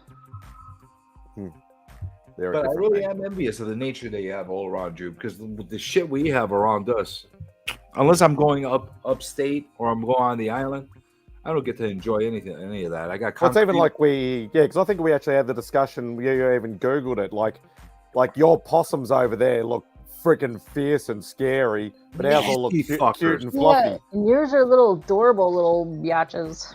Yeah. nasty fat bastards that we have over here. They look like they We've got a ripped big your face long off. snout, and oh yeah, they look. Oh, Yeah, they're I got like a bunch in my backyard. overgrown rats. That's exactly what they look like. Overgrown, ugly ass rats. Yeah. You do not have wallabies in your area unless they're in the zoo, Tyler. You're full of shit. I think we might have mailed him one. I think Tyler's a wallaby. Could be, yeah. He's not He intelligent. does enough to be turn a into a mannequin every now and then. Nothing is adorable. Yes, Lisa, you're right. We don't have much to adore around But here. rats aren't So adorable. sewer rats and alligators. Pigeons. We got pigeons. A lot. Yeah, we got tons of pigeons. Dirt, They're yeah, but annoying. you probably have like nice looking pigeons. We got dirty ass pigeons. Like pigeons, like Ooh. Pigeons are Like- pigeons. Doesn't matter where you are. No, In the no, world. no. City Like- pigeons are like gangsta, man. I've seen ones with like missing feet, and they would just hop around on a little thing, and they'll swoop down, just attack the shit out of people. Oh yeah, they're someone else. If it wasn't so expensive, I'd actually love to go and visit the quokkas again. the quokka. they're- What the hell is a quokka? Well, you've seen quokkas before on the. A little adorable little dude. They're literally only on one island off Western Australian coast. That's the only place you find a quokka, unless it's in a zoo, of course. You can Google it. It's nothing rude. It's a. They cute have them in little animal. zoos here. Yeah. Quokkas. How do you spell that? Yeah, it's QUOKKA. Q They're cute. QUA No, QUOKKA. quokka. Let's see what a quokka look. Oh, they are cute. They're like little squirrel rats. Yeah, like a little. like a cross between a rat and a Prairie hamster dog and- type thing. Yeah, a little bit Let me like a show you meerkat. A with little the bit. chat so they can see beefier. what we're talking about. We got little quokka squirrel rats over here. They're cute. You're so full of shit, Tyler. They are cute. All you have is corn. And Kyle, because apparently he also lives in Indiana. Yeah. Let me see how that's. Why is it? Oh, there it goes. All right, perfect. Yeah, we have a lot of marsupials, Biggie. A lot of them are indigenous to Australia. Yeah, see that? that's a Yeah, he's quokka. adorable. Cute little fucker. Yeah. And they're very like when you go because they're all in an island called Rottnest Island, and like they're only on that island, and like you're not supposed to feed them, but everybody does, and they're so used to people now, they'll just come up to you and you just feed them and give them a little pat and stuff. Until one day they take over the world and they kill you all. Then you're gonna say, "I should have fed them." Was that Chris Probably. Hemsworth? No. I saw the picture on the side. I think it's just some dude. Looked like Chris Hemsworth for a second then. Some quokka dude. Maybe the bro? Oh, it looks like a It's a Hemsworth. quokka dude. Why is it blue? Don't be blue, damn You're it. trying to click it. I don't want to click it. No, I mean, you're trying to click it. That's why it's blue. It should stay blue. Yeah, damn. Screw you, blue. There he is, to the right. Go to the right. Moved it over there. Oh, that's why. Okay. Now let me make that big now. Oh my god, look at that adorable bastard. You saw that little thing? Look at that thing. Look at it. Aw, it's so cute. Yeah, it looks like Spidey. Look at that. Oh, thanks. You think I'm cute? Thanks. If Spidey were turned into an animal, that's exactly who you would turn into. Well, you are a hobbit, so hobbits are cute. You know? Hobbit. Did we establish that last stream? Yeah, that stupid poll because you got addicted to polls. Well, you know what? How could I not get addicted to polls? Oh my god, look at that face. Yeah, I haven't been there since I was a little kid, but I do vaguely remember them. They look like little Muppets. They're cute. There's a place in Japan too where there's like an entire island of like these giant ass rabbits. You can just go chill with them like all day. Oh, they've got one with foxes too. Oh, nice. But the foxes are friendly though. They don't like nip at your heels and shit like most foxes would. Yeah. Should I put the poll up again to see if you're a hobbit or not? I mean, it was pretty clear that everybody thought you were a hobbit. Nobody believed that I was 6 foot, so. Yeah, we established you're mutated. How did they think? How short did they think? I must have not been here for this. No, we established that he's a mutated 6 foot hobbit. Oh, okay. And he confirmed it because we were making a point that it would maybe Beefit was a hobbit because he lives in New Zealand and that's where it was all filmed. But then Spidey actually made the point that it was all based off of Australia, regardless. So no, I didn't make that point. Kyle made that point. It made a lot of sense. Well, you confirmed it. They're saying that like Middle Earth was based off Australia, and like another thing was based off like another area was I think Mordor was the United States, and this was this something else, and this was something else. I can't remember. Britain or something like that. I don't know. I don't know. I don't get caught up into the whole mythos of where everything came out. I just know that they're really, really good stories. I read them. I watched the movies. I enjoyed them, and I don't give a fuck about anything else. That's it. That's all that matters. Synchrotron, I think I'm going to have to change your name going forward. I think you're going to be Venomtron from now on. Venomtron, okay.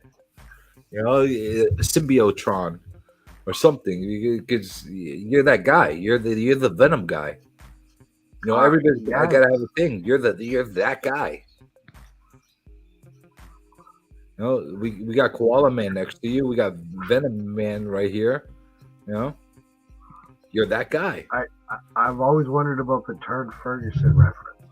Well, that's her alias. She's really one of her aliases. One of mine. I have like 10. So the Turd Ferguson came about because my name K-pop, the most typoed name ever is K-poop. So people call me K-poop, and my whole entire Discord and Twitch stream revolve around K-poops and farts. So I didn't want to put my K-pop name on here when I put my Faith game on the one time, so I just picked Turd Ferguson. What's that from?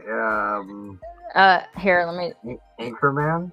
Yeah, that's Saturday Night Live. It's the Burt Reynolds sketch from SNL. Right, Burt Reynolds. Oh, look, Tyler actually got something right for once. Oh, he did. Well, I could see him liking Turd Ferguson from SNL. And apparently Immortal Biggie Shack believes that turds are sexual, so Always, Tyler. Always. You're right. They definitely are. Yeah. I mean, K-pop's into a lot of stuff. I mean, I could call her Korea girl or manga girl.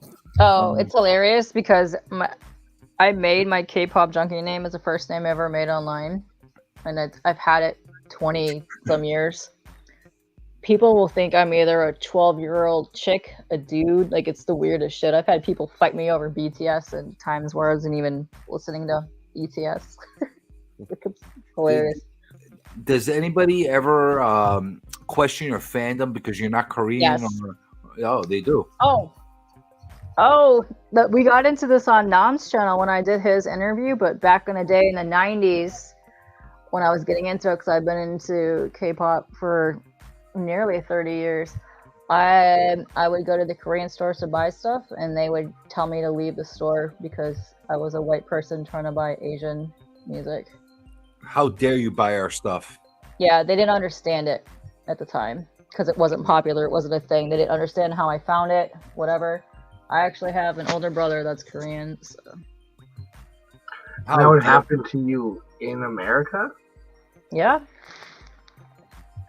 It just shows how multicultural we are. Because like I used to go down to like Chinatown and stuff, which had a lot of like, you know, purely like Asian, you know, manga shops and stuff like that, and go in and have a look. I never buy any of them because it was all in Japanese. I can't read Japanese, but I used to love go see there and look at the statues and all that sort of stuff.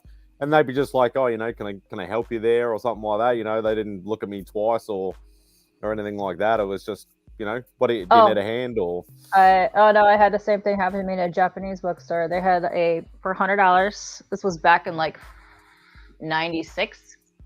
The entire Japanese volumes, of Sailor Moon, and I wanted to buy them. And the lady told me no because I couldn't read them, and she told me to leave her store. Oh. Yeah. Well, fuck you then. You were willing to pay her for them, and she refused to take your money? Yeah. That's funny. That's actually crazy. It's crazy and funny. The first time I met K-pop in a chat, I assumed she was a young Asian guy. Hairy old fat guy to this day still thinks I'm a dude, and it's fucking hilarious. Yeah, it was PTT stream. That's where I met you and Miss So and a couple other people in there. But yeah, no, it's very strange because I would think it was more of a cultural thing because they were old school.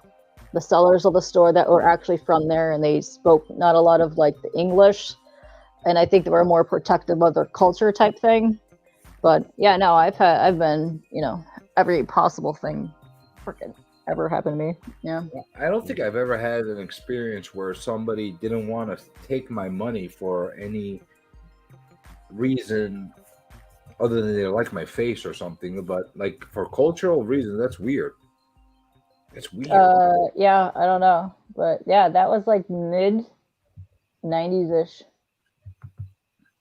Yeah, Tyler, that's basically what she told me to my face. She said I didn't understand what it was. I couldn't read it, and there was no point in me in having it. And I was like, here, take my cash. And she was like, no, leave. I used to have a Korean grocery place right by me that used to always yell at us and tell us, hurry up and buy.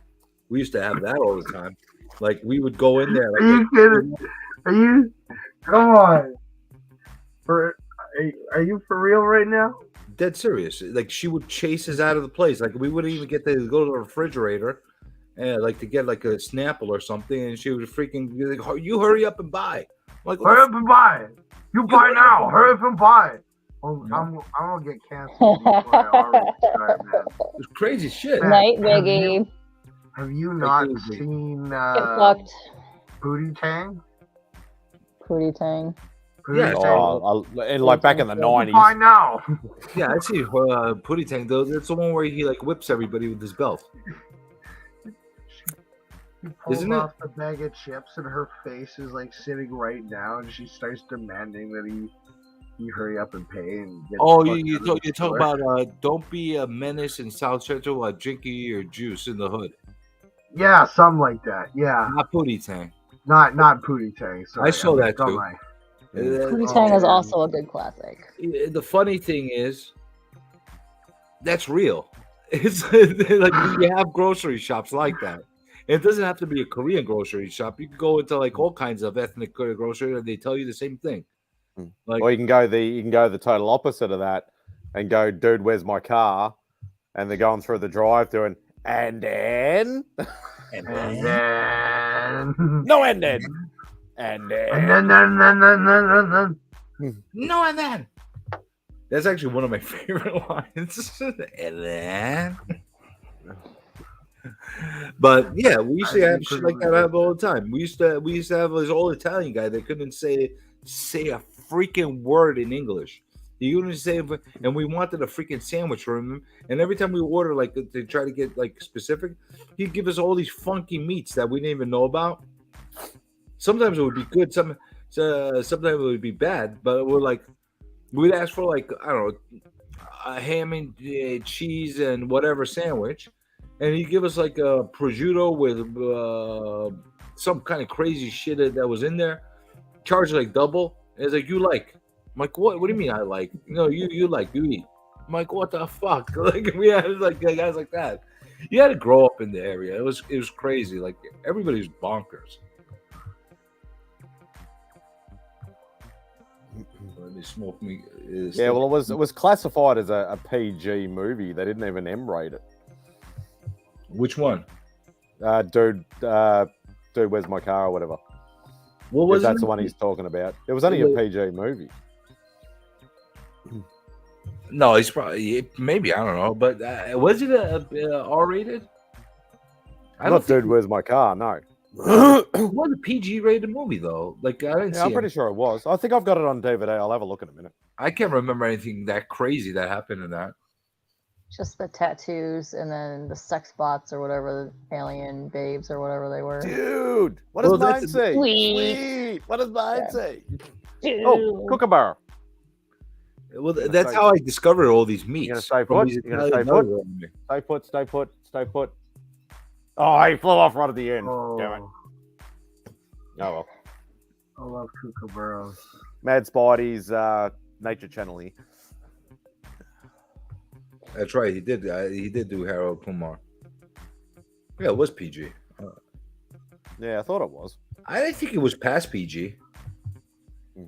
Maybe I should have a different weird sense of what should be PG and what's not.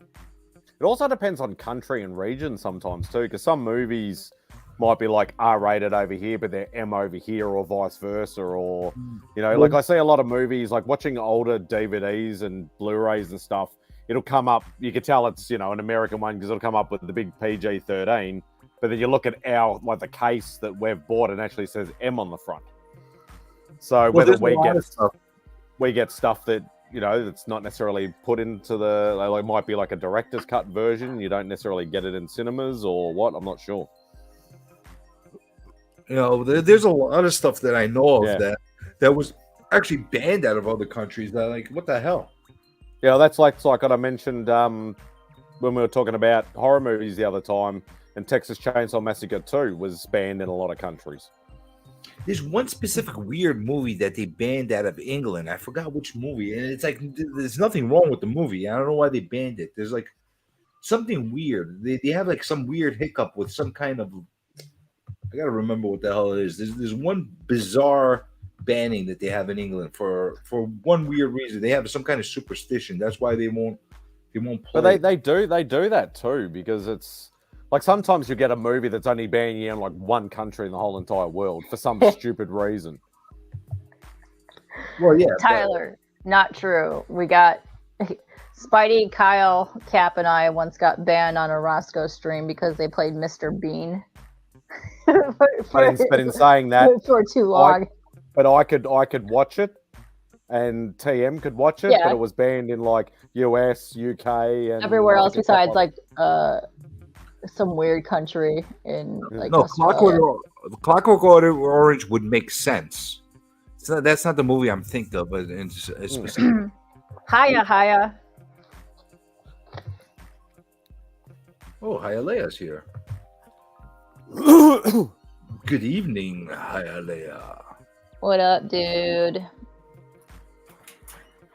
I don't know what it is. My brain's too insomniac right now to think of it, but I'm sure one day it'll come back to me, or maybe it'll come back in a minute. Who knows? That's how my brain works. That's usually how that happens. But I'm not gonna look it up because I don't like to Google. American. I don't like Mr. Bean either. It's funny sometimes. Yeah, I don't know. It's just his face annoys me. That's right. Get fucked censorship. What was I looking for? Oh, you did Cannibal Holocaust? Up we go. You have any idea how many times I've been blocked in the freaking? Oh no, it's M. It's M in Russia.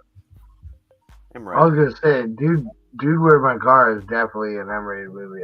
Yeah, I thought it was PG over here, but no, it's definitely M-rated. So there you go. Well, that whole big lady. I don't remember any like over the top sex that happened in there. Was there? No, they're just like those weird alien sex bot chicks, but they didn't really do anything. They were just like chicks or something. So why the hell would it be R or mature? When the lady grows super big or whatever. Yeah, but still, maybe. I've seen a lot worse stuff that was PG rated. Actually, you take anything from the 80s that was in that put out there. I'll see if it says because you know sometimes they'll put like M and then Y it's M.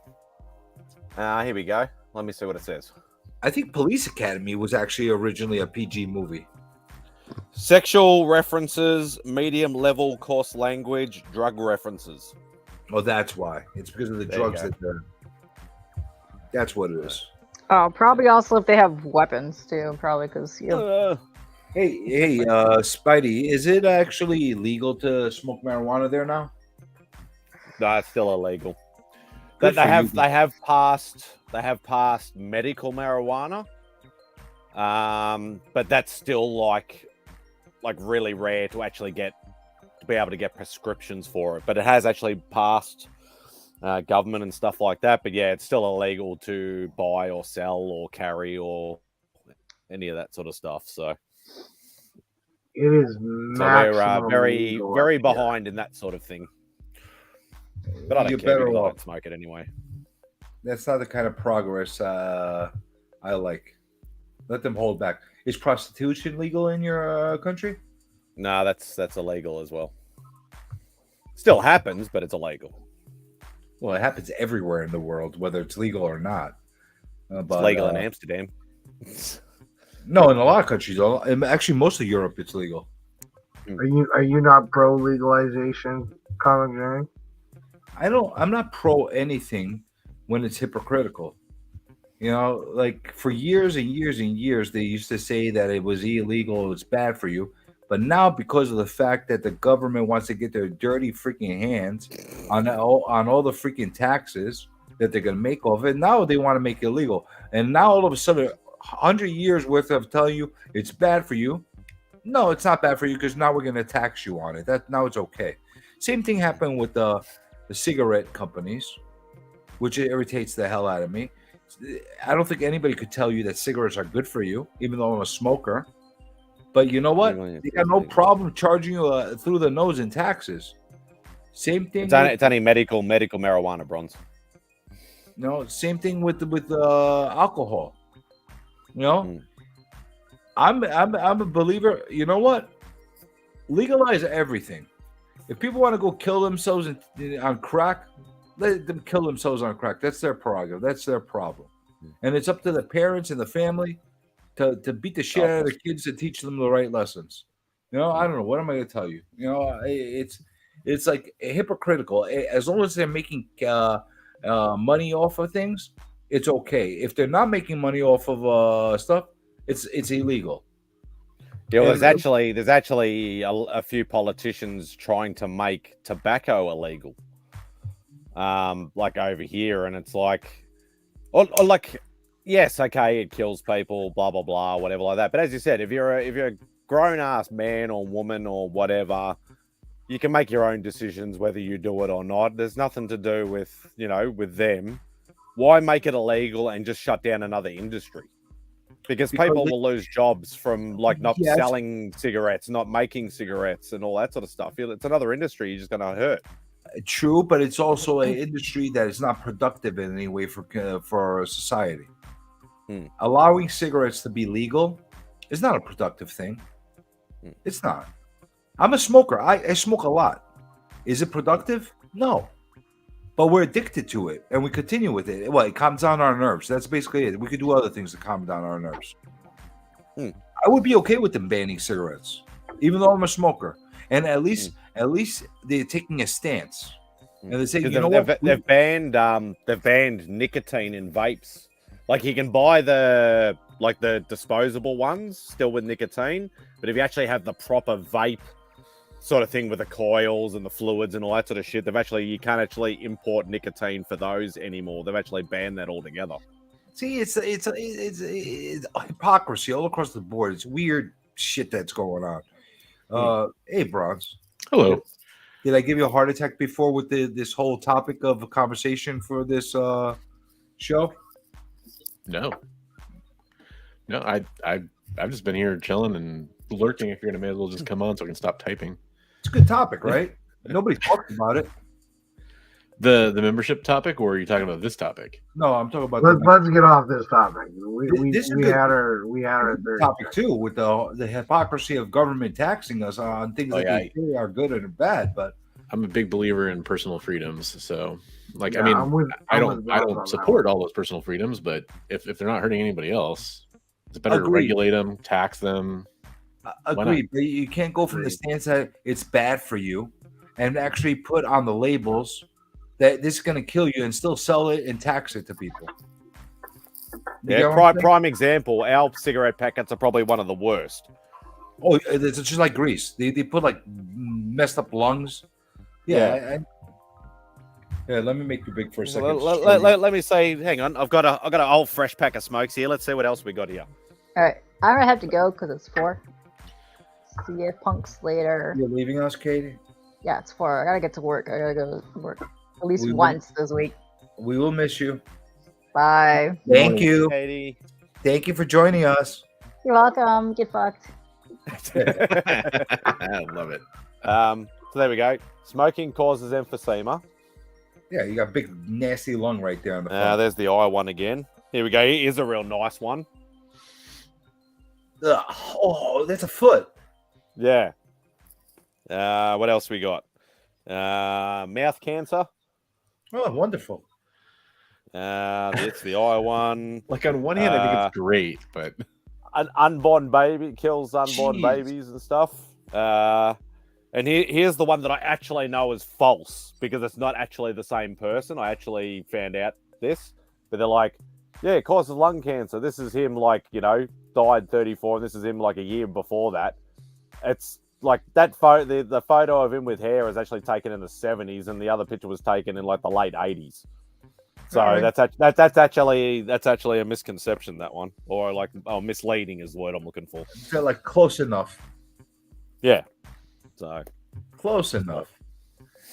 But that's what I mean by the hypocrisy. They're telling you it's going to kill you. They're showing you pictures of people dying on it, but it's okay because we're going to tax you on it. Yeah, and then as I've said before, we've got probably the most in the whole world. We're probably close to one of the most expensive packets of cigarettes. We're up there. I know you said you're paying about $15-16 a packet. I'm paying 40. That's ludicrous. Yeah, exactly. Ludicrous. So we went from a broad range of topics of memberships, auctions, and big government controlling what we intake and what we don't intake. Seems like a typical Insomniac. Yeah, right. Right. Distributors tax. It's all. Don't get me started. I could go on for a stream for a full week talking about how I feel about that. It's crazy. But yeah, I didn't honestly when we brought it up, I didn't see you in the chat because I would have made a point of actually pointing out you in the beginning as far as your membership is. I jumped in. I didn't know. I didn't get the alert that you were live.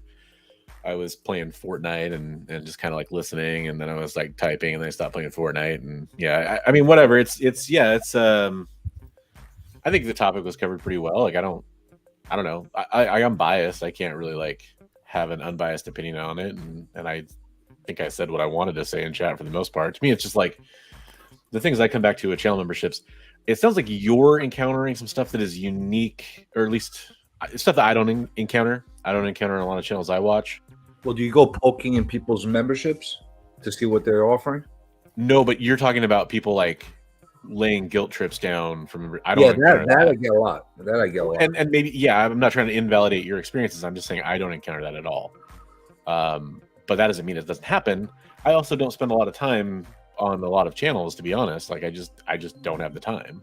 And another thing I noticed, just like Lisa said, which I forgot to mention, and which I'm glad that she did, is like you stop doing a membership with somebody. All of a sudden they unsub you. They'll never click on your links again, your comments again. Like, dude, I just patronized you for like 6 months, 12 months. I can't do it forever. Like I have to alternate or whatever the case is. You can't do everybody's channel all the time. You know, it just too many channels out there. You know, you're just gonna like say, you know, it's like a big fat fuck you to the person that just like, you know, supported you for a while. You know? Yeah, I guess it's just for me. Like when it comes to memberships, like I mean, just my pie in the sky, you know, 3 mile high view of it is. If I do a membership, it's to support them. I don't care what perks are involved. I don't actually, like, personally, I do not care. If I'm going to do a membership to a channel, it's because I want to support that channel, and I hope they get the money and do what they want to do with it. Maybe they want to give back to the community. Maybe they want to improve their channel. Maybe they just want some extra income, whatever it is. I am never going to, if anybody subscribes to my channel as a member, I am never going to blink twice when they let their membership lapse. I have reached out to one person because they became a member for like 1 month at like the $10 a month level, and then they stopped. And it's somebody who I regularly talk to, and I was just like, hey, I just want to know, is there anything like kind of like an exit survey, right? Like, is there anything I can do to make this better? And they were actually like, oh, I didn't know like that it didn't renew automatically. Like it just didn't renew for them, and they had to go back and change something in their settings. I mean, it happens. People's cards might be maxed out, stuff like that. So there's a lot. I think they changed their payment method that they had with YouTube or something. It actually happened to me a couple times where my card expired, and I didn't change my information. But I don't like if somebody wants to become a member. I of course value that a lot because that says a lot. I mean. To you know how I am. If somebody subscribes to my channel, I think it says a lot about them and their relationship with me, and I appreciate that and I love that. If they choose to be a member at one of those levels, that's great. But I also view it as they're choosing to do that, and that's their choice. And I'm not gonna harp on them. I'm not gonna hold their hand. You know, I'm gonna kind of just play down the middle, and I create a level of what I consider to be like, okay, you're paying, so I feel like there's something that should go your way. And hopefully the implicit underlying note there is that they know that they're supporting me. And I, you know, like you mentioned earlier, if somebody's a channel member for me, that money literally does go back into my channel. It literally goes into, you know, like my cover price, my Go Collect, my StreamYard, the books I buy, the shipping out of the books I buy for the winners. And it's probably to a point where it's like I don't see much of that membership money. I have 20 channels. You're putting a lot of work into your production levels.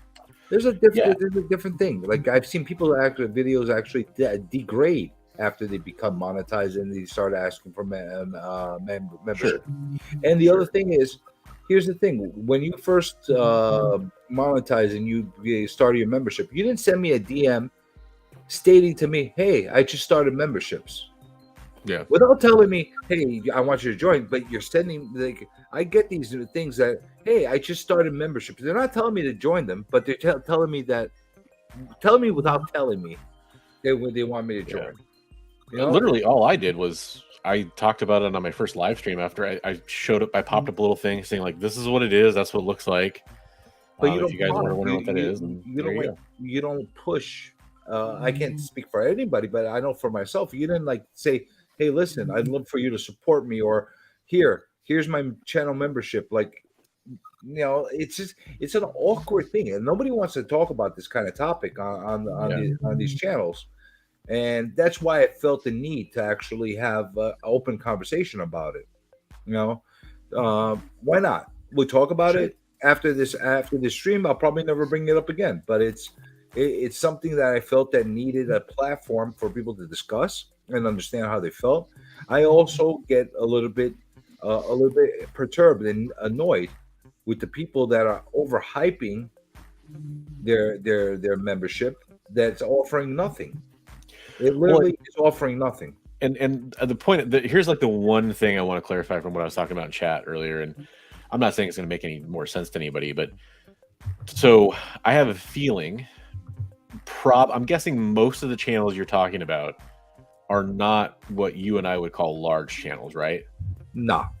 Right. There's a couple that are a little bit on the larger scale, but like nothing 50,000 plus subscribers. No, nothing like that. Most of them don't even. That's kind of like for me. There is almost two different. Like, yeah, sure. Every YouTube channel that can have memberships, it's technically the same.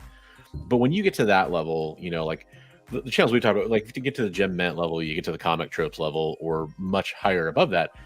I cut you kind of like in a different pattern when I talk about memberships and like how your etiquette should be around it, because that is almost, to me, like when you have hundreds of messages scrolling by in your live feed, it's a way to highlight who's actually like paying every month to support you, and so you can kind of maybe pay a little extra attention to their comments as opposed to somebody else's. It's a way, I don't have the same expectations of that channel as I do a small channel.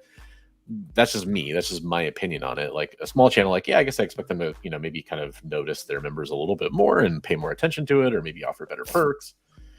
A larger channel, like I feel like a lot of those people that are subscribing are doing it because they just want to support their creator. I'm hoping that's why they do it at smaller levels, but they might care about the perks more if you're a channel that has like 1,500 members or 1,500 subscribers.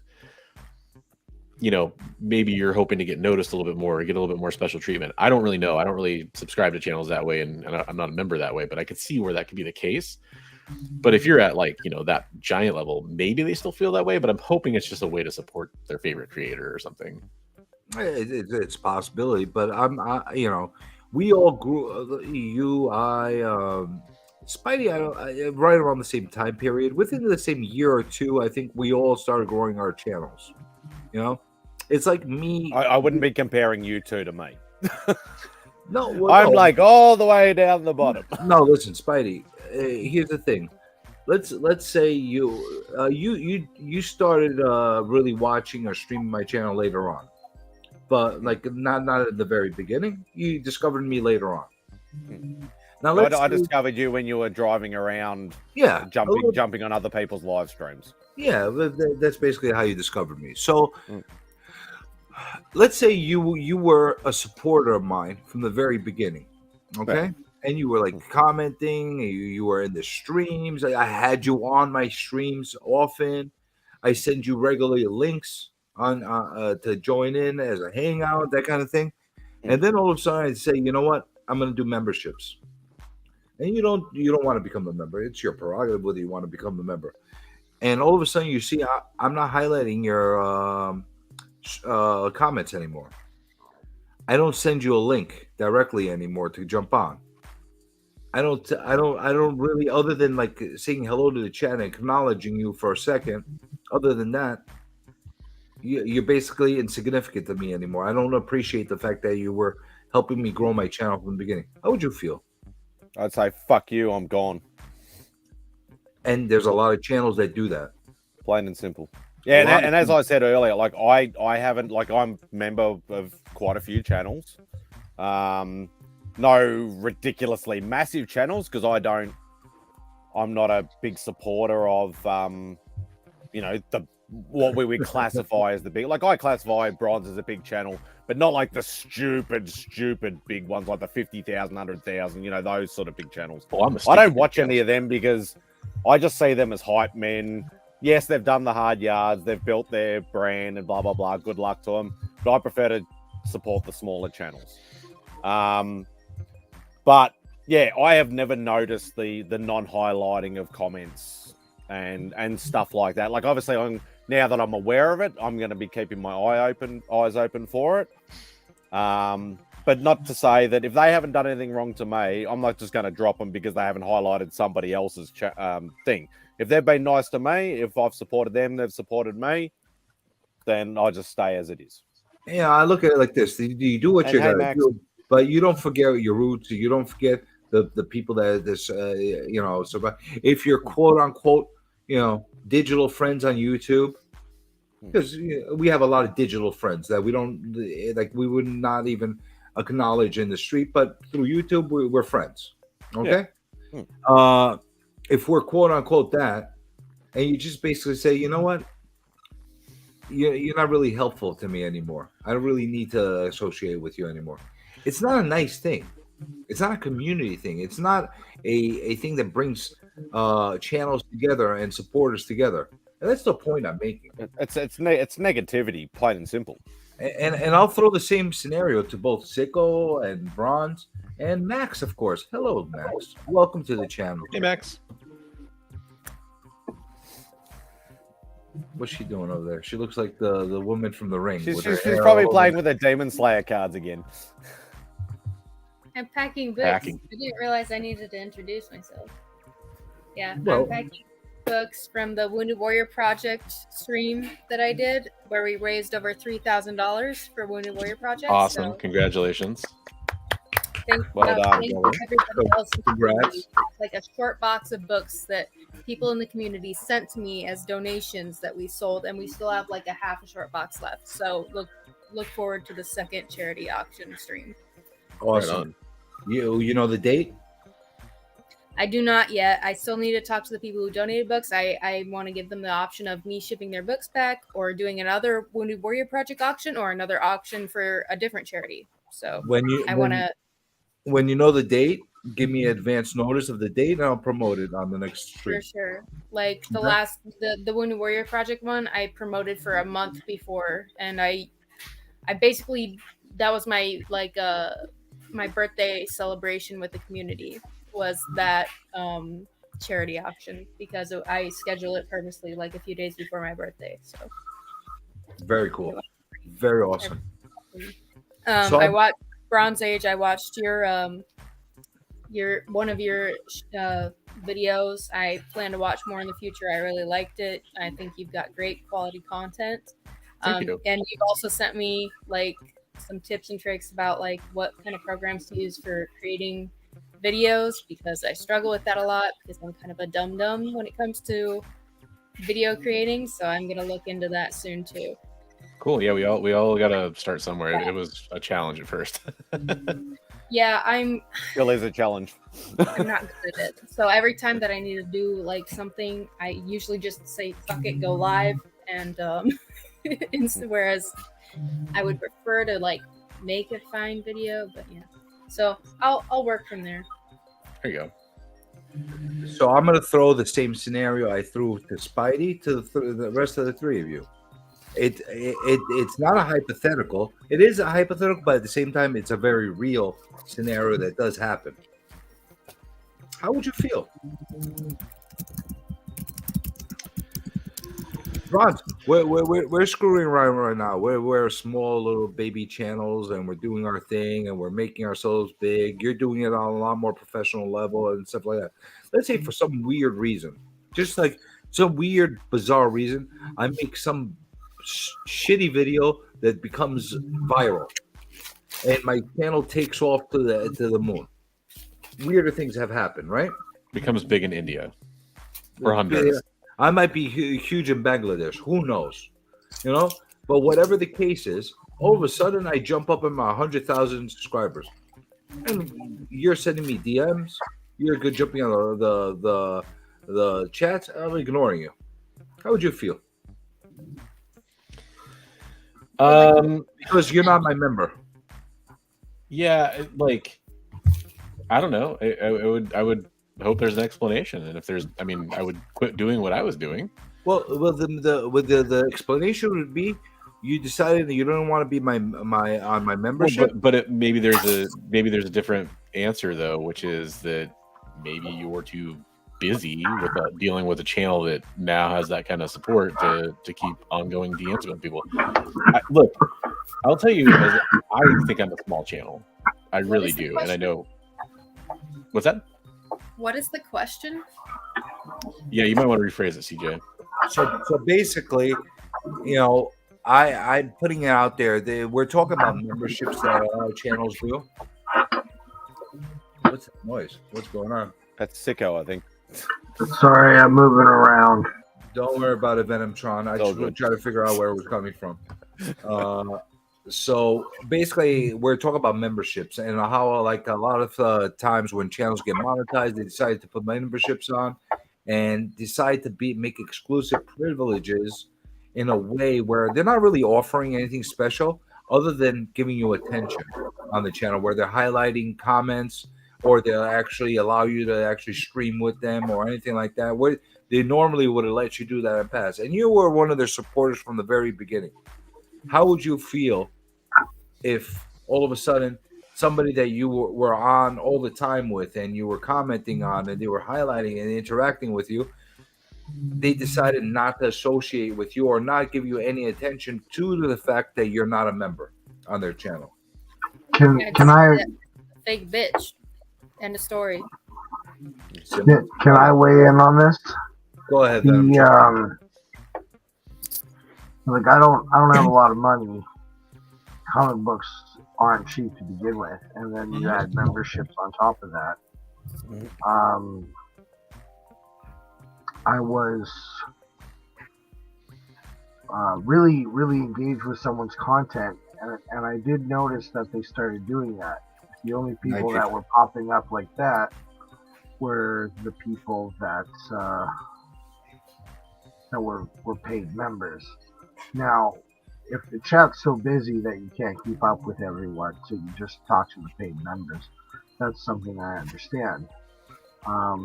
But ignoring members who want to support you, but maybe they're disabled or just financially not in that situation, to do something and like go unfollow that person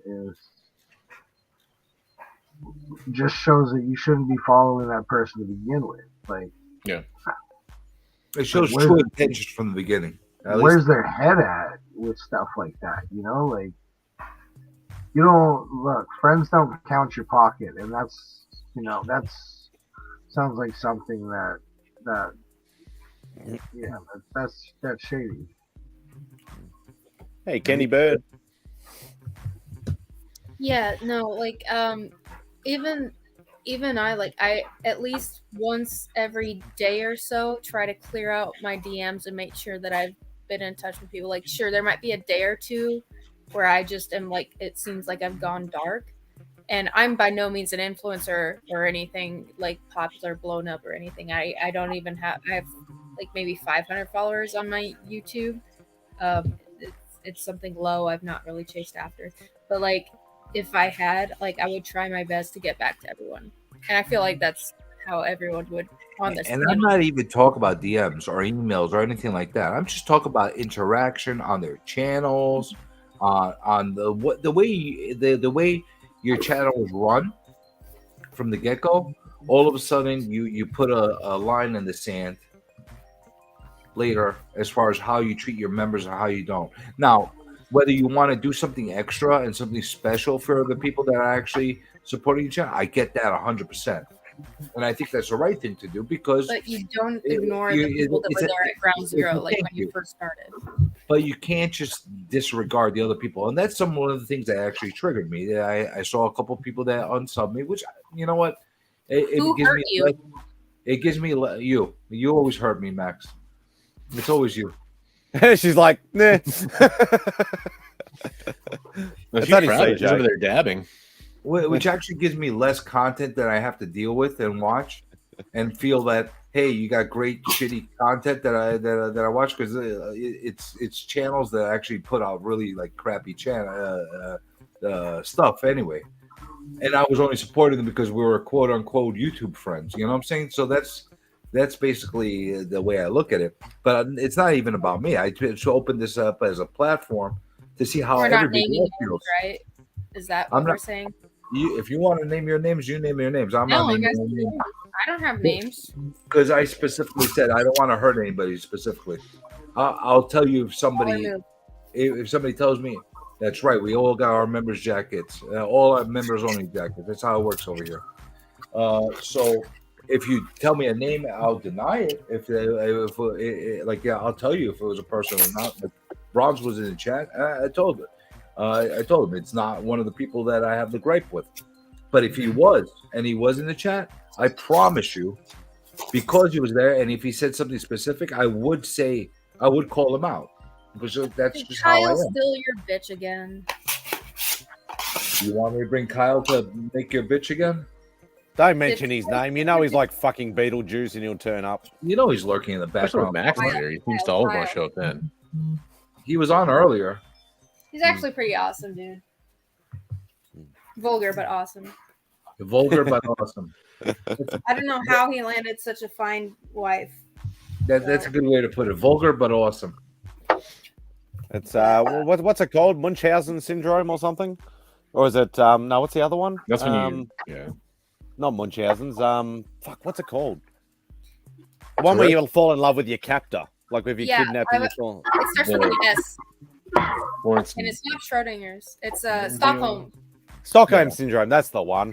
Thank you, Max. That's the one. I thought you were gonna say Tourette's, where you have to consistently like curse at people and stuff like that. What? Nah. Yeah, Stockholm syndrome. That's the one I was thinking of. That one's the Tourette's one.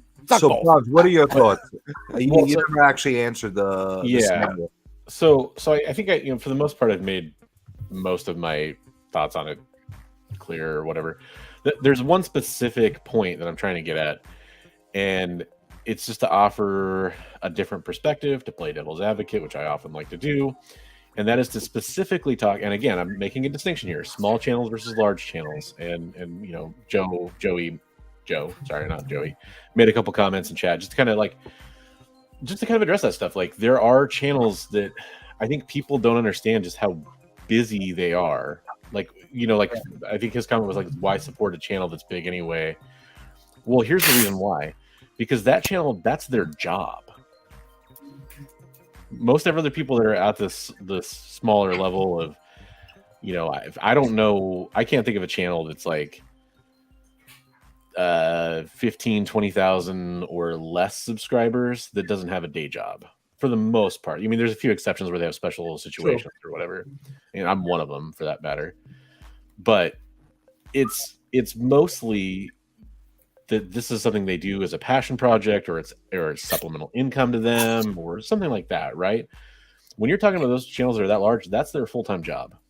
So they actually, knowing what people make off YouTube videos, knowing what people make, literally the ad revenue, knowing what people make off sponsorships, kind of at that level, knowing what I can do at this level that I'm at, and multiplying that times 20 or 50. It's a lot of communication to keep up with. Yep. I mean, I could scroll through my Instagram DMs. I could start at the top, and it'll literally take me 2 or 3 minutes to get to the bottom of my DMs of just pure scrolling, because that's how many people hit me up on a daily basis. And I do try to get back to those people. If 100 times more people were contacting me, though, you'd be overwhelmed.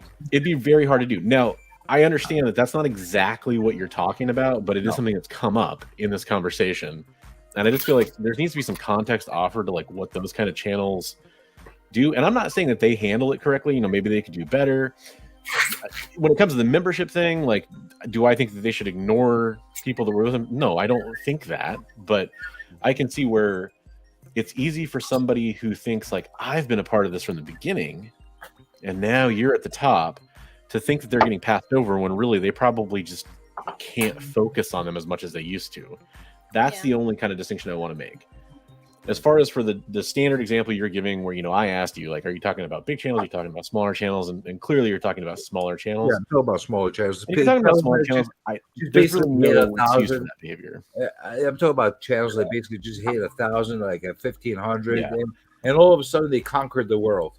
That's very different, and I'm not trying to compare those apples to those oranges. If you're a channel that's only at that level, then you definitely, if you care about your audience and you cared about them in the past, starting to big time those people is not going to help you in the future. And those connections, like, you know, I'm thinking like a fictional channel that's got, you know, like you're talking about. I'm just creating a channel in my mind. Let's say you're YouTube friends with them.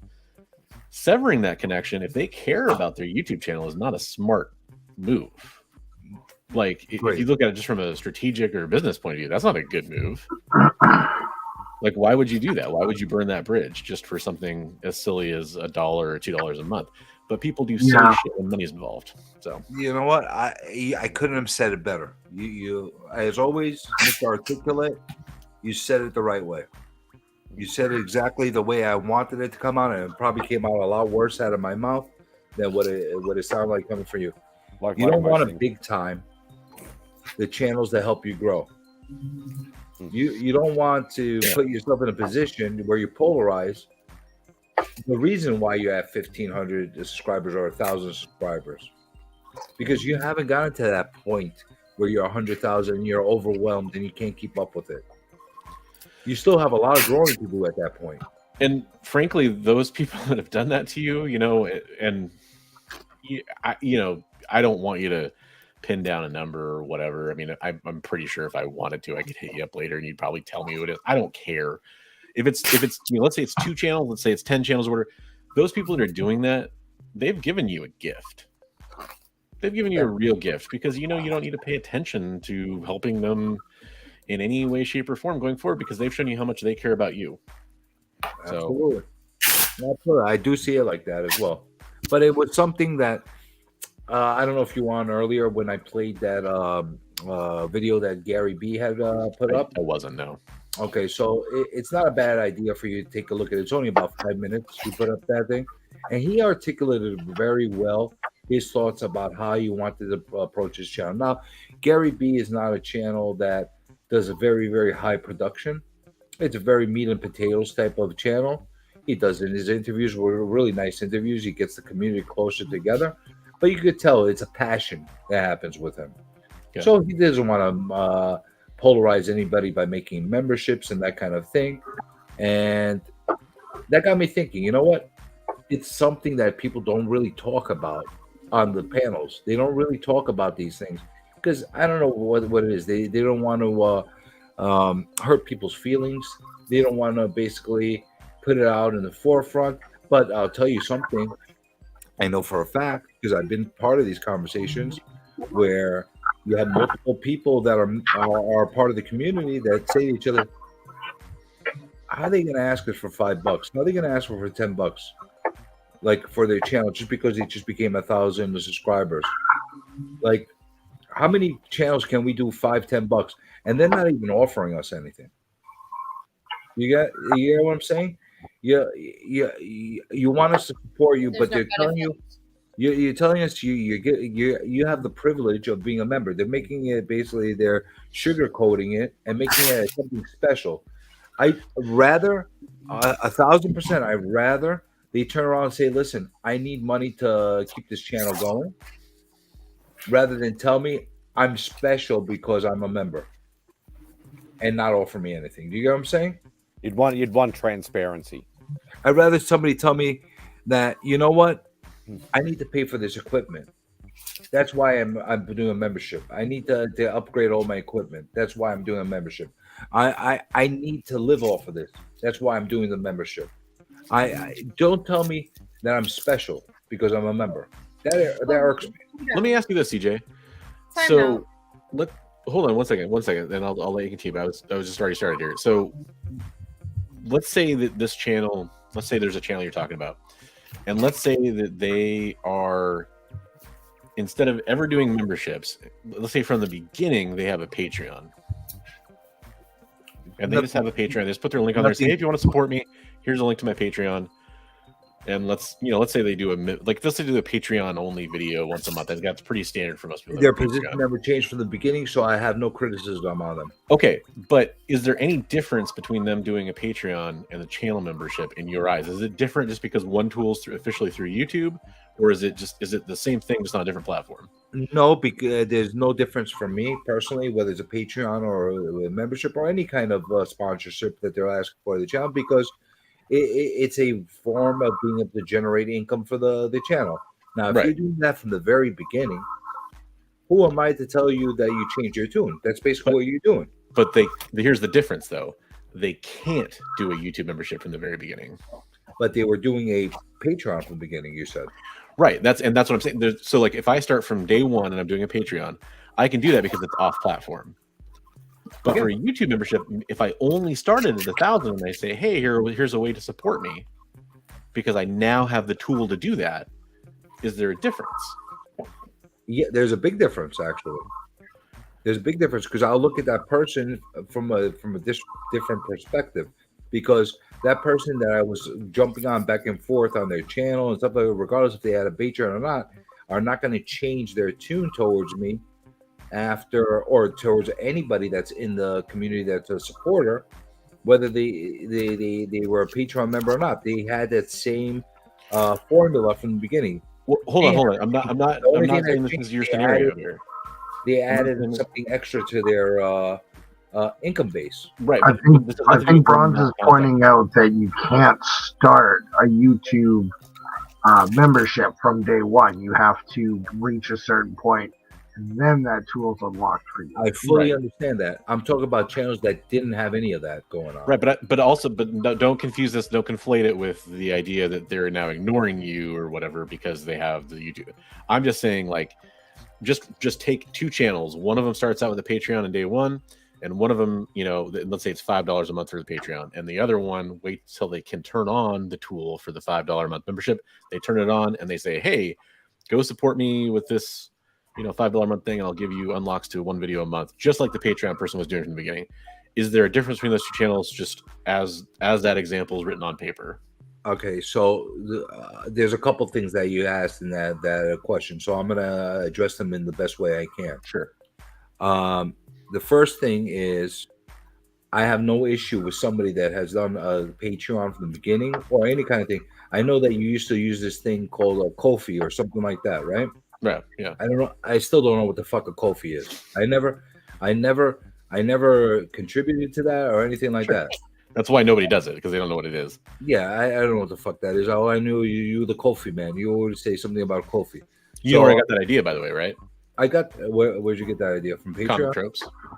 All right. So yeah, that's how he used to do it back when he was a small time guy. He did a Ko-fi too. You're right. I think he still has a Ko-fi. Yeah, most people pronounce it coffee, which makes more sense. Technically, it's Ko-fi, and I'm weird since I know it's Ko-fi. I have to say Ko-fi, but most people will say, like, buy me a cup of coffee. That's the whole idea behind it, right? But here's the thing: whether you had, whether somebody contributed to your Ko-fi or not, I personally never felt any different being part of your chats or being part of your commenters or being a viewer of yours. I felt like if I had something to say and it was something of value, not something that's outrageous, something of value, you'd actually address it or whatever the case is, and you felt you part of the streams and part of these chats and part of the thing, the experience is to be interactive. Once you lose that interactivity with the crowd, you lost it. So and me personally, if I don't feel engaged and I don't feel interactive with that stream host, I'm not going to be a viewer for long. Not because I have an opinion about that person or not. I'm not engaged. I need to be engaged in order to feel good. Otherwise, what's the point of doing a live stream? You may as well just be doing. I might as well watch YouTube videos that are pre-recorded all day, every day. Yeah, I totally agree.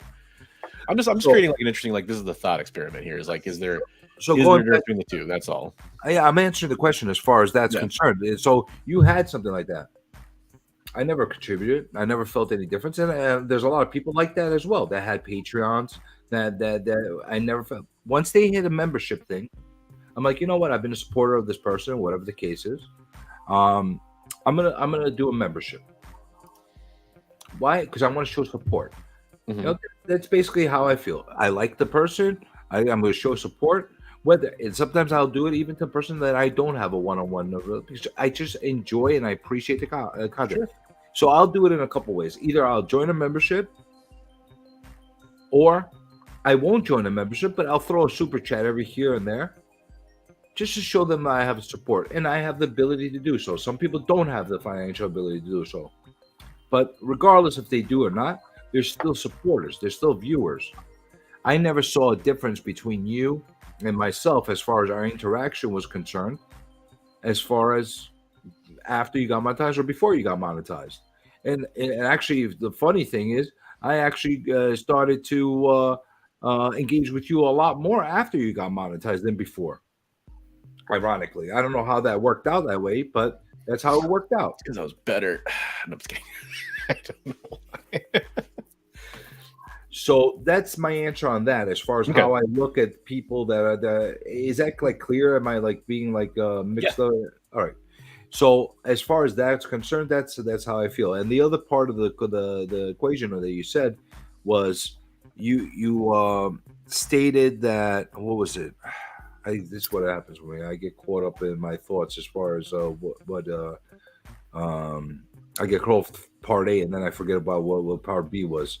There was something else that you said that I wanted to address as well that I think is super important. The difference between starting first and starting later. I'm just trying to jog your memory here. No, well, that's what we said. Starting first and starting later. That's okay. Doing the one like special unlock video a month thing. Oh, okay. As far as the special unlock video, here's something that I feel. If you're going to say that it's a special unlock video, that you're opening up just to the members, a pet peeve of mine is you unlock it, you release it, and then the next day it's open to the public. Yeah, I'm not a fan of that either. What makes that special? Why do I have special content?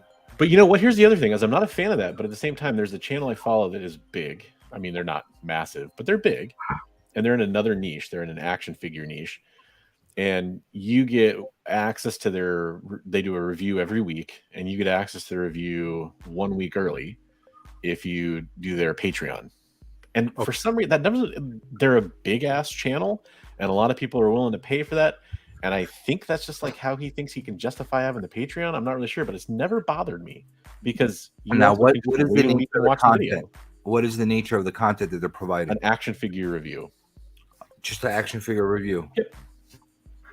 No exclusive, no nothing that they're showing you that something that nobody else has seen before. Everybody else will get that same video. They're retro figures, so definitely. Everybody can check it out themselves. Okay. And it's just like, it doesn't bother me at all because it's like, you know what? I can either pay and get early access, which I don't care about. I would rather pay just to support them, or I can just wait and watch the video. It's still just an option. See, but that almost feels like why? Why are you even doing that? Well, then why are you even worried about being a member of them or not? Just don't be a member. I'm not. But sorry to interject quickly. I gotta go.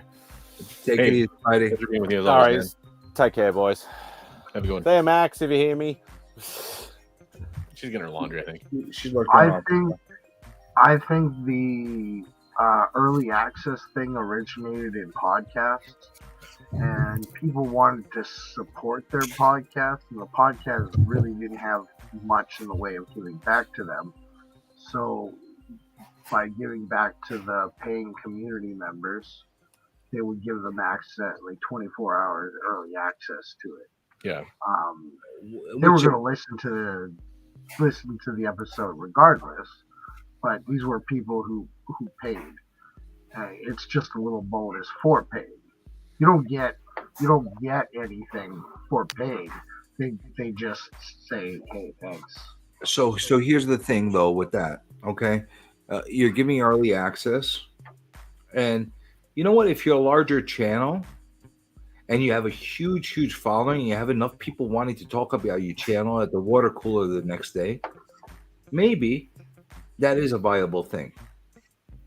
But I don't think 1,000 sub channels and 1,500 sub channels and 2,000 sub channels constitute enough material that is so juicy and so important that you will be so over the top excited about getting 24-hour advance notice to what everybody else is going to get anything. Now, yeah, most of the time I'm 2 weeks late to listening to it. What's that? Usually I'm 2 weeks late to listening to the damn Yeah. Yeah. Like, I don't even care about the first early access or whatever. So I don't feel that special.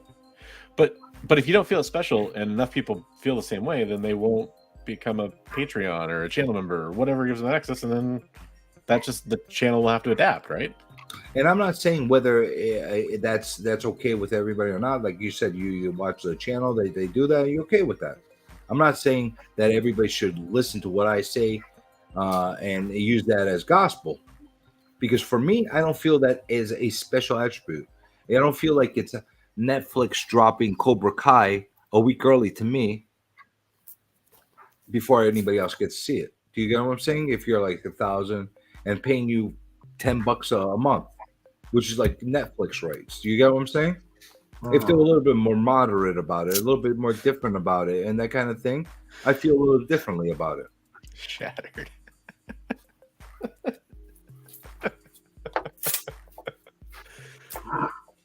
I am not special. I didn't say I'm special. Stop telling me I'm special.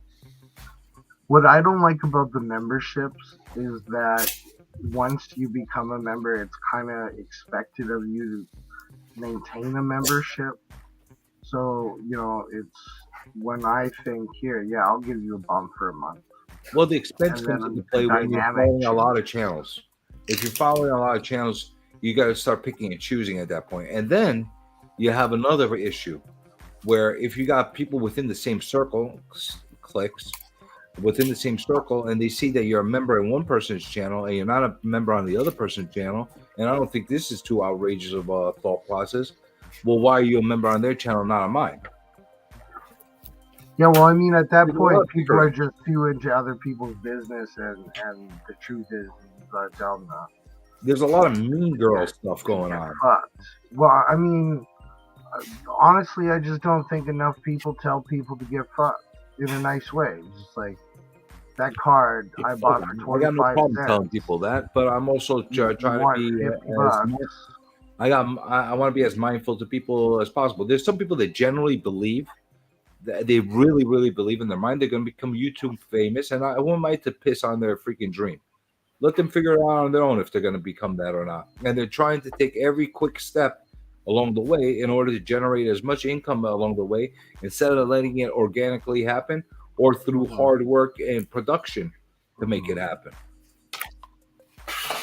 Come on, like I'm saying, like Bronze, think about it like this. If you were taking out books and putting up against the wall and just doing show and tell every day, and you finally got the 1,000 subscribers because you were just pestering the shit out of the whole world just to subscribe to you to get to that point, and you finally get monetized, and then you decide to do a membership.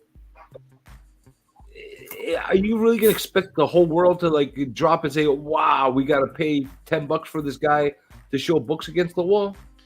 Well, I'm not. Of course, this is completely the antithesis to like what I am. I definitely don't believe that. But that's the kind of channels I'm talking about right now. Yeah, but so I don't know. You're not giving us any examples, though. You're asking him to an idea that doesn't align with his guys. It's a delicate thing. All I'm going to tell you guys is to do your research. Like if you're on somebody's video or you're somebody's chat and you click on their membership, see what they're offering. Yeah. See what the quality of their production is. See what their volume of what they offer you is. See all that. And you make the determination for yourself. I promise you, you're not going to have to go through too many channels in order to start finding a lot of the things that I'm pointing out right now. All I would offer is my advice. channel is free, and I don't. Actually, my channel is free, and it lowers the quality of your life. So be sure to sub that. I guess my only advice is like if you feel like a channel is worth your membership because you want to support it, then do it. If you don't, like I said in the chat, like there's one channel that I'm a membership of, and it's $5 a month, and that's the top tier. And the only reason I do it is just because I like that guy's content. It has nothing to do with comics. It's just this person who pumps out content pretty regularly. Like there's other huge content creators out there that I love. I don't know if they have memberships or not. I don't think they do. But like if they did, I wouldn't, because they only post a video once every 2 weeks or once a month. But this guy, like at least once a week, if not more, has content out there, short 10-minute videos or whatever, and I enjoy them. And there's no benefits. Like there are benefits. I don't take advantage of those benefits though, because I don't care. I just enjoy consuming this dude's content, and I will support him in his goal of being a YouTuber. And he's, as of right now, he's got like 1.2 million subs, and I was there when it was like in the 300,000s for subs. So I'm not by any means like there when he started, but like, you know, like if somebody creates something that I like and it's worth $5 a month of my money, like why not? You know, like it's a way to say thank you to someone who's 100%. content that I enjoy consuming, you know. 100%.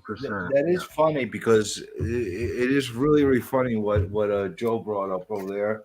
And as far as me testing out the waters, partially it is me testing out the waters. Partially it is because I started off the stream with the premise that I'm not going to put a membership on this channel, but there is a possibility down the line that I will put a membership on the channel. Why wouldn't you put a membership on the channel? Because I don't feel like I do enough of a product and I will provide enough of a service to justify it. That's okay, how but what if your audience feels I ain't differently? giving you fuck all, CJ. What's that? I ain't What giving if you your fuck fe- all. I don't pay you for fucking anything. What if Give your me a bucket. audience feels differently than you do, CJ? That's fine for them. And if I decide to put a super chat at any point on my thing, that's how they could show their appreciation if they wanted to. But I am not looking into that. The reason I'm testing out the waters is down the line, when I'm finally done doing my book, my comic, I might actually put a membership in there to give opportunities to people that are the members on my channel that actually help me grow and get recognized, get their first books that come out on that print from that publication. And So my question for you is, why don't you put a membership out there now? Say, I'm making a fucking book.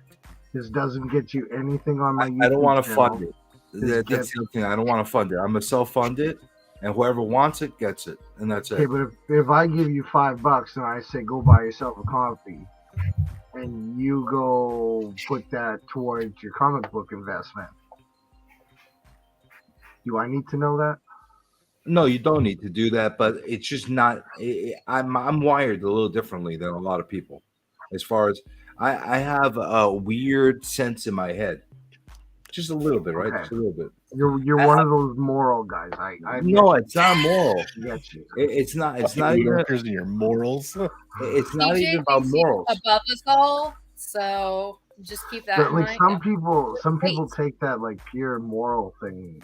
No, it's not. It's not at all a moral thing. It's a work ethic thing. Yeah, It's a work ethic thing. Like I get that because I'm closer to CJ than not when it comes to this. Believe it or not, I just like Nope, sorry. I just was asking, CJ, you're making your own comic book? Yeah, You're doing the writing, the art, everything, press, editing, everything? everything. You're doing everything yourself? Okay. Mm-hmm. Hey, it's a what's bit- up, Kyle, in the chat? Sorry, guys. And it's a bit. fucking Rip Van Winkle. But I I'm doing it. You know, there's this new platform that's come out where you can find people who are editors, publishers, printers, artists, writers. If you ever were like, hey man, I need a little help, like there's this new website. I definitely get it, but it's a self-fulfilling dream that I want to do. You wanna do Whether it all yourself? whether it sinks or swims or whatever the case is, I'm gonna say at least I did it. I did it all myself. It's shitty, great. It's great. It's great. Whatever the end result is, but at least I know I did it from beginning to end. I know? admire you because I'm always scared of failure when it comes to certain. I don't give a creative- shit. If you don't fail a million times, you'll never succeed once. It's just how it works. Can you post Absolutely the StreamYard link? It's Absolutely. just a personal hang up that I've got. Fuck You know, yeah, let's get Kyle in here. I miss you, Kyle. But my mindset is that we're on the work ethic that we're talking about is if I start charging memberships, guess what I'm going to have to do? I'm going to have to do productions like Bronze does. I'm going to have to start like stepping up the music, the audio, the lighting, the Not if it's your brand. I can't Hold sit on. there. You don't have to do anything. People are choosing to support you for what you provide. Whether I have to do it or You're not. on YouTube, man. And they can We're choose talking if they about want to support you we're because talking they about like me. We're talking about me specifically and how I'm wired. I'm talking about you specifically too. I will never allow myself to do that because my mind is not wired like that. Because that's It's your gonna- morals. No, it's going to cause me stress. It's going to cause me anxiety. It's going to make me like, oh my God, these people are freaking giving me membership. I gotta do something better now. I actually have to plan things out. I can't get on a stream and sit with a microphone and start yelling. I can't do that anymore. Now I got to start. It's not gonna be feel therapy obligated to anymore. provide them with Yeah, something right more. now, what we're doing right now is my therapy. Okay, Oh okay, Jesus okay. Christ! You need a new therapist. Yeah, well, you know what? That's my therapy. I sit here, I get on the microphone. Not wrong. Well, maybe. But I come on here, I talk, I vent, I get things out, I meet people, I talk to people, I have a conversation with them, and then I go to sleep or maybe not go to sleep and go to work, and that's what I do. And Well, it works well for me. That for me is not a kind of channel that you can justify like charging memberships for. For me, maybe other people do, but for me personally, I would not be able to do it. Hey, real fast on Bleecker Street's comment here. Bleecker, if everybody did that, that would be more valuable than any membership program. Like that's legit. Use subs. No, it's true. Like, here's what I tell everybody. Like, if you really want to support a channel and don't have the funds to do it, let a couple of ads run. That'll support the channel. And that's not that you're not spending any money. Sorry, I'm laughing at Chatter's comment, not you. Yeah, same. Yeah, I'm trying to catch up. Hello, Kyle. I've got a question about the Comic-Con exclusives. Yeah, I would have problem going to Hollywood. It is not as clear as people make it out to be. I'm looking at the Venom MegaCon exclusives. Some of these dates are like 2017, 2018. But they're still available and for like $50. Yep. Welcome to the fucked up world of exclusives where cons just run the same book every year over and over again. That's all some bullshit. Okay, so what I'm learning is that I shouldn't like rush over there and get my exclusives because you didn't even sell all yours from 2017. Which is like how many years ago? Yeah, that's it's years ago. Look, almost so a decade. I mean, Sicko, I'm on a level where I know I can talk to you this way. You like the kind of advice I give, and my advice would be to never fucking buy a con exclusive. But the difference is you want it because you want it for your collection as a collector, and I'm guessing you wanted as part of the experience of going to the con, right? Yeah, but I wanted a relative. I already have all those books. Right. Well, there are a couple things. So you want it to mostly be a Venom or Symbiote book, and there may not be a Venom or Symbiote exclusive too. Is one thing. Okay. There probably fucking is though, but there might not be one. I really don't know. But my advice would be. Are you going all 4 days or something, or do you know which days you're going yet? I think we're going the first day. Yeah. So you're going, and I know who you're going with and everything. I know a little bit more about the situation. With who you're going with, you guys are probably going to get there early. just go. He'll show you. Yeah, he's a vet too. I keep forgetting that. He'll show you where the big booths are, the places that would have exclusives. Like I said, you'll probably see a line there if it hasn't already sold out to people that were there ahead of time for VIP or backdoors deals or whatever. But if your goal is legit just to get a book there because that's cool to you, keep in mind that any of the sellers there will have books, and they might not be exclusives, but they might mean more to you in the end than an exclusive from that con. That's what I'm thinking.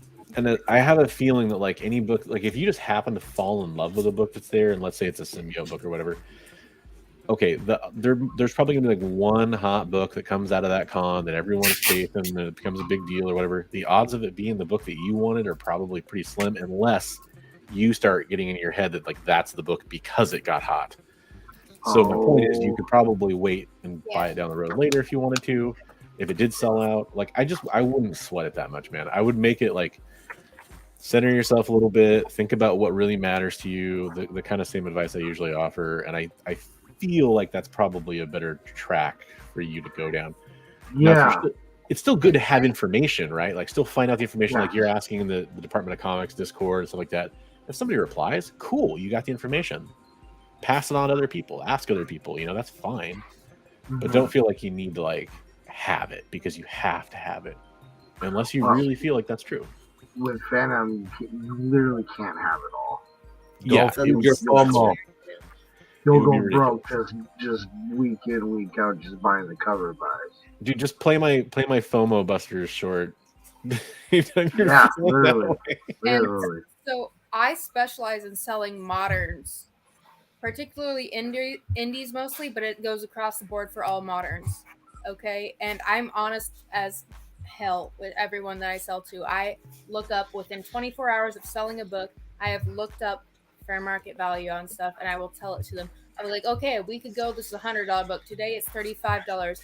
I'm gonna run it for fucking $15. Like I know for a fact, and this has been true and through. And I've been a seller almost a little over 2 years now. I know it doesn't seem like much. I think it's been more than 2 years. Yeah, it's probably it's definitely over 2 years. Yeah. But as far as full-time selling, like selling full-time as my full-time job, it's been 2 years. Like once a book hits its spot for like fucking a month at most, and then it kind of dies down a bit once people get over the hype. There's peaks and there's falls. When you come to Silver Age, Copper, Bronze, even if it's keys, it's pretty steady like this. But when it comes to moderns, it's like this. Okay, you gotta know I noticed. when to sell, when to buy, and it goes for Marvel too. Like it, and especially for con exclusives. Like I have like a box over here with like at least 15 con exclusives in it that I got out of a collection that I probably paid no more than $5 for a piece. At the time when it was at that con, it was probably like a $50 to $75 book. Yeah. Not kidding. Yeah. Like, And that happens all the time. There's very few exceptions to those rules. Yeah, very few. And if you're just patient, you can find it on eBay from one of your trusted sellers, somebody out there. Patience is definitely the key. Collections and then resells. You will be able to get that for a steal of a deal if you're patient. Now, if it's something that like you want the experience of buying it at the con, go for it. Like we're not here to tell you how to spend your money. None of us are here to tell you how to spend your money. If you're there and you're like, this artist, this writer, and such is here of this book, and CGC's here, and you want to go for it, then fucking do it. Like if you're doing it out of joy and the enjoyment of the experience, as well as being a collector and wanting that for your PC, go for it. Okay, but like if you're doing it strictly like just because you want just the book, or just because you're like one of us, some of us who are sellers, like it's smart to wait. And I'm like, these are like, some people consider these trade secrets, but no, like it's not a secret. Like I'm just sharing with you everything that I know. Like I flat out tell everyone in my shows like where I got a book, how I got a book, why I got it, like how much I think it's worth. versus how much it was a month ago, a year ago, how much it's worth today. Like on the back of every single book that I have, here's a box. Let's see. So I paid $4 for this book on eBay at $6 to $13, and that's every single book. I have OCD. I'm not afraid to admit that. I look up every single book's fair market value before I will sell it. I will not sell a book unless I know that I'm making sure that everyone gets a good deal. So this is $6. I would start it for $3, even though I paid $4 for it, because that's half fair market value. The lowest price on eBay on this is $6, which means it's probably ticked as shit, whereas mine's near mint, but I don't care because that's what giving a deal is about. So knowing your market, knowing what you're into, and knowing how the fluctuations are for that book. Now, if you were getting like a freaking like a blue chip book at a con, you already know the market. Whereas when you're getting a new release, an exclusive at a con, that market is going to be all over the place for the first couple days before the people who are scalping it or got like 70 copies or whatever, you know, crazy kind of shit's going on out there. They try and decide the market, but it'll fall pretty quickly because then the other people who got a few, like 3 or 4 copies are going to be like, oh, I can beat that price. Next guy who got 3 or 4 copies, oh, I can beat that price. Oh, I can beat the price. Oh, I can beat that price. Next thing you know, it's $15. So that insight, that's my experience. Sicko, here's the thing, like, so think about the exclusive you're picturing in your head for $50 or whatever, and then think about like, what if you could go talk a dealer there into getting like a low grade ASM 298 or something instead? Oh man, like the Comic-Con exclusive going out the window. Yeah, so think like that would be my advice. Because I know you, I know what you would rather have some of those older, cool Venom books, or some of the stuff, the Eric Larson stuff or whatever, right? From the ASM run, that kind of stuff. Think about that, especially if it's down. You guys were telling me last time that a lot of these numbers are way down. Yeah. So, yeah, I mean, people were like, find out what exclusives there are. Find out what booths you want to go to. And so for a week there, I was like, yeah, I'm really excited. I want to hit this. I want to hit that. I want to get this. I want to get that. And I sat with that a week, and I talked to my boss, and he was like my boss here in Saskatoon. And he was like, well, when I was your age, I'd get signatures all day. And now I don't even remember that, so maybe get one signature and focus on doing other things. Because, like, looking back, I felt like it was a waste of time. And getting all of those little pieces of information is really helping me. Because the biggest thing I was concerned about is, like the shock of walking into that building. Totally. And not just being a puddle in the corner.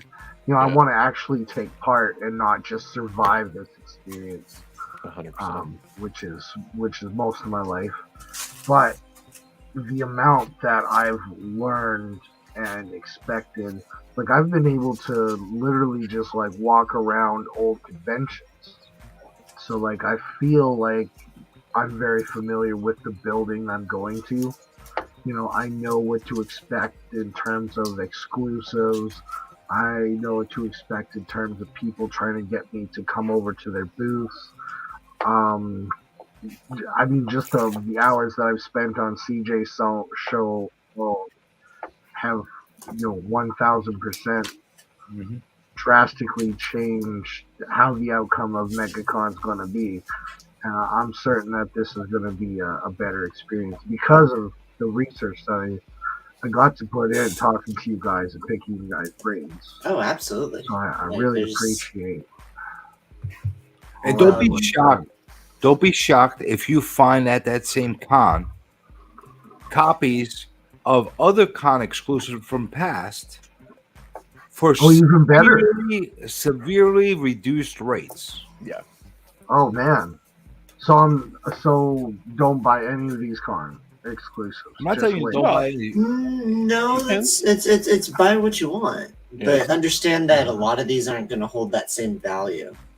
Because it's just it's the hot book of the moment. It doesn't matter if it's Venom or not. I mean, there's a lot of Venom books. Like there's an entire run that they did in what was it, like 2018, where they just Venomized every cover, and it's like so.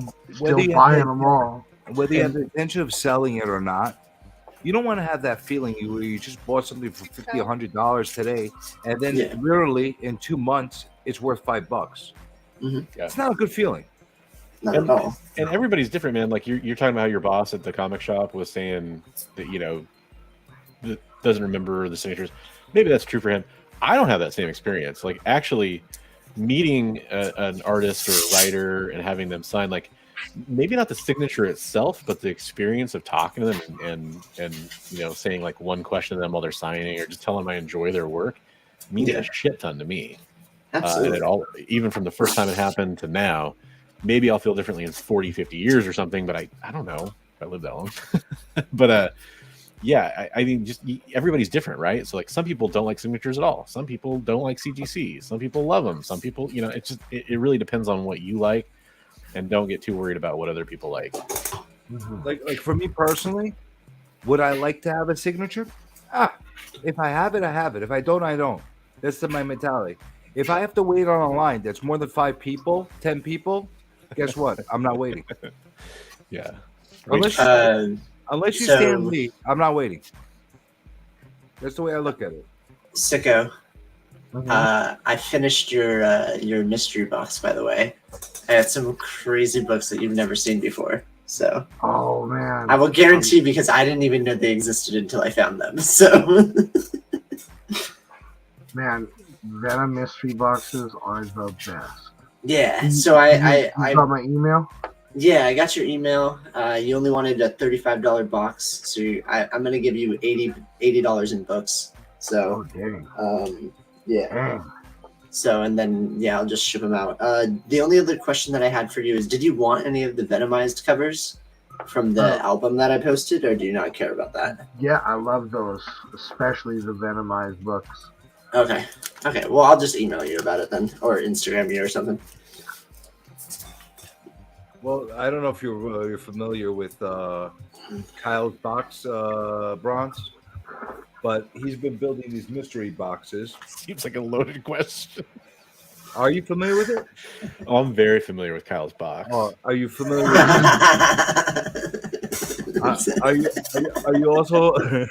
are you also familiar with his monkey tree?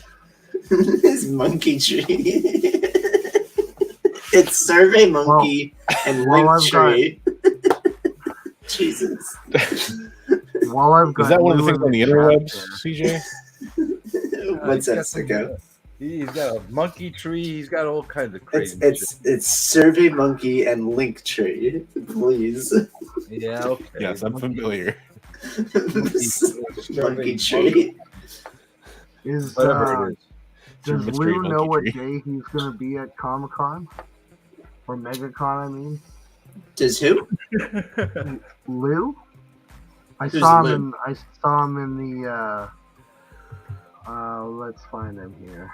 Oh, Freaky Louis? Louis. Yeah, Freaky Louis. Hey, just find that one middle-aged maniac that's running around with a Spider-Man suit, and that's him. He's gonna have the arms. I know, and but is he going on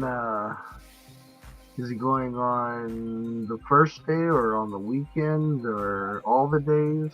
Louis got to answer that. But I he's just gonna be saw him. Spider-Punk. No I don't shit. think there's- Oh yeah, he's there. Yeah, he's still in the chat. he's gonna have to answer that. But Wait, how are you still up? who? Miguel. I was literally I kicked it in there. I was in their shop for like 5 hours today, just like shooting the shit with them. Wait, AMK and Miguel, is that who it is? Yeah. Get out of here! I didn't realize it was that Miguel. Yeah, they're not too far away from me. I literally we just exchanged some books today. Oh my god! I didn't realize all this time it was that Miguel. He's going incognito on me. Speaking of still being up, I need to not still be up. So have a good night, everybody. Fair enough. Or morning. Good night, Bronze. You've been a great sport tonight. Yeah, appreciate the conversation, and Yeah, it's anytime you have one of those interesting topics, I'd love to jump on and talk about it, man. I think I too am going to jump off. Possible. That's fine. One or the other. Later. Take it easy, man. Thanks for coming on. Bye, Sicko. Bye, Bronze. See you guys later. But, oh, he just left too. Yeah, he was saying that he needs to go to sleep as well. I didn't realize that he was just leaving. I was in the middle of saying goodbye to Bronze. Bye, Sicko. He's just like, I need to go too. The other day, he's like, I'm out of here. Bye. I was like, all right.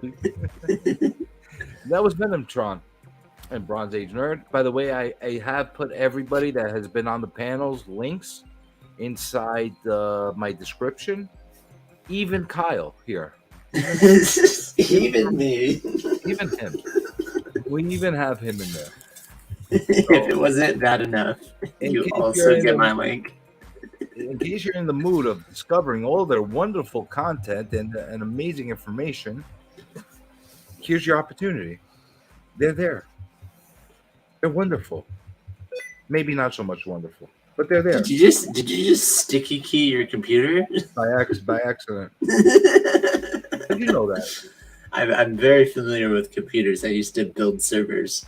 I don't even know what a sticky key is, but it got So me. you hit shift 5 times, and that's what that sound is. I can make mine do it too much. What does a sticky key do? So it's like shortcuts basically. Yeah. And it'll bring up your shortcut list, but nobody sets up sticky keys anymore. So just all it does is make a funny noise and pop up something that says yes or no. Well, that's weird. It's for setting up shortcuts. I don't want to do that.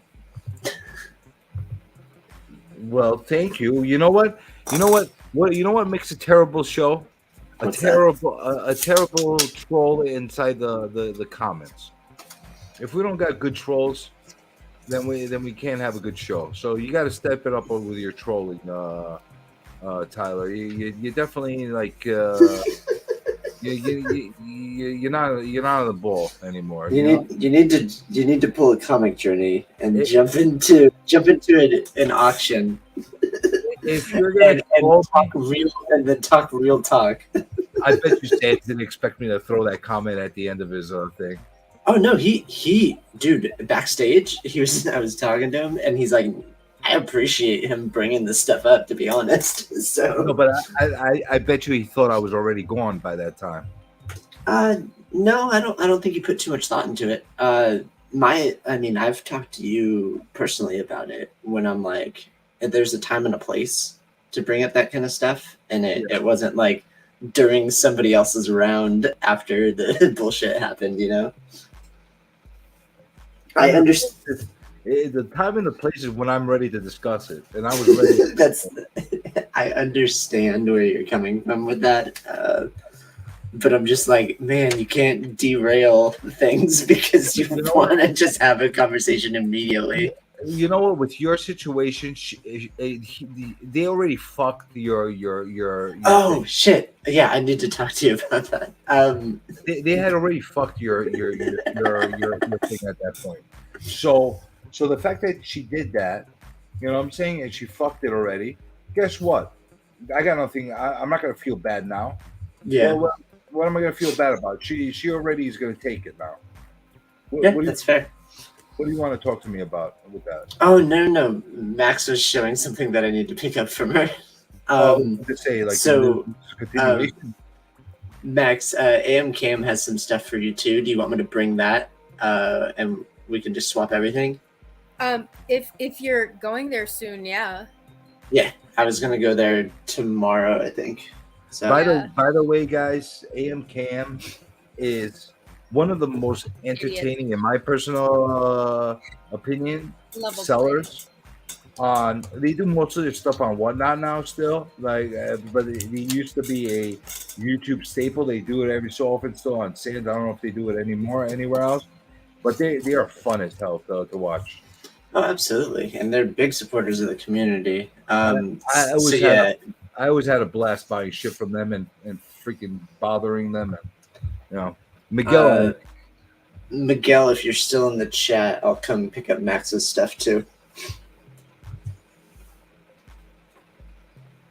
What did I comment? What do you mean? What did I comment? Mark is asking what comment that you put on the auctions when when I said there's a time and a place kind of thing. I don't know. But it wasn't on the auctions. It was on Wine Cheese. Basically, there was a dialogue opened about whether people on the panel should bid or not, and I got. They had called them out on bullshit. That's basically what I called them. It's every auction has their own rules. On Sands' auction, it was always panel members can't do the buy it nows because of the lag. But if they wanted to bid, they could bid in the chat.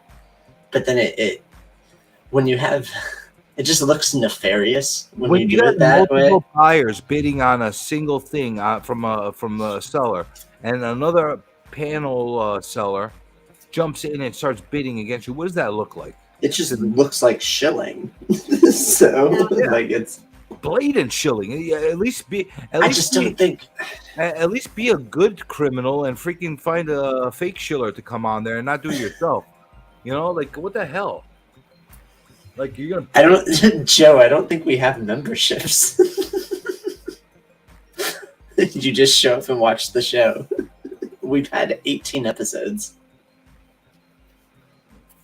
So that was a really fun show, actually. Did you get some wine and cheese with that membership? No, there isn't a membership. I don't know what the membership is. You know what? Legion is here. We were talking about memberships before. That's what started this entire thing. Yeah, well, that's the majority of this stream. He's got a membership. Guess what happened when I got my membership from him? The first thing that happened. He sent you stickers and shit, right? He sent me a nice little welcome package to show his appreciation. Yeah, because Mark's a good guy. No, I'm just saying he gives you something. He makes you feel like you gave something and he has some appreciation. Now, do I give a shit about stickers? No, I don't give a shit about stickers. But I appreciate the fact that he thought enough of a member to actually send something. Do you get what I'm saying? I get what you're saying. It's the channels that are demanding, and for you to become a member, they offer you shit, and then they become like pouty faced if you don't become their members. You know, that's the kind of bullshit that I don't like. You know? Yes, I understand. Does it make sense? What are your thoughts on that? On the memberships? Yeah. I mean, if I had the platform and I was able to monetize, I'd do a membership tomorrow. Would you offer anything, or offer them the opportunity to disappear with you? I would offer them kind of like premium stuff, I guess. I don't know. Basically, I would want something that's exclusive because they're paying for something. They should get something that like other people aren't getting, I guess, if that makes sense. I would want to like cater to that, like have like a members only like event or something, and then I just give away a bunch of shit, or I don't know. I'd be more whatever it is, whatever the fuck it is. It's some kind of weird, quirky perk or material or immaterial. Doesn't matter. That you show your appreciation in a different way. You don't just make a membership for $5, $10, $15, even $20, even $19.99. I've even seen where you just like, here, you got the privilege of having a freaking emoji, and you know what? I'm gonna ignore the rest of the freaking panel, the rest of the commenters, and I'm only gonna focus on the people that have become members. That's your privilege. Or you know what even cooler privilege is? I'm going to show you a video that's going to be publicly available in about 2 days, but you're going to get to see it a day early. Yeah. That's your privilege for $15, like the cost of Netflix. Come on. You got to be ridiculous. You know? It's one thing. I'd rather, like I said, they say, listen, I really, really need help. And to grow my channel, I need to buy new equipment. I need to support, and that's how I'm trying to raise the money. If you guys could help me out, if you like my stuff, and you want to help me grow, I would 1,000 times appreciate that and respect that so much more than to saying, "Hey, I'm a special exclusive membership club that has shit to offer you, but I'm gonna make it look like it's shiny shit." You know, and that's basically my argument. Well, yeah, you're of the mindset that if you pay for something, you should probably get something for your money. Oh, not There's necessarily nothing. you have to get something money. You could get nothing for money, but don't pretend that you're giving me something for my money. Okay, yeah. The hypocrisy is what I don't like. Like, don't make what you're offering me something special because it's really not half the time. Yeah, I literally talked with them about this in their shop, and what Miguel is saying right now. Miguel, by the way, I have no problem talking about your shop. I give you a lot of kudos for opening up in the middle of a freaking pandemic. That took some balls of you to do. Absolutely. Max, the stuff that you have with him, is it paid for, or do I have to pay for it to pick it up? It's stuff that I paid for 2 years ago. Okay, fair enough. So, yeah, I'll just pick it up. Because your boy Mikey is not doing you good. I'll literally just pick it up for you and bring it when we do our swap. Listen, Mr. Mark, I appreciate you too.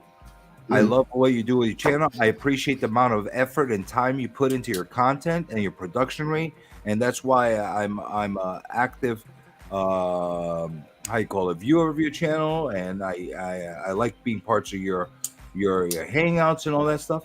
But I will not feed into your cult mentality. I'm not a legion. I'm a supporter of cult mentality. I don't like cults. I don't like cults. It feels very culty to me. What are you talking about? You have your own cult. I feel like I'm gonna be like following Mark. By the time I get to Heroes Con, I'm gonna be following. We are Legion. We are Legion. No, so CJ, there is a comic cult. Do you know my favorite comic cult in the community? What's that? Freaking Stranger Comics, man. Oh, he's sponsored. That's my favorite comic cult. Who are you talking about, Sebastian? You're not wrong. I'm actually gonna have him on the show soon. You could create no a way. too. Sebastian, he's got charisma maxed out on his D&D chart sheet. Yep. Okay. So I was going to interview him on my show. I was going to interview him with a dude from Australia and a dude from Argentina. For those of you who do know the people, it was Ignacio and what's his name? Who's Whack Comics? What's his name? Whack Comics. Oh, this guy over here.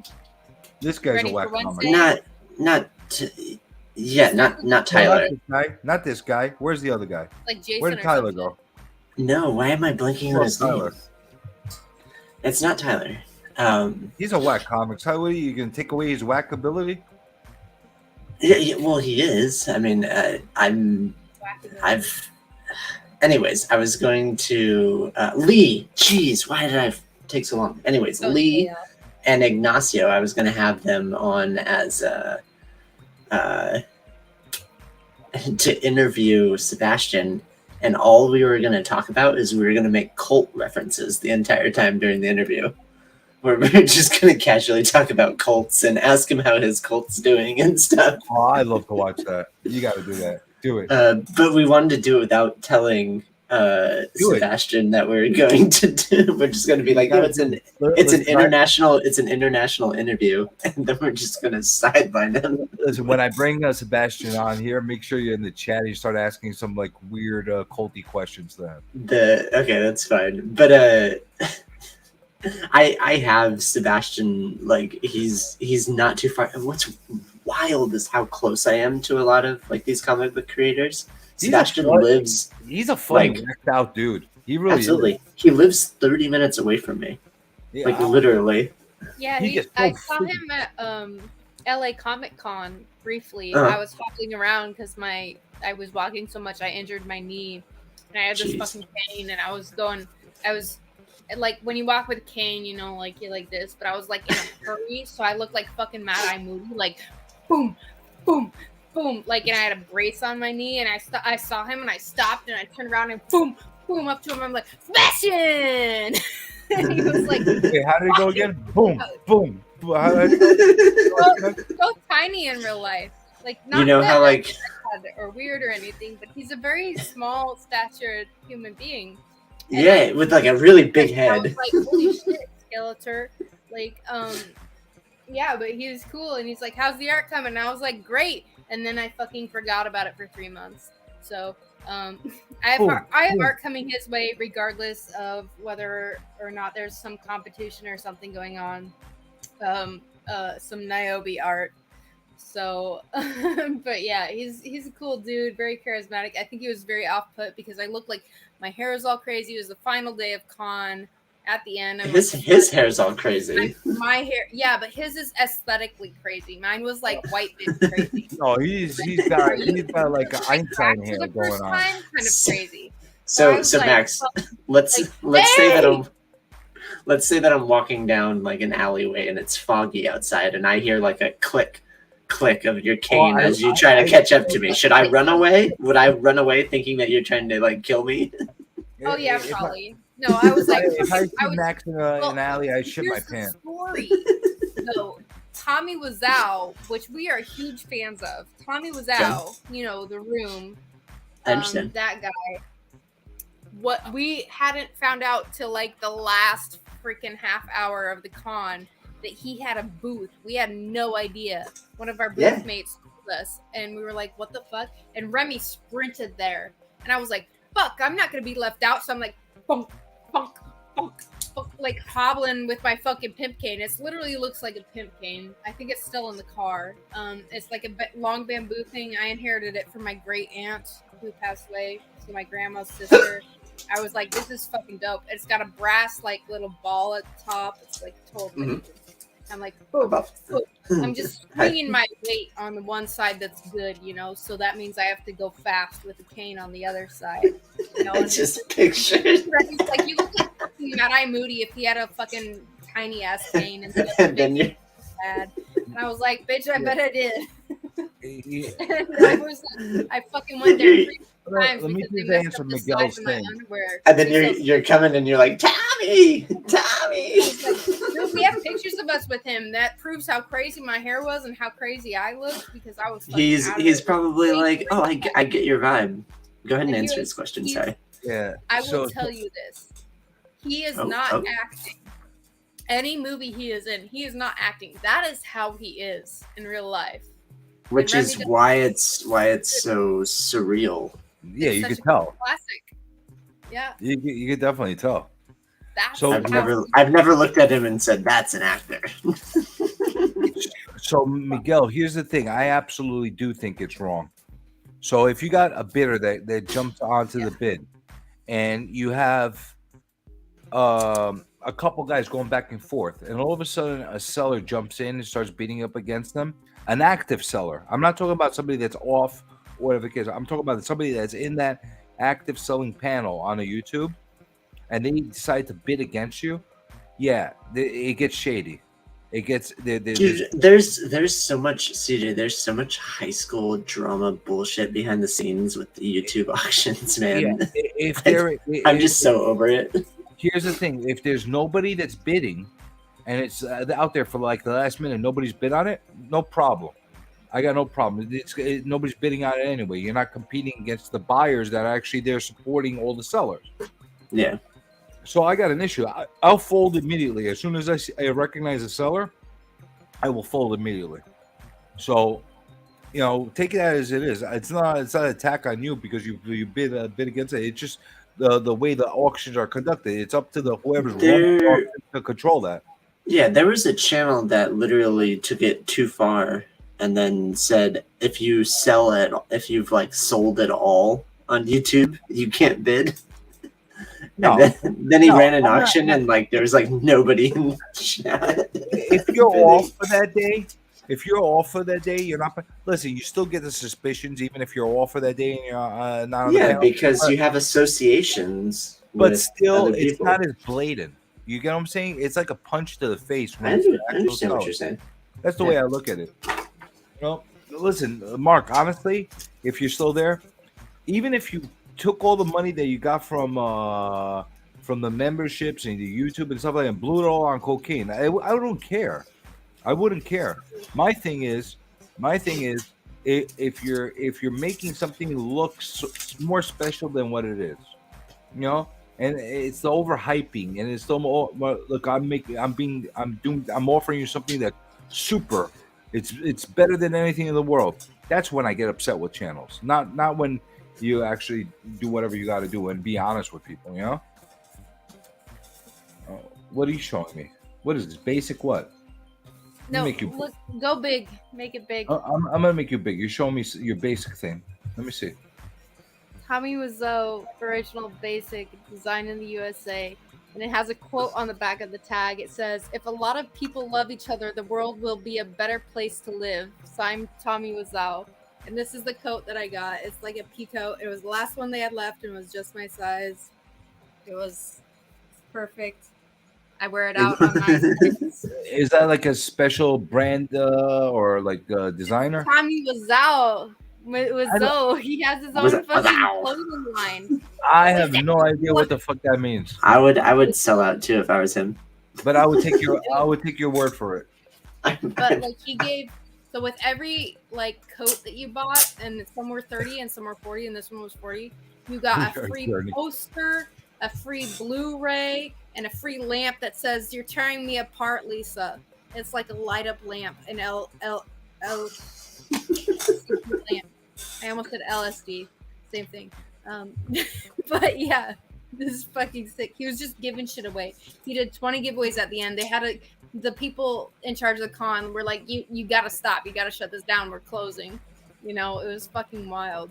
So I remember seeing him at a con too, and there's just like a horde around him. Yes. Which is wild to me. It's like it's like if any of the OG Rocky Horror people were around. There was some dude next to us who was like, "Yeah, I'm wearing the boxers right now. They're not that great." And we're like, "Why didn't you change them?" Like, People like to suffer. he was just like, "Yeah, I'm wearing them right now." I'm like, "Dude, it's like the end of the day. You've had like 12 hours to change if they weren't that great." Are you not? Go to there's like this booth that's been selling like booty short comic inspired booty shorts. You could just wear one of those and ditch your underwear in the trash in the bathroom. Anyways, what do you think would happen if there was an OnlyFans booth at a Comic-Con? I would be there. I would ask them to be more sex worker positive. Yeah, it's sex worker positive for sure, but like, do you think that one would be swarmed? I feel like it would be swamped. I wouldn't be surprised if there's an OnlyFans con. I mean, what's going on at the OnlyFans booth though? Like, what are they doing? Like, you could buy used socks, used underwear. Oh, that kind of shit. I wouldn't give a fuck. Toothbrush. No. If it's swarmed by a bunch of hot women, I'd go and look at them. But like, I'm not gonna buy their freaking nasty ass underwear. What if it was Kyle's? I heard he's in the market. I'd sooner buy Kyle's over the nasty ass OnlyFan underwear. Hey, thanks, man. No, at least I you can. But what if mine is the? Sorry, what was that? I put it in a frame that's smell proof. That's for sure. What if my stuff was the like OnlyFan fucking underwear? I have an OnlyFans. Miguel, that's only my perspective. Maybe other people feel differently than me, but I assure you that there's a lot of people that do feel the same way about it. It just gives a bad vibe. You know what I'm saying? You know, and it should be talked about within the sellers. You know, if you're isolating 10 sellers and like getting them never to want to buy again, just in order to appease one, it's not a good idea. You know? Yeah, that's a kissing booth. That's right. If it was a kissing booth, then I'd go there and have Kyle kiss them and watch. You know, we're not going to kiss the OnlyFans chicks. Got it. Yeah, I'm not touching those OnlyFans chicks. I'll watch them, but I'm not touching them, man. Most of them are like single or like mothers with husbands. They're like, yeah, fucking break that Dublin, baby. I don't want to get a freaking syphilis or anything like that. What the hell? No, There's been a lot of.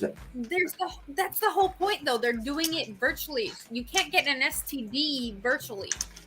You dumb fuck. You can download AIDS. Wait, No, are you kidding. telling me?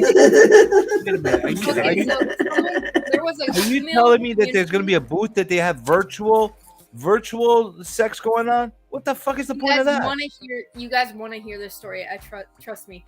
There was a female in the community who was dating someone else who's a male in the community, and she was telling me about how they had like long distance like toys, you know, and this joke went totally over her head. But I said, oh shit, just make sure you download the antivirus.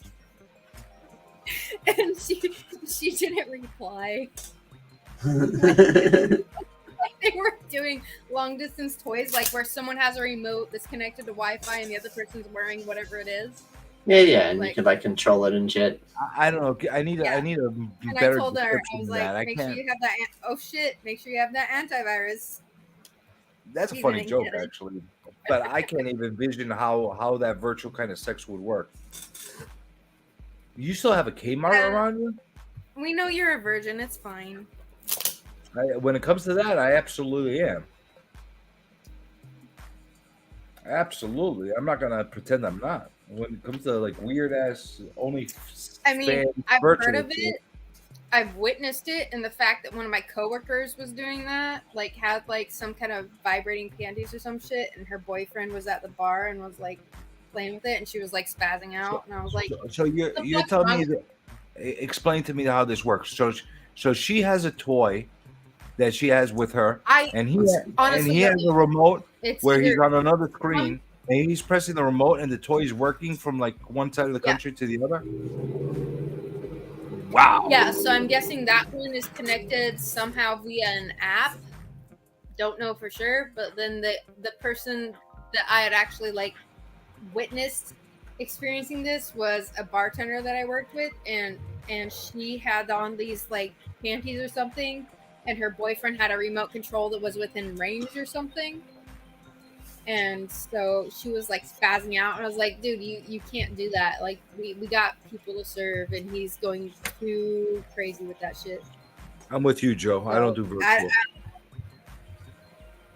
I don't know. Never done it. That's I some would be crazy terrified. shit to I me. would be terrified by that shit. You know what? I would It's be different if it's in public though. Like that's a whole different like scenario. Absolutely. Yeah, You know, so I think they I'm were too just like, paranoid that they'll be videotaping me while it's happening. That's how paranoid I get. so those videos are out there. Don't worry. Of me? No, not of you. All right, I'm just making sure. You know, I've been with some shady chicks that might have videotaped me that I don't know about. Things happen. Yeah, that's what every girl has to worry about anytime they date a dude. Not No, anytime, but, you know. I'm actually more Stereotypical. paranoid about the women. You know, men have a lot more to worry about than the women. You know, the men get blackmailed all the time. I wouldn't want that. Yeah. You know, you date some chick, and all of a sudden you find out that she's freaking married or something like that. Crazy shit happens. Don't lie. Girl, you need a background check these days. If it was a human being, Miguel, I would dive in, no problem. I got no issue, but I have very few restrictions as far as one-on-one kind of thing. But virtual shit, it freaks me out. I'm not into it at all. Yeah, then it's not your kink. And you I'm don't have to participate in it. I'm perplexed with this whole remote control thing. I'd like to see how that works. It's so do you ever watch like cam shows or anything? This is gonna be a weird aside. Like this is a cam show that we're doing. Like, is it If like this is a kind cam of thing? show, then yes. Well, there in a cam show there would be people that like are tipping. So let's say that you have like your super like, chat activated and you're monetized, right? People would tip into the show and it would it would activate your toy. And it's like a gratification thing. Like, hey, I'm going to pay this money to give you pleasure, if that makes sense. Who's giving the pleasure? the people who are paying. Is and then usually there's men just or a, women? Oh, like if we're still on the robotic things? it's usually women. Yeah. Well, it's usually 'Cause- women that are paying for the man. to No, have- no. But it can be. I'm saying it's But- usually men paying for. But there's both ways. Like there's plenty of males that do the same thing. So We're such idiots. Men are such idiots. We're idiots. I'm gonna pay. I'm gonna pay Silly to little what? deuces that are looking to chase that high. That's I'm a gonna human pay being. to have some remote control chick play with her toy. I'd rather is pay that to get a prostitute. Why would you Then do that? You might that's get in that that's your. worst case You're lit- scenario. I'm a more conventional guy. Like if I'm gonna pay for something, I want to actually hold it. Conventional. Insert his wife standing behind him all of a sudden. I'm old timey. I like to pay for sex. I like to pay for that cooch up front, baby. I want to do a line of cocaine off your ass crack. That kind of thing. That's true. I don't think it has to be southern freaking. Why did I just have to add cocaine to the mix? Like Yeah, and why did he turn out to be from Alabama? Yeah. All I said is I'm a conventional type of guy. I don't believe in this digital shit. And if I'm gonna pay for something to happen, I better freaking be able to hold it and stuff. I will say don't knock The it till you try delirious it. men. The men that are overly protective, usually because they're projecting, of their SO, who's a female, will become upset by sex. Significant other for those in the chat. Yeah. SO is significant other, yes. Like the men that are like worried or self-projecting. If someone that you are dating is like swears that you're cheating when you're not, chances are they're cheating. That's a perfect example of self-projection. Well, it's a good But thing that I'm not that married or and I'm not dating. insecurity. Either projection or insecurity is one of those two things when they're like convinced you're cheating. Well, it's a good thing that I don't have to deal with that. I'm Right. on my one and done phase. You just It have only to deal took with one the. for you? Damn. Fucking Well, low most of my recent dates, like they've been a one and done. I haven't gone out with chicks like more than a few dates at a time. They're all nuts. Maybe because you call them chicks. Yeah, Maybe because you're chicks love that. misogynist. Yeah. Chicks love I that. can't. You just dick them good and dump them out. Chicks love it when you treat them like a woman. Trust me. Like they all feel that they're like, I'm independent. You know what? Wait, They what's still a like it. woman? You open up the door for them. You freaking tell them, you order for them. You do all kinds of stuff. They Oh, like fuck no. Bitch ain't ordering for me. Fuck all. I have specific standards when it comes to my diet, okay? You order for me, I'm out. Remy ain't ever ordered for me because That's such an Yeah. old timey thing. I love it. Remy worries about the waiter, okay? Like, listen. some I'm gonna motherfucker tell just you ordered. this. I'm I've- dating a I've- vegan and I'm an omnivore. Women No, shut love. up, shut up. I don't care if it's your Women channel. love a strong, confident man to be next to them. No, no, They no, love no, no, that. I'm not saying an arrogant man. I'm saying a strong, confident man that's gonna make them feel like a woman. no. I'm just I gonna. protect that bitch more than he I'm does. not gonna participate in this part. I'm just telling you how it is. I protect that yeah? motherfucker. I protect that motherfucker more than he does me. He doesn't know when. Like, fucking. Yeah, you know what, Miguel? I'm 46, and this is the first time I heard about this virtual shit too. But Oh, shit, you old ass motherfucker. No wonder you never show your face. What the fuck, dude? You're I'm a 46. handsome fuck. I know exactly what comic You know journey that looks I'm a like. you know I'm a freaking sexy beast. You don't realize how sexy of a man I am. Okay, then show Comic your journey face, looks like. Show your face, you fucking coward. You have no idea Calling how you out. sexy a man I am. Show your face. I have multiple times. Do I showed it yesterday, like for almost a whole stream. Oh, yeah, because you're gonna make me go through fucking shit. Like, do it right now, motherfucker. What's wrong? You need No. your makeup on. No, You need to add your listen, foundation listen, first. The You need key to cover is those bags. You need to brush your hair. the key It's of been a- it's being, been a long- the key of being a strong man is not letting yourself get subjected to whatever a woman demands. You I don't have Why? makeup on. Why does it? Fucking raw after working a fucking 7-hour shift, dude. I don't give a fuck. Why? Why does it have to be a heterosexual relationship? That's how it works. So like, just like we're having 3 different conversations here. We're having 3 different conversations.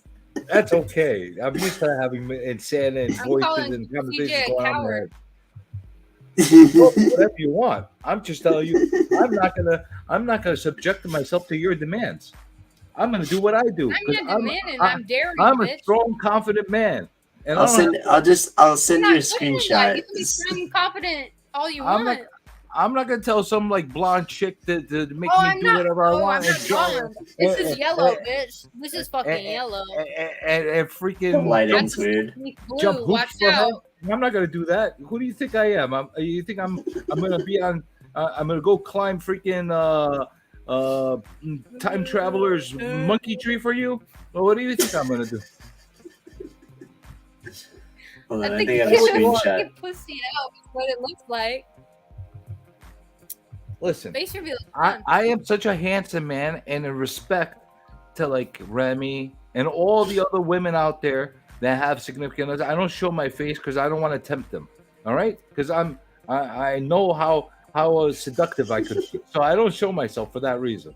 Okay, be thankful. I call bullshit. Be thankful. I call bullshit.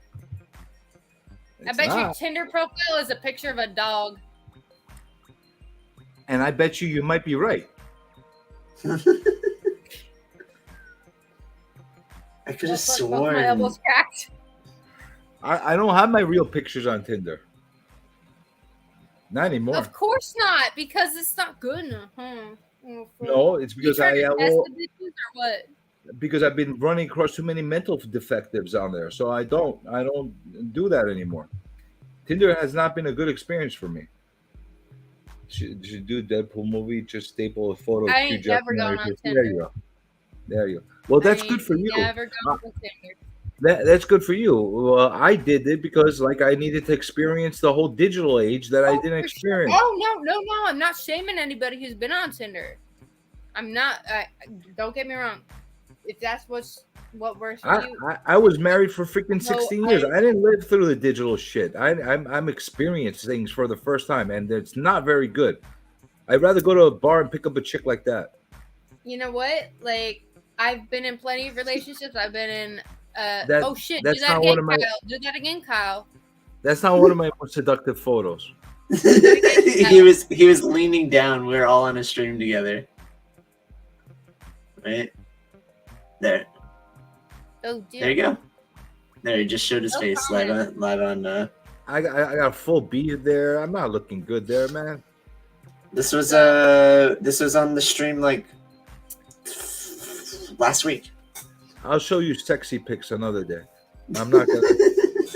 Just don't DM them to me. Post them publicly or something. I don't need that. I'm not gonna send you my pics. I don't want you to do things with them. I'm gonna send Kyle. Max is gonna edit them and send them back. I'll Photoshop them because I feel sorry for him. No, I'm just kidding. You don't know how. What's up with all this salt, Max? Yeah, she comes on. She attacks me. She's not attacking you. She's just salty. She's a salty sea pirate right now. Tells me how ugly I am. I am what Remy calls a chaotic being or something like that. I don't remember the exact term, but he says I just bring chaos everywhere, and I think he's right. And you should be honored because like I don't become this person unless I'm around people that I trust and people that I consider friends because I can take it. You can dish it out to me. I can dish it out to you. We can take it. You know, that kind of shit. Like, you can dish any fucking thing out at me. Look at me and Tricky. Like, when Tricky and I talk, we just, like, it's just in this battle of how badly we can talk to each other and how badly we can insult each other before someone gets out. And so far, it gets really intense, in my opinion. Between Tricky it gets and so intense. We're talking about each other's mothers, grandmothers, intestines, you know, all of it. Between Tricky and Kyle, I've probably heard some of the most vile and vulgar crap that I've heard in my life. So, what have I said? Not you, the other Kyle. Oh, okay. Kyle's PG version of me. Yeah, you're lightweight compared to some of the shit I've heard from them. Oh my god, you're just vicious. Oh, bro, you haven't hung out with me enough. Trust You're me. not Like, you're not as vulgar as I they mean, are. our therapist today said we need to reschedule so we can further delve into this shit, like, because because of shit I do. I fuck up, man, all the time. But don't show that picture anymore. That was a bad angle for me. It makes me look not as nice as I usually do. No, that's fine. I just wanted Oh, it's Max okay. to. I'll help. Uh, There you go. Here's my ugly face. yeah, right. Okay. All right. You know how you don't realize how how confident I am in myself. You know how confidence brings out the sexy in people. I am so damn freaking sexy. You blow your mind. I'm so confident I have to remind people I have a boyfriend. I don't think I'm that confident. I'm Just like very you. confident. You're so confident you gotta remind people, hey bitch, I'm available, but you ain't my fucking flavor. PTT, you gotta be confident, man. You know you gotta be the man. There's just too many, dude. I have too much anxiety. Miss So You're young is so too. right. You're young too. You're building your confidence as time goes. What are you like? 10? How old are you now? Kyle are like neck and neck for who's the most like raunchy motherfucker out there. You're a young kid. I'm 30. All right, 30. I just turned 30. I know. I sent you a happy birthday. You know how much confidence building you have to go. And then Remy took responsibility for it. He's like, "Thanks, Kyle. Thanks for wishing me happy birthday," because I didn't say Max in the message. I remember. Okay, yes, I remember. It was a good birthday. We played fucking laser tag, and I still managed to fuck up because I didn't know the rules of laser tag. I just played it the same way I played it as a little kid, where I just fucking, it was only 3 of us. It was Ricky, me, and his son, who is 20. And I just went after Remy the whole time, and I would just chase him and blast him. And then somebody was at your base shooting the target.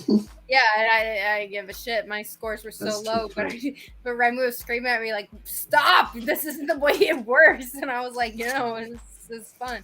And then I made the mistake of, so Remy like saw me after I shot him, and he turned to run, but he ran straight into a fucking wall. And it was like boom, and like I should have asked him if he's okay, but instead I laughed really hard. Instead, you ran over and spit on him, and then ran away.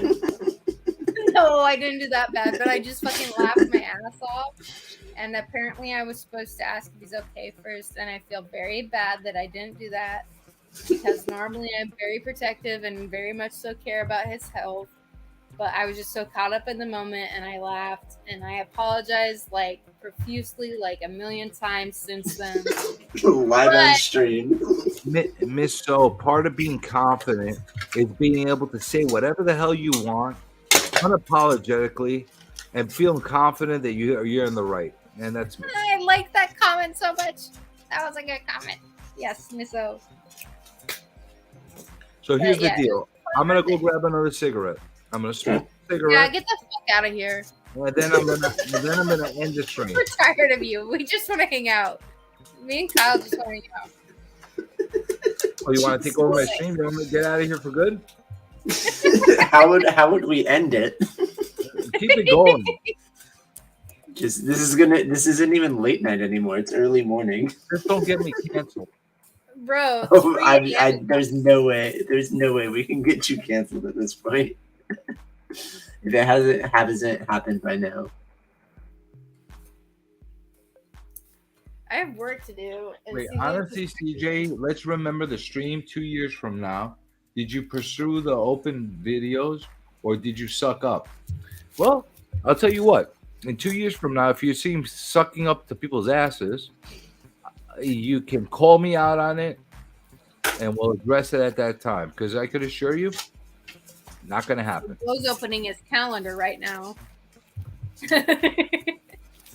But in a reminder, I can assure you that's not going to happen. If I want to be monetized and want to do all the stuff that I'm talking about tonight, I would have done it already. Because I'm a competitive fucker, and I could do anything I want because I say so. That's it. You hear that, Blondie? You grab your cigarette. I'm grabbing my wine. And then I'm gonna hang out with Kyle while you're out. I'm sorry, I keep giggling like a little schoolgirl, but this has been really funny to me the entire time. All right, Kyle. Kyle, we love your laugh. All right. Dance.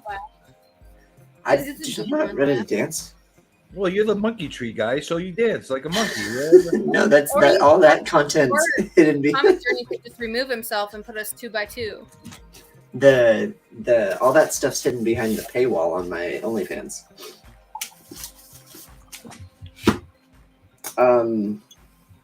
So yeah, Mike was telling me that you selected keep in store, and that's why they've had it for 2 years. Mike's a fucking idiot. First of all, he told Remy that he sent me an email because I asked him to. I never ask a motherfucker to email me because you know how often I check my fucking email? I don't check it that often either. I never check my email. So why the fuck would I tell him, hey, give me an email? Like, I hope that you're actually not upset about this. I'm just gonna pick the stuff up for you and bring it. Oh no. Like, I'm not upset. Genuinely, I act upset, but I'm not. I'm just like fucking ragging on his ass because Yeah, that's fine. Because like it looks like it was like a misclick from like years ago, and he just went with it and rolled with it instead of just doing how it should have. It was like Jelly Fingers and J Bob's like exclusive or whatever. Yeah. And they had me buy it through the AMPM website. Yeah. Right? And that was 2 years ago. And so then J1 hit me up and said, what do you want the personal message from Gorkum to say on this book before it gets sent off to CGC? And I told him, like, to Max and Remy from Gorkum or Love Gorkum or whatever I had it said. I have the screenshots and shit, whatever. But so if that book doesn't say that on it, I'm not paying for it though. But you already paid for it, didn't you? I already paid for it, and I'm gonna ask for a refund if it doesn't have the fucking personalized message that I was promised. So definitely take a picture of it, send it to me. Give me a phone call if I don't respond within a minute. So that way I check my DMs because I don't always check them just when my phone gives a little notification. But if you call me, then I'll know to be like, hey, check your DMs. I'll be like, I'll check it. So, yeah, that's fine. And then I gotta pick up the stuff from you. I gotta. Dude, I've seen. That's so sus. Oh, okay. Well, I'm not gonna get into that aspect of it, but Remy keeps on buying things from me too. I gotta bring some of that stuff by. Yeah, if you want us to pick you up, let me know. Yeah, I'll let you know. That's fine. But yeah, I have like 2 random things. I haven't even like reached out to charge about it. I've just been putting them off to the side since I need to bring some stuff. And then Edwin Price, I have a book for him too. What's that? How's he doing? Or not Edwin Price. I'm mixing it up. What's Don't get the? me started with that fucker, that old fucker. No, not Edwin Price. Different guy. Better guy. Hold on. Let me look. One second. All right, poll update, people. Do you like channel paid YouTube memberships? Yes, 19%. No, 30%. Sometimes, depending on the benefits, 35%. Okay. Never. Members suck ass. 16%. So it looks like Your poll is very. Your poll is very biased with how you wrote out those answers. Well, no, it said, yeah, because I voted sometimes depending on the benefits when what I really meant was sometimes depending on how much I enjoy that creator. Well, that's the benefit. Enjoying the creator is part of the benefit. Yeah. The content is the benefit when it comes to the person that I am a membership of. Yeah, but the person Literally, is part of the just benefit. content. Content is part of the benefit. So did everybody vote? Should I end this poll? I voted yes. No, we got Oh shit! a lot of people that voted. Interesting. 44 people voted. People you usually don't appease me. Hello, Willy Wonka. Are you welcome to the late night stream? That's now the morning The stream. question that was asked to me. Nolan Ryan has 51 total MLB records, including the 5,714 career strikeouts. Next most is Ryan, somebody else that's not Nolan Ryan. 7 career no hitters and some other facts, but like, anyways, Nolan Ryan's fucking shit. Fucking love that bitch. If you guys want the link to me reacting to unboxing the Why does he have to be a bitch? What's your fucking problem now? He's a senior citizen. You're calling him a bitch. Like, really? Like, you're gonna call the old man a bitch? He's gotta be like, okay, cunt. Sorry. You're Nolan Ryan. No, I wasn't calling Nolan Ryan that. I was calling the fucking runner-up bitch a bitch. I thought you were calling Nolan Ryan a bitch. No, you fucking idiot! Well, why are you calling Nolan Ryan a bitch? I wasn't calling Nolan Ryan a bitch. I called Ryan Johnson a bitch because he's the runner-up. Jesus Christ, you are a fucking idiot. I fucking hate your ass. Look at your fucking face so I can mentally punch it. Already, you coward. No. Fuck my life. God No. damn. What fucking No. No. Christ. You cannot mentally punch me. I will not allow that. Emilio is the name that I was trying to come up with. Emilio.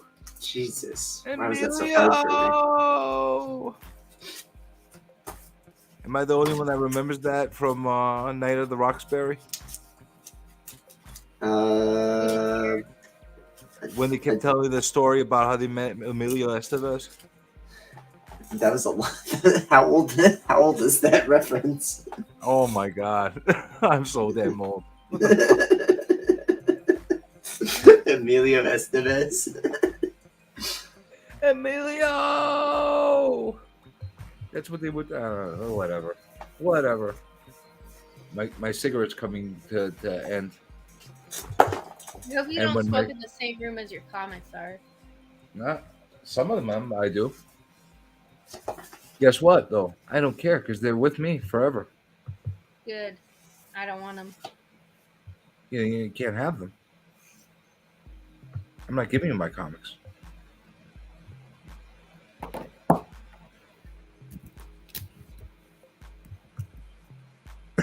She's blacked out. I'm pulling up something for your dumbass. That's why.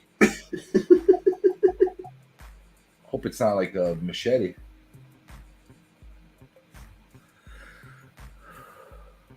Next, go. Really? Yeah. That's the best line you could come up with? Pathetic. I hope it's not 2 machetes. Hope it's not a dildo. Okay, that was funny, Kyle. Not very funny comic journey. Come on, get some original content, you fucking idiot. I didn't realize it was a open night at a stand-up comedy place, but I'll try to work on my material for next time. I'm not that quick. After about 200 hours of streaming, my brain doesn't work as quickly as it did in the beginning. I'm not that quick on the corpse. Oh my god, Norrad's still in here. Holy shit. Double machete, there you go. What's she sent? Oh my god, she's sending me like a video. Oh no. What's she sent over here? Screenshot it. If you're gonna question me about fucking Nolan Ryan, then you better fucking show that shit. I believe you. What? I believe you. What do you want from me? All right, I believe you. What the hell you want from me? Don't worry, You were the I'll one that post it in the chat. you were the one telling people that you freaking called Nolan Ryan a bitch. I wasn't telling anybody that. I did not call Nolan Ryan a bitch. I called fucking Ryan Johnson a bitch because he's second place to Nolan Ryan. You fucking idiot.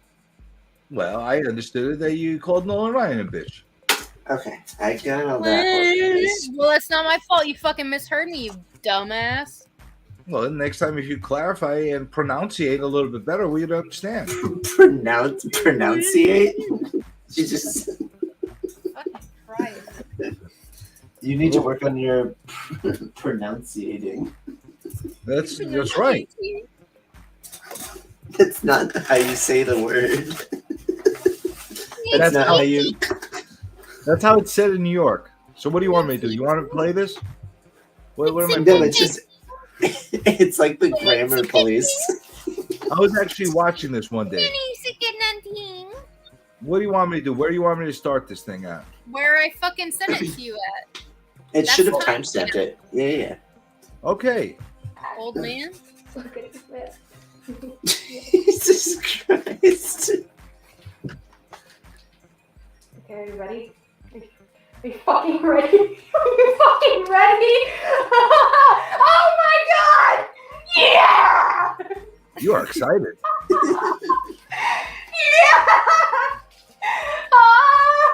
I got my boy back. I got my boy back, and he is perfect as we all knew. Oh my god! Yeah, that's fucking hardcore.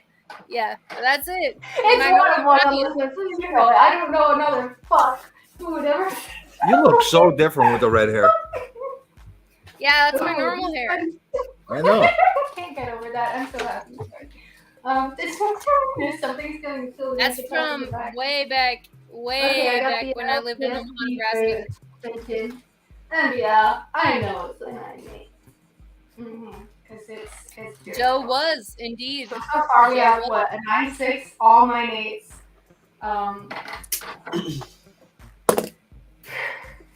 I'm excited. I mean, that was it. Just the Nolan Ryan. We just wanted to show the Nolan Ryan. Yeah. We can watch it. Okay, this is Venom I don't think you one. do. Lethal Protector. It's probably not a 9-8. I'm not sure. I don't know. You want me to watch it, so we're watching it. Okay, go for it. More power to I'm you. right. It's a 9-6. Nice. Okay. I already liked it, so there you go. Yeah. It's a 9. There you go. If you people don't know Max's channel, go subscribe, and she'll yell at you. or you can stay here and she'll yell at you in the chat. He's not wrong. I yell at you. Is that way? Was that your way of getting me to do a look at me on my channel? Yeah. That was me showing you how much I fucking love Nolan Ryan. Well, I see that you were so excited about him, which made me feel like even more upset when you called him a bitch. But I didn't call him a bitch. I called Ryan Johnson a bitch for being second place to Nolan Ryan. I understand.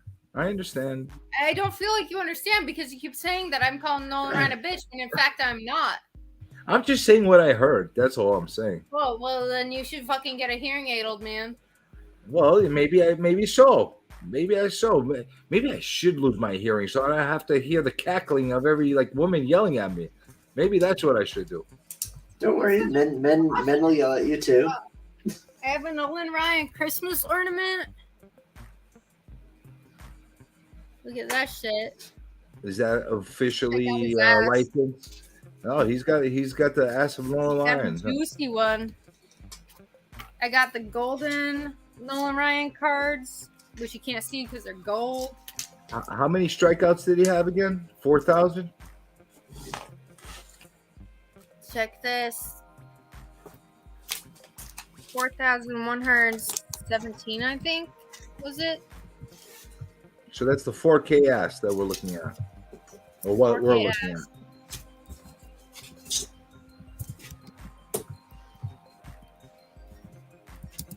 Do you want me to make you big so you can do another look at me? No. You can tell that's gold. That's in case. And then we got this one, the gold one. I got the fucking case with it too. No. This one. No, the record that he beat was 4,000 some shit. The COA. I got all the fancy ones. Yeah, there's definitely a lot of hostility always on this channel. Yeah, he had 5,741 or 14 strikeouts. And now he has a ranch. These ones aren't Nolan. Now he only eats ranch? No. Now he runs a ranch. He with beef and stuff. Does he run in like free range, or do they have him in a cage? No, he's free range. He's fucking in All right. Texas right now. I bought this That's book good. thinking it was a comic book, but it's like this big, so but it's still pretty fucking dope. Nolan Ryan book. If I have all of the comic books that are about Nolan Ryan that I know of, I have. But I can't show them to you because they're in the bedroom where Remy is asleep right now because he had a migraine. But yeah, these ones are my favorite gold Migraines cards. suck. Yeah, he apparently was texting me while I was at work, and I didn't check my messages before coming home from work. Because I just wanted to get home, and yeah, apparently he has got real bad migraine today. Poor guy. But yeah, there's the juicy ass. That number 34, Nolan Ryan. So that's the 5K ass. The 5.7K ass. Right there. There you go. Yeah. Get the full blown thing.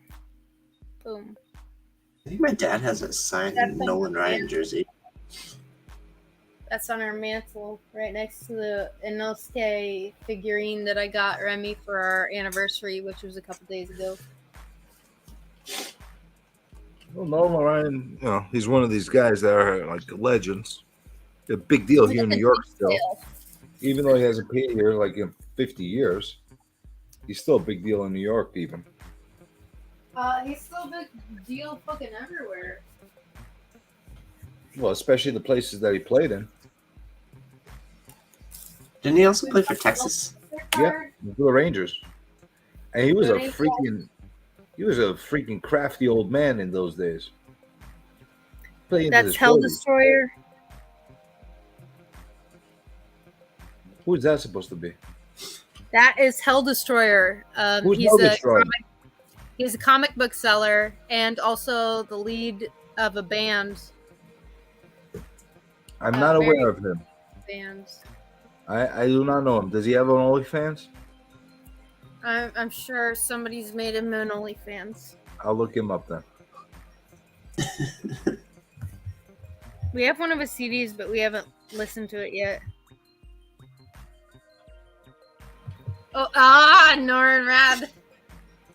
He knows. I buy from him, CJ. You need to follow his IG. I'll check him out. The humor. I'll definitely check him out. Why not? Rare card. Will he yell at me if I follow him? No. All right, then I'll definitely follow him. It's not Pedal and Pete. No, the abuse cost extra. Oh, that's all right. I get it. Nothing comes for free anymore. Were you able? Yeah. Miss So, to answer your question, I did. All right, boy and girl. I'm gonna have to end this stream right now. Why? It's fine. It's like it's time to go to work for the next day. I gotta get ready. I gotta take a shower, and I gotta actually make a living because I'm not doing memberships here, and I won't make gazillions. Just think, you wouldn't have to go to work if you monetized. Right? Yeah. Go figure. Anyway. Or you wouldn't have to monetize if you just go to fucking work. Well, that's true. That's why I do go to work. I recently got a part-time job just because I was bored. That's why I worked. Well, it wasn't because I was bored, but that's why I worked at the comic shop. But I was just like, yo, I'm fucking bored. I need something extra in my life. So what kind of part-time work do you do? Well, for the 10 years before I started selling comic books full time, I was working in kitchens. So now I'm working in a fast casual kitchen. Awesome. What kind of Pretty- cuisine?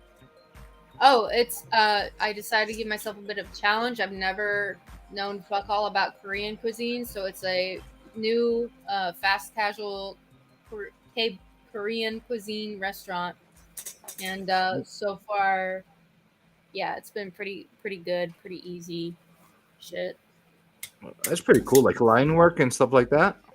Oh yeah, no, like I used to be a chef, you know. So That's cool. This is nothing. Like most of my coworkers, this is their first job in a kitchen. And, I grew up in kitchens as a kid, and I worked there into my 20s, well into my 20s. Somebody was saying earlier in the chat that they wanted to see a cooking show. I mean, I with my friend Titan Comic Pressing LLC, him and I used to do a segment back when I still lived in Omaha, Nebraska, where he would give me a comic book character, and I would have to make a menu based around that comic book character, such as Swamp Thing or Wolverine or whatever, you know. And I would do that, and then then COVID hit, and so that's an entire segment that's on his channel. And COVID hit, and then we were like making chicken noodle soup from scratch, like using the actual chicken carcass and everything, like to make the chicken soup. His was atrocious. Like there was bones and sinew in his, and I was like, what the fuck? Like I gave you the videos of exactly how to do this and make noodles from scratch and everything, and it was just awful, but it was very comical the way that he frames the video. So The key is to yelling at the food while you're preparing it. That's how you know that it's going to be good. But like I put a lot of work into like making the video, like the point of view, like with the camera up here and like rolling out the noodles and showing how to do them and everything. And his was just his result after my like how-to video was atrocious, and it shows them side by side, which is pretty funny. So I don't think there's very many views on that video. Well, on that note, I'm going to ask you two a question I have not asked anybody else because people have been jumping on and off all yes, night. I'm a virgin. Well, we all do that. You know, that's an obvious question. I'm not asking. Do you have anything you want to promote? Coming near, now, ever? Do you have something you want to tell everybody about? Your links are already in the damn description, so I'm not putting up again. They're in there. I want to promote something that has not been discussed. So since you told me that you're creating your own comic book and it's self-produced and self-everything, that's fantastic. But I have a friend across the pond, and he's created this platform for creators, whether you're an artist, a writer, an editor, you name it, anything in the process of creating comic books. He has created this platform where people can make their profiles and provide their services and list it, and then other people who are looking like, oh shoot, I have this great written out comic book idea, but I need an artist, and they can hook up with each other and work things out. Like, or I'm an artist looking for work, like, and I'm looking for someone with a good, you know, something that jives with my art style, like, or any other combination of things when it comes to creating a comic book or any kind of storyline.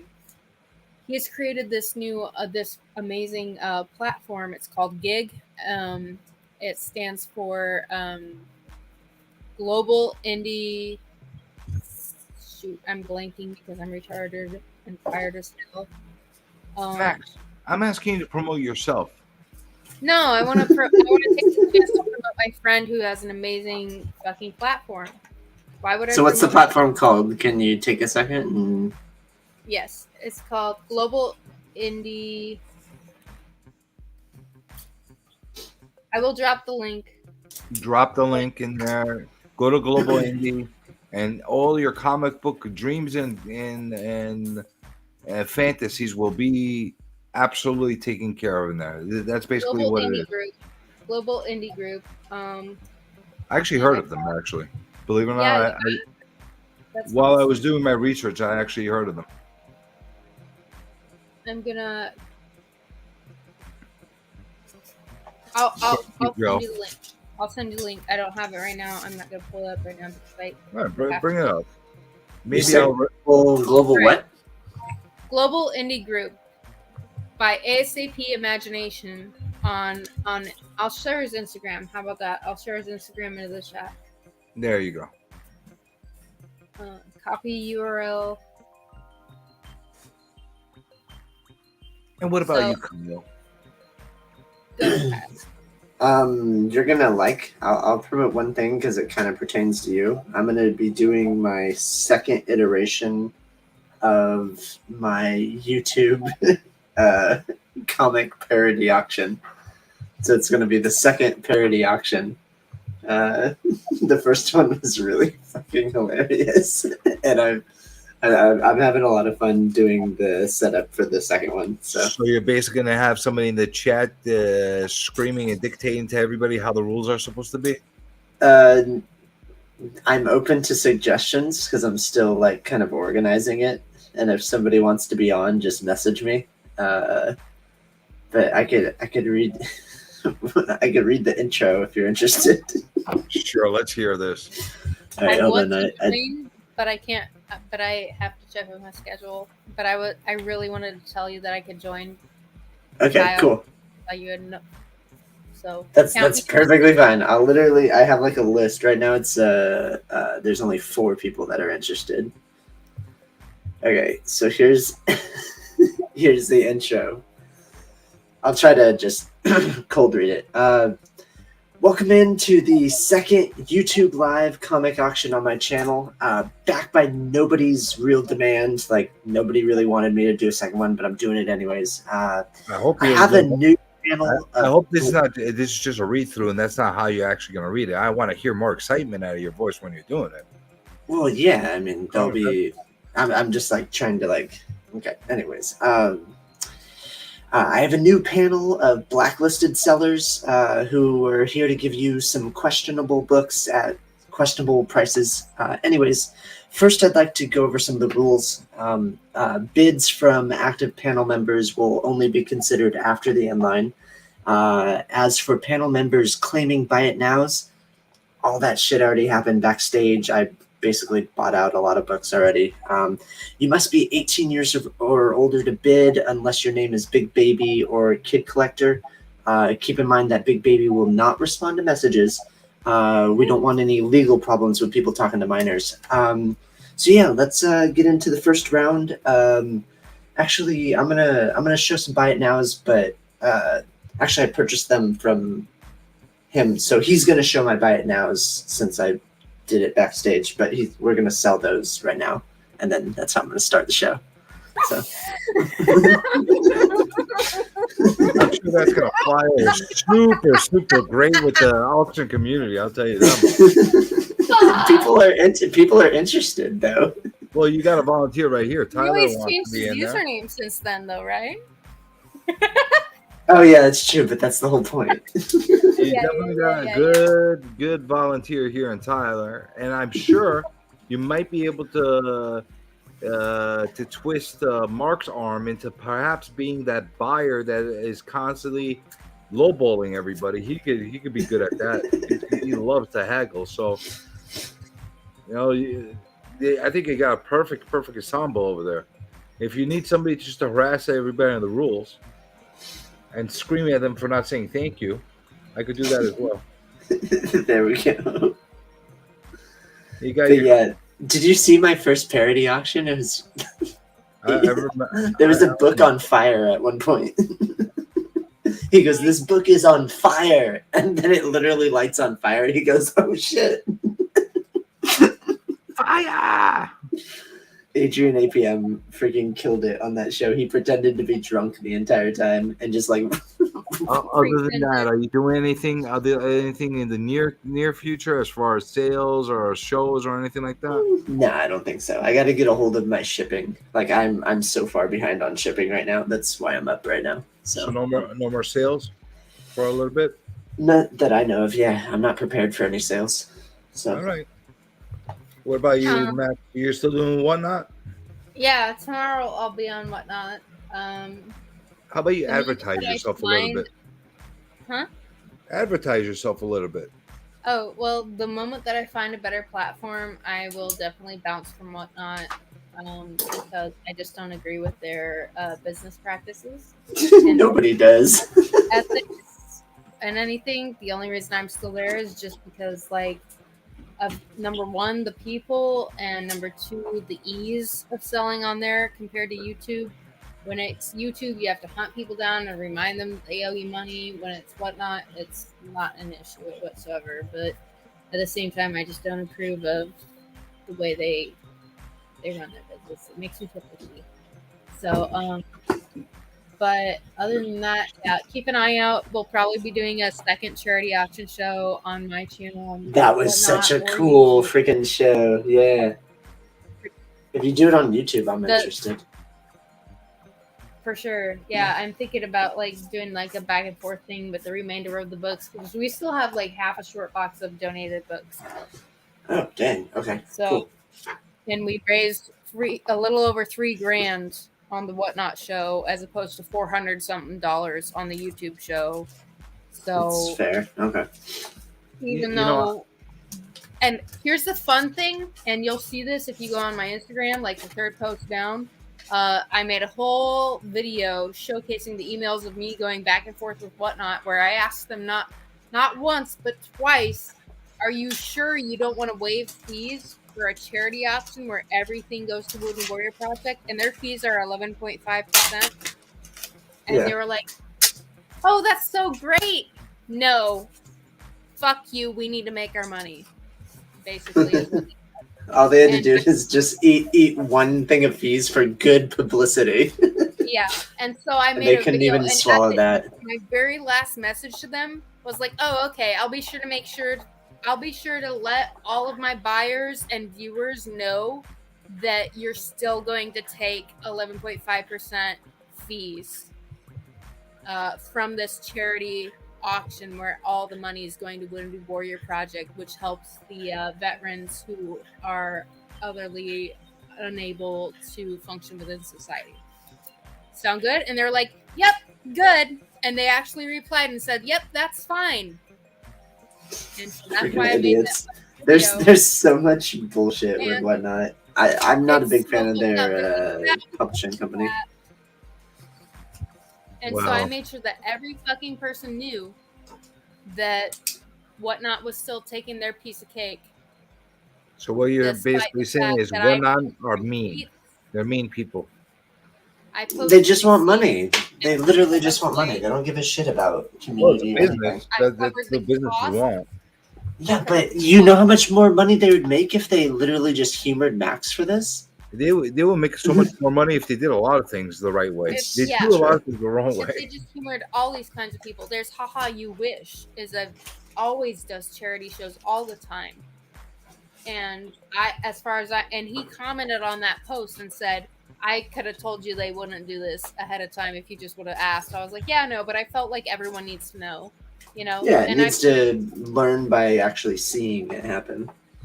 And I asked now- them twice in the email chain, and you can see it if you go to my profile and watch that video, because I made a video progression of showing the email chain along with the song Uprising by Muse, like "Fat Cats Had a Heart Attack," you know, that one. So it was just mind-blowing to me that they weren't willing to like even try, like, or even reimburse it so that I could pay it out of pocket and then show them the receipt and they could reimburse it, you know, like anything like that. It was just really fucked up in my brain. Like, you can do these, like, give away a Ferrari or something to all the fucking giveaway goblins, but you can't like fucking cut the piece. I even just asked if they would reduce it like by half or any percentage. And they were like, "No, we can't. Sorry, but thank you so much." Like, it's so fucked up. They're making money off of a show A where charity.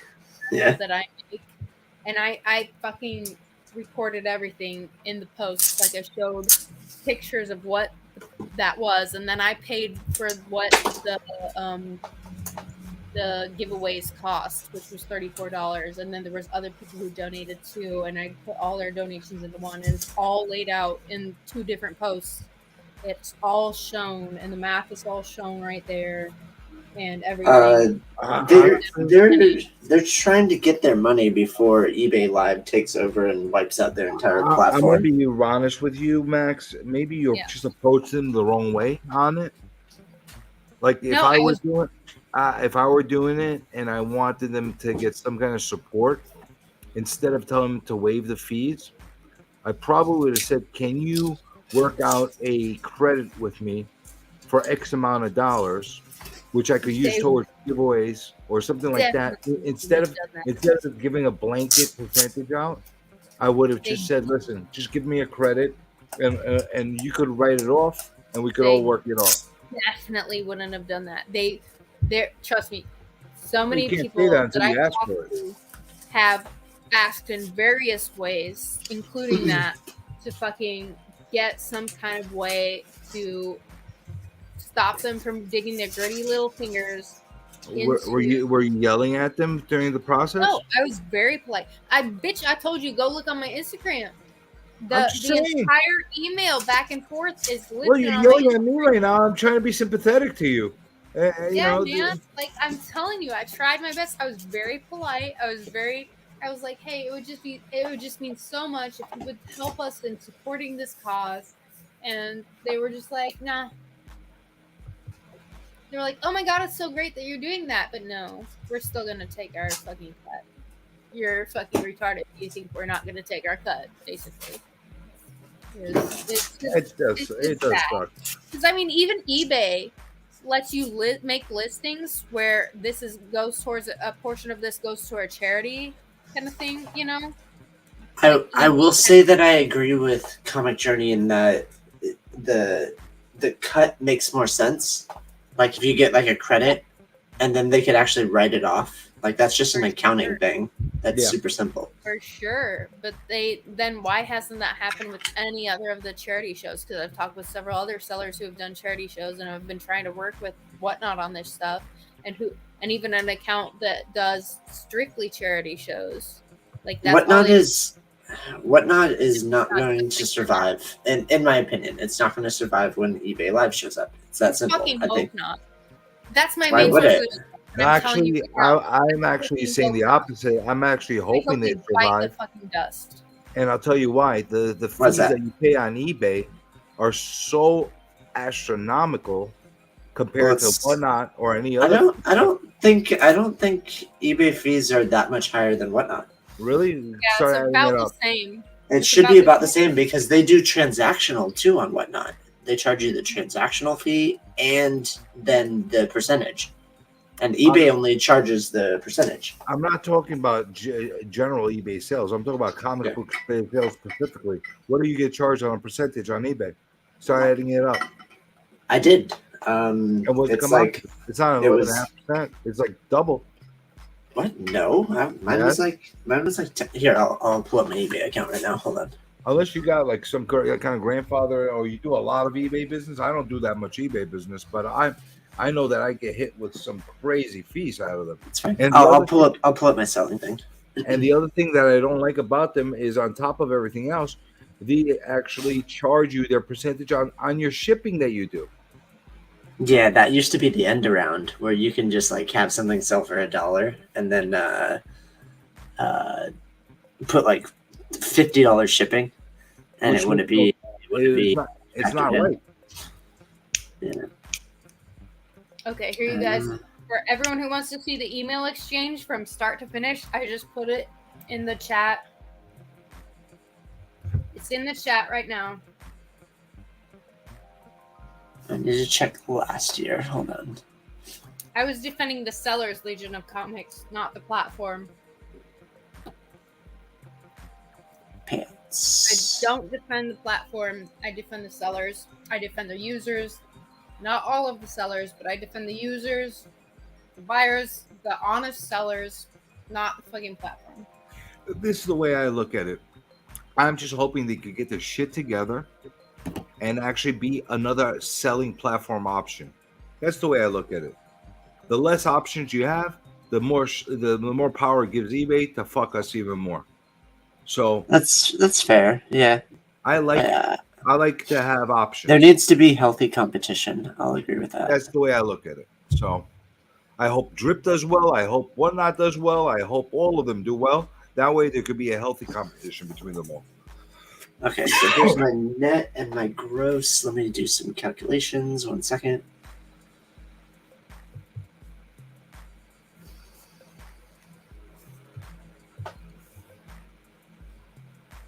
Because if you're paying a lot less than I am, I'm gonna have to talk to you so I could do a partnership. So you could pay. We could work out a business agreement. That way I could put all my shit on eBay. Because they're charging me through the freaking nose on every transaction. So what is your percentage? I pay up to Whatnot's for a 11 comic book sale. I think like up to 25%. Wow, I'm paying 14. And that's you counted everything, all the fees and all that. Everything, stuff. everything. It was net and the actual amount. And I'm paying 14. If it was only 14%, I wouldn't be complaining about it. It's 13.4% is what I'm paying. If I was paying only 14%, I would not complain about a damn thing. Let me do another here's another transaction. I could see if it still adds up to the same. I've only had a few eBay sales. You do a lot of sales? No, I've only had like 4. Then I got a contact. Same thing. 14%. Listen, I got maybe they dropped the rates. I don't know what's going on because it's been a no while idea. Since the time that I haven't sold anything over a year on eBay for that reason, that they were just jacking me on all the rates. I got charged 14%. So I mean, 14% is high, but it's not that big a differential from where Whatnot is. Whatnot is about 11.5, I think. 12%. Plus the 11.5. transactional fee. Yeah. So, see, that's a good conversation to have. I just calculated 14% from eBay and then 11.5 from Whatnot. It's all in the realm. I wish I was in that freaking game. I'll just underbid everybody and have like a 5% platform and actually take care of the sellers. I agree with you, Mark, on that. With the Whatnot, I think it could be something that actually could be a good platform. People don't realize what they're getting if into. You weren't so greedy. That's all I have to say about that. It would be great. Or if they actually cared about the products. I mean, it's that too. It is what it is. They were so small. I was buying like Funko Pops for like $5 on Whatnot when they started. You need to care about number 1, people. Number 2, books. Number 3, money. What Whatnot cares about is money, then the product, then the people.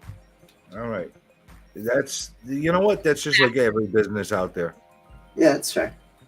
So on that note, we're going to table that conversation for the next Insomniac. There we go. Hey, we just set the table. And we can actually have a conversation of what's worth our while as far as selling platforms. And I prefer YouTube, but there's just not enough traction there these days. It is not. Yeah. And listen, there's And enough have to fucked chase up people things down about the for YouTube auctions too. You know, there's a lot of stuff. At least with the other platforms, you get a 1099 at the end of the year, and you don't have to figure out where your calculation of taxes are and IRS chasing you and all that stuff. That's I another haven't thing. gotten a 1099 or any of the fucking forms I'm supposed to have. From Whatnot, you should be receiving one. I know a few people that literally haven't. I talked to the place they told me that handles that paperwork, and they said they don't have anything for me. So you haven't sold enough in order to do that? Is that what it's telling you? I've sold enough, but All for right, some so reason don't- they don't have that. And I've asked Whatnot, and I've asked Dual, which is the company they have that handles that kind of cashing out information. So Interesting. That's really, really interesting. I didn't sell enough last year in order to expect one, but Who knows? We'll see. It's, I think I've sold enough. I don't know. To be You determined. have. It's just they're so scammy. Because if they have to report all that, then Whatnot's Yeah, if you report all scammy. that Trust me. The higher ups at Whatnot are just like in over their heads. They don't have enough server space. They Don't don't see your manage day. their app. They have no clue what the frick they're doing. And then they're starting a publishing company. Like get the fuck out of here. Your publishing company is such a joke too, by the way. Like Yeah. every exclusive they have, they never tell you the print run. Never Mhm. ever. Not even All to right. sellers. Like All right, that. so that- like We're gonna table it. We're gonna table it. yeah, let's table this conversation. We could go on forever. Let's answer Cole's quick question. What color socks is everybody wearing? Black. I'm wearing black as well. We're all wearing boring black today. socks. Yeah, it's actually in solidarity with the. Yeah. I don't Stand know. together. I know it looks like we fight, but we all stand together. Dude, I gotta take a shower and get ready for work, man. One more hour. I thought he was gonna say I have to take a shit. He That's probably what I has thought something too. to do, to be fair. So that being said, you guys promoted all your stuff. Now I'm gonna do a selfless promotion. I'm gonna be on Dracula's channel on Friday All right. for a casual Dracula. Take it easy, Max. I'm gonna be on the hunt. I'm gonna be battling some man that's dressed in a woman's dress. What? Yeah, because I don't face men. I have the intergender championship there, and I only. So you're the Andy Kaufman. Yeah, so he challenged me, and I said the only way I'm gonna face you is if you wear a dress. So he agreed. So I guess Okay, I gotta face him. So I got that going on. On Sunday, we got a nice interview with Fire Guy Ryan, which should be a real fun interview. He's a good, easygoing guy as far as having a talk with. Yeah. And next Tuesday, the 14th, is going to be with Gem Mint. And in between, who knows what the hell is going to happen with me or the channel or any other channel that I show up in. But I was sad that I missed the interview with Bronze Age. well, you know what the wonderful thing is? There is always the power of replay. I'm halfway through it right now. Yeah, I was just sad I missed the live. You're not going to be there for all of them. You know, I wish I could do a steady time schedule and day and everything like that. The problem is everybody I'm freaking interviewing is a fucking diva, and they all tell me, no, I can't do this, I can't do that. Hey, you fucking divas. What do you think I'm doing on Sunday with Ryan? He's the biggest diva of all. You know, but that being said, we're going to end the stream. But before I end the stream, we're going to end this with a thank you. I'm going to thank you, Kyle. Thank you. I'm going to thank all the guests that joined us on the panel tonight. I'm going to thank the wonderful chat and all their wonderful commentary and the horrible commentary they shared with us tonight. Mostly horrible, but that's fine. And that's it. We're going to thank everybody. And I appreciate you all. And I'm going to end with my because now we have to all have taglines, right? We have taglines. Yeah. So my tagline is: you keep collecting, and I'll keep recollecting. See, that's kind of clever, right? You know. Yeah, that's fair. Yeah. No, that's all I could come up with. I'm not that smart, so that's what I came up with, and it's not something that nobody else has. And I'm gonna end the stream with another copyright strike. We got enough on here, so let's end it with a bang. Let's get another copyright strike. I appreciate you all. Have a good night, good morning, good whatever. I don't want to wait for our lives to be over. And could then this be it? So could this be? You said copyright strike, right? Yeah, you got that one. But I'm gonna play the bumper, and we're out of here. Goodbye, everyone. Thank you, and goodbye. Hello and goodbye, Simon. Wait, hello and goodbye, Simon. Yeah, we're still on. Okay, now hello and goodbye. Okay, now we're done. Wait. I'd appreciate your input.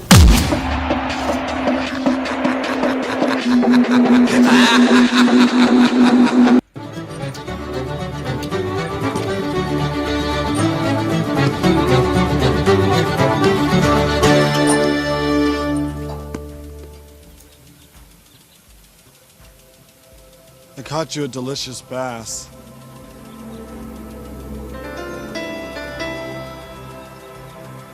You want to play me?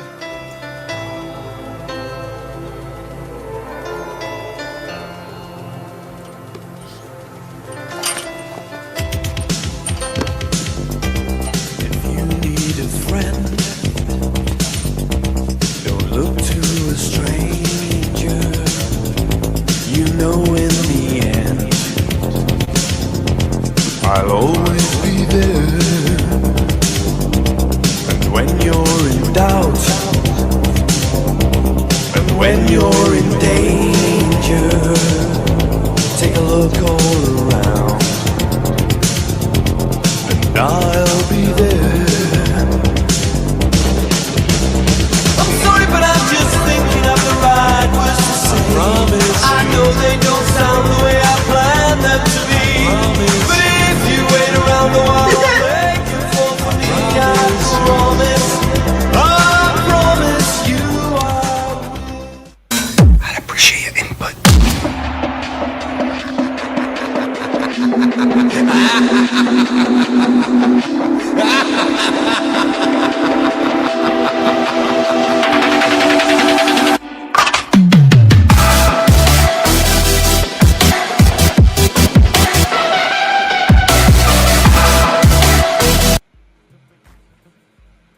We're done.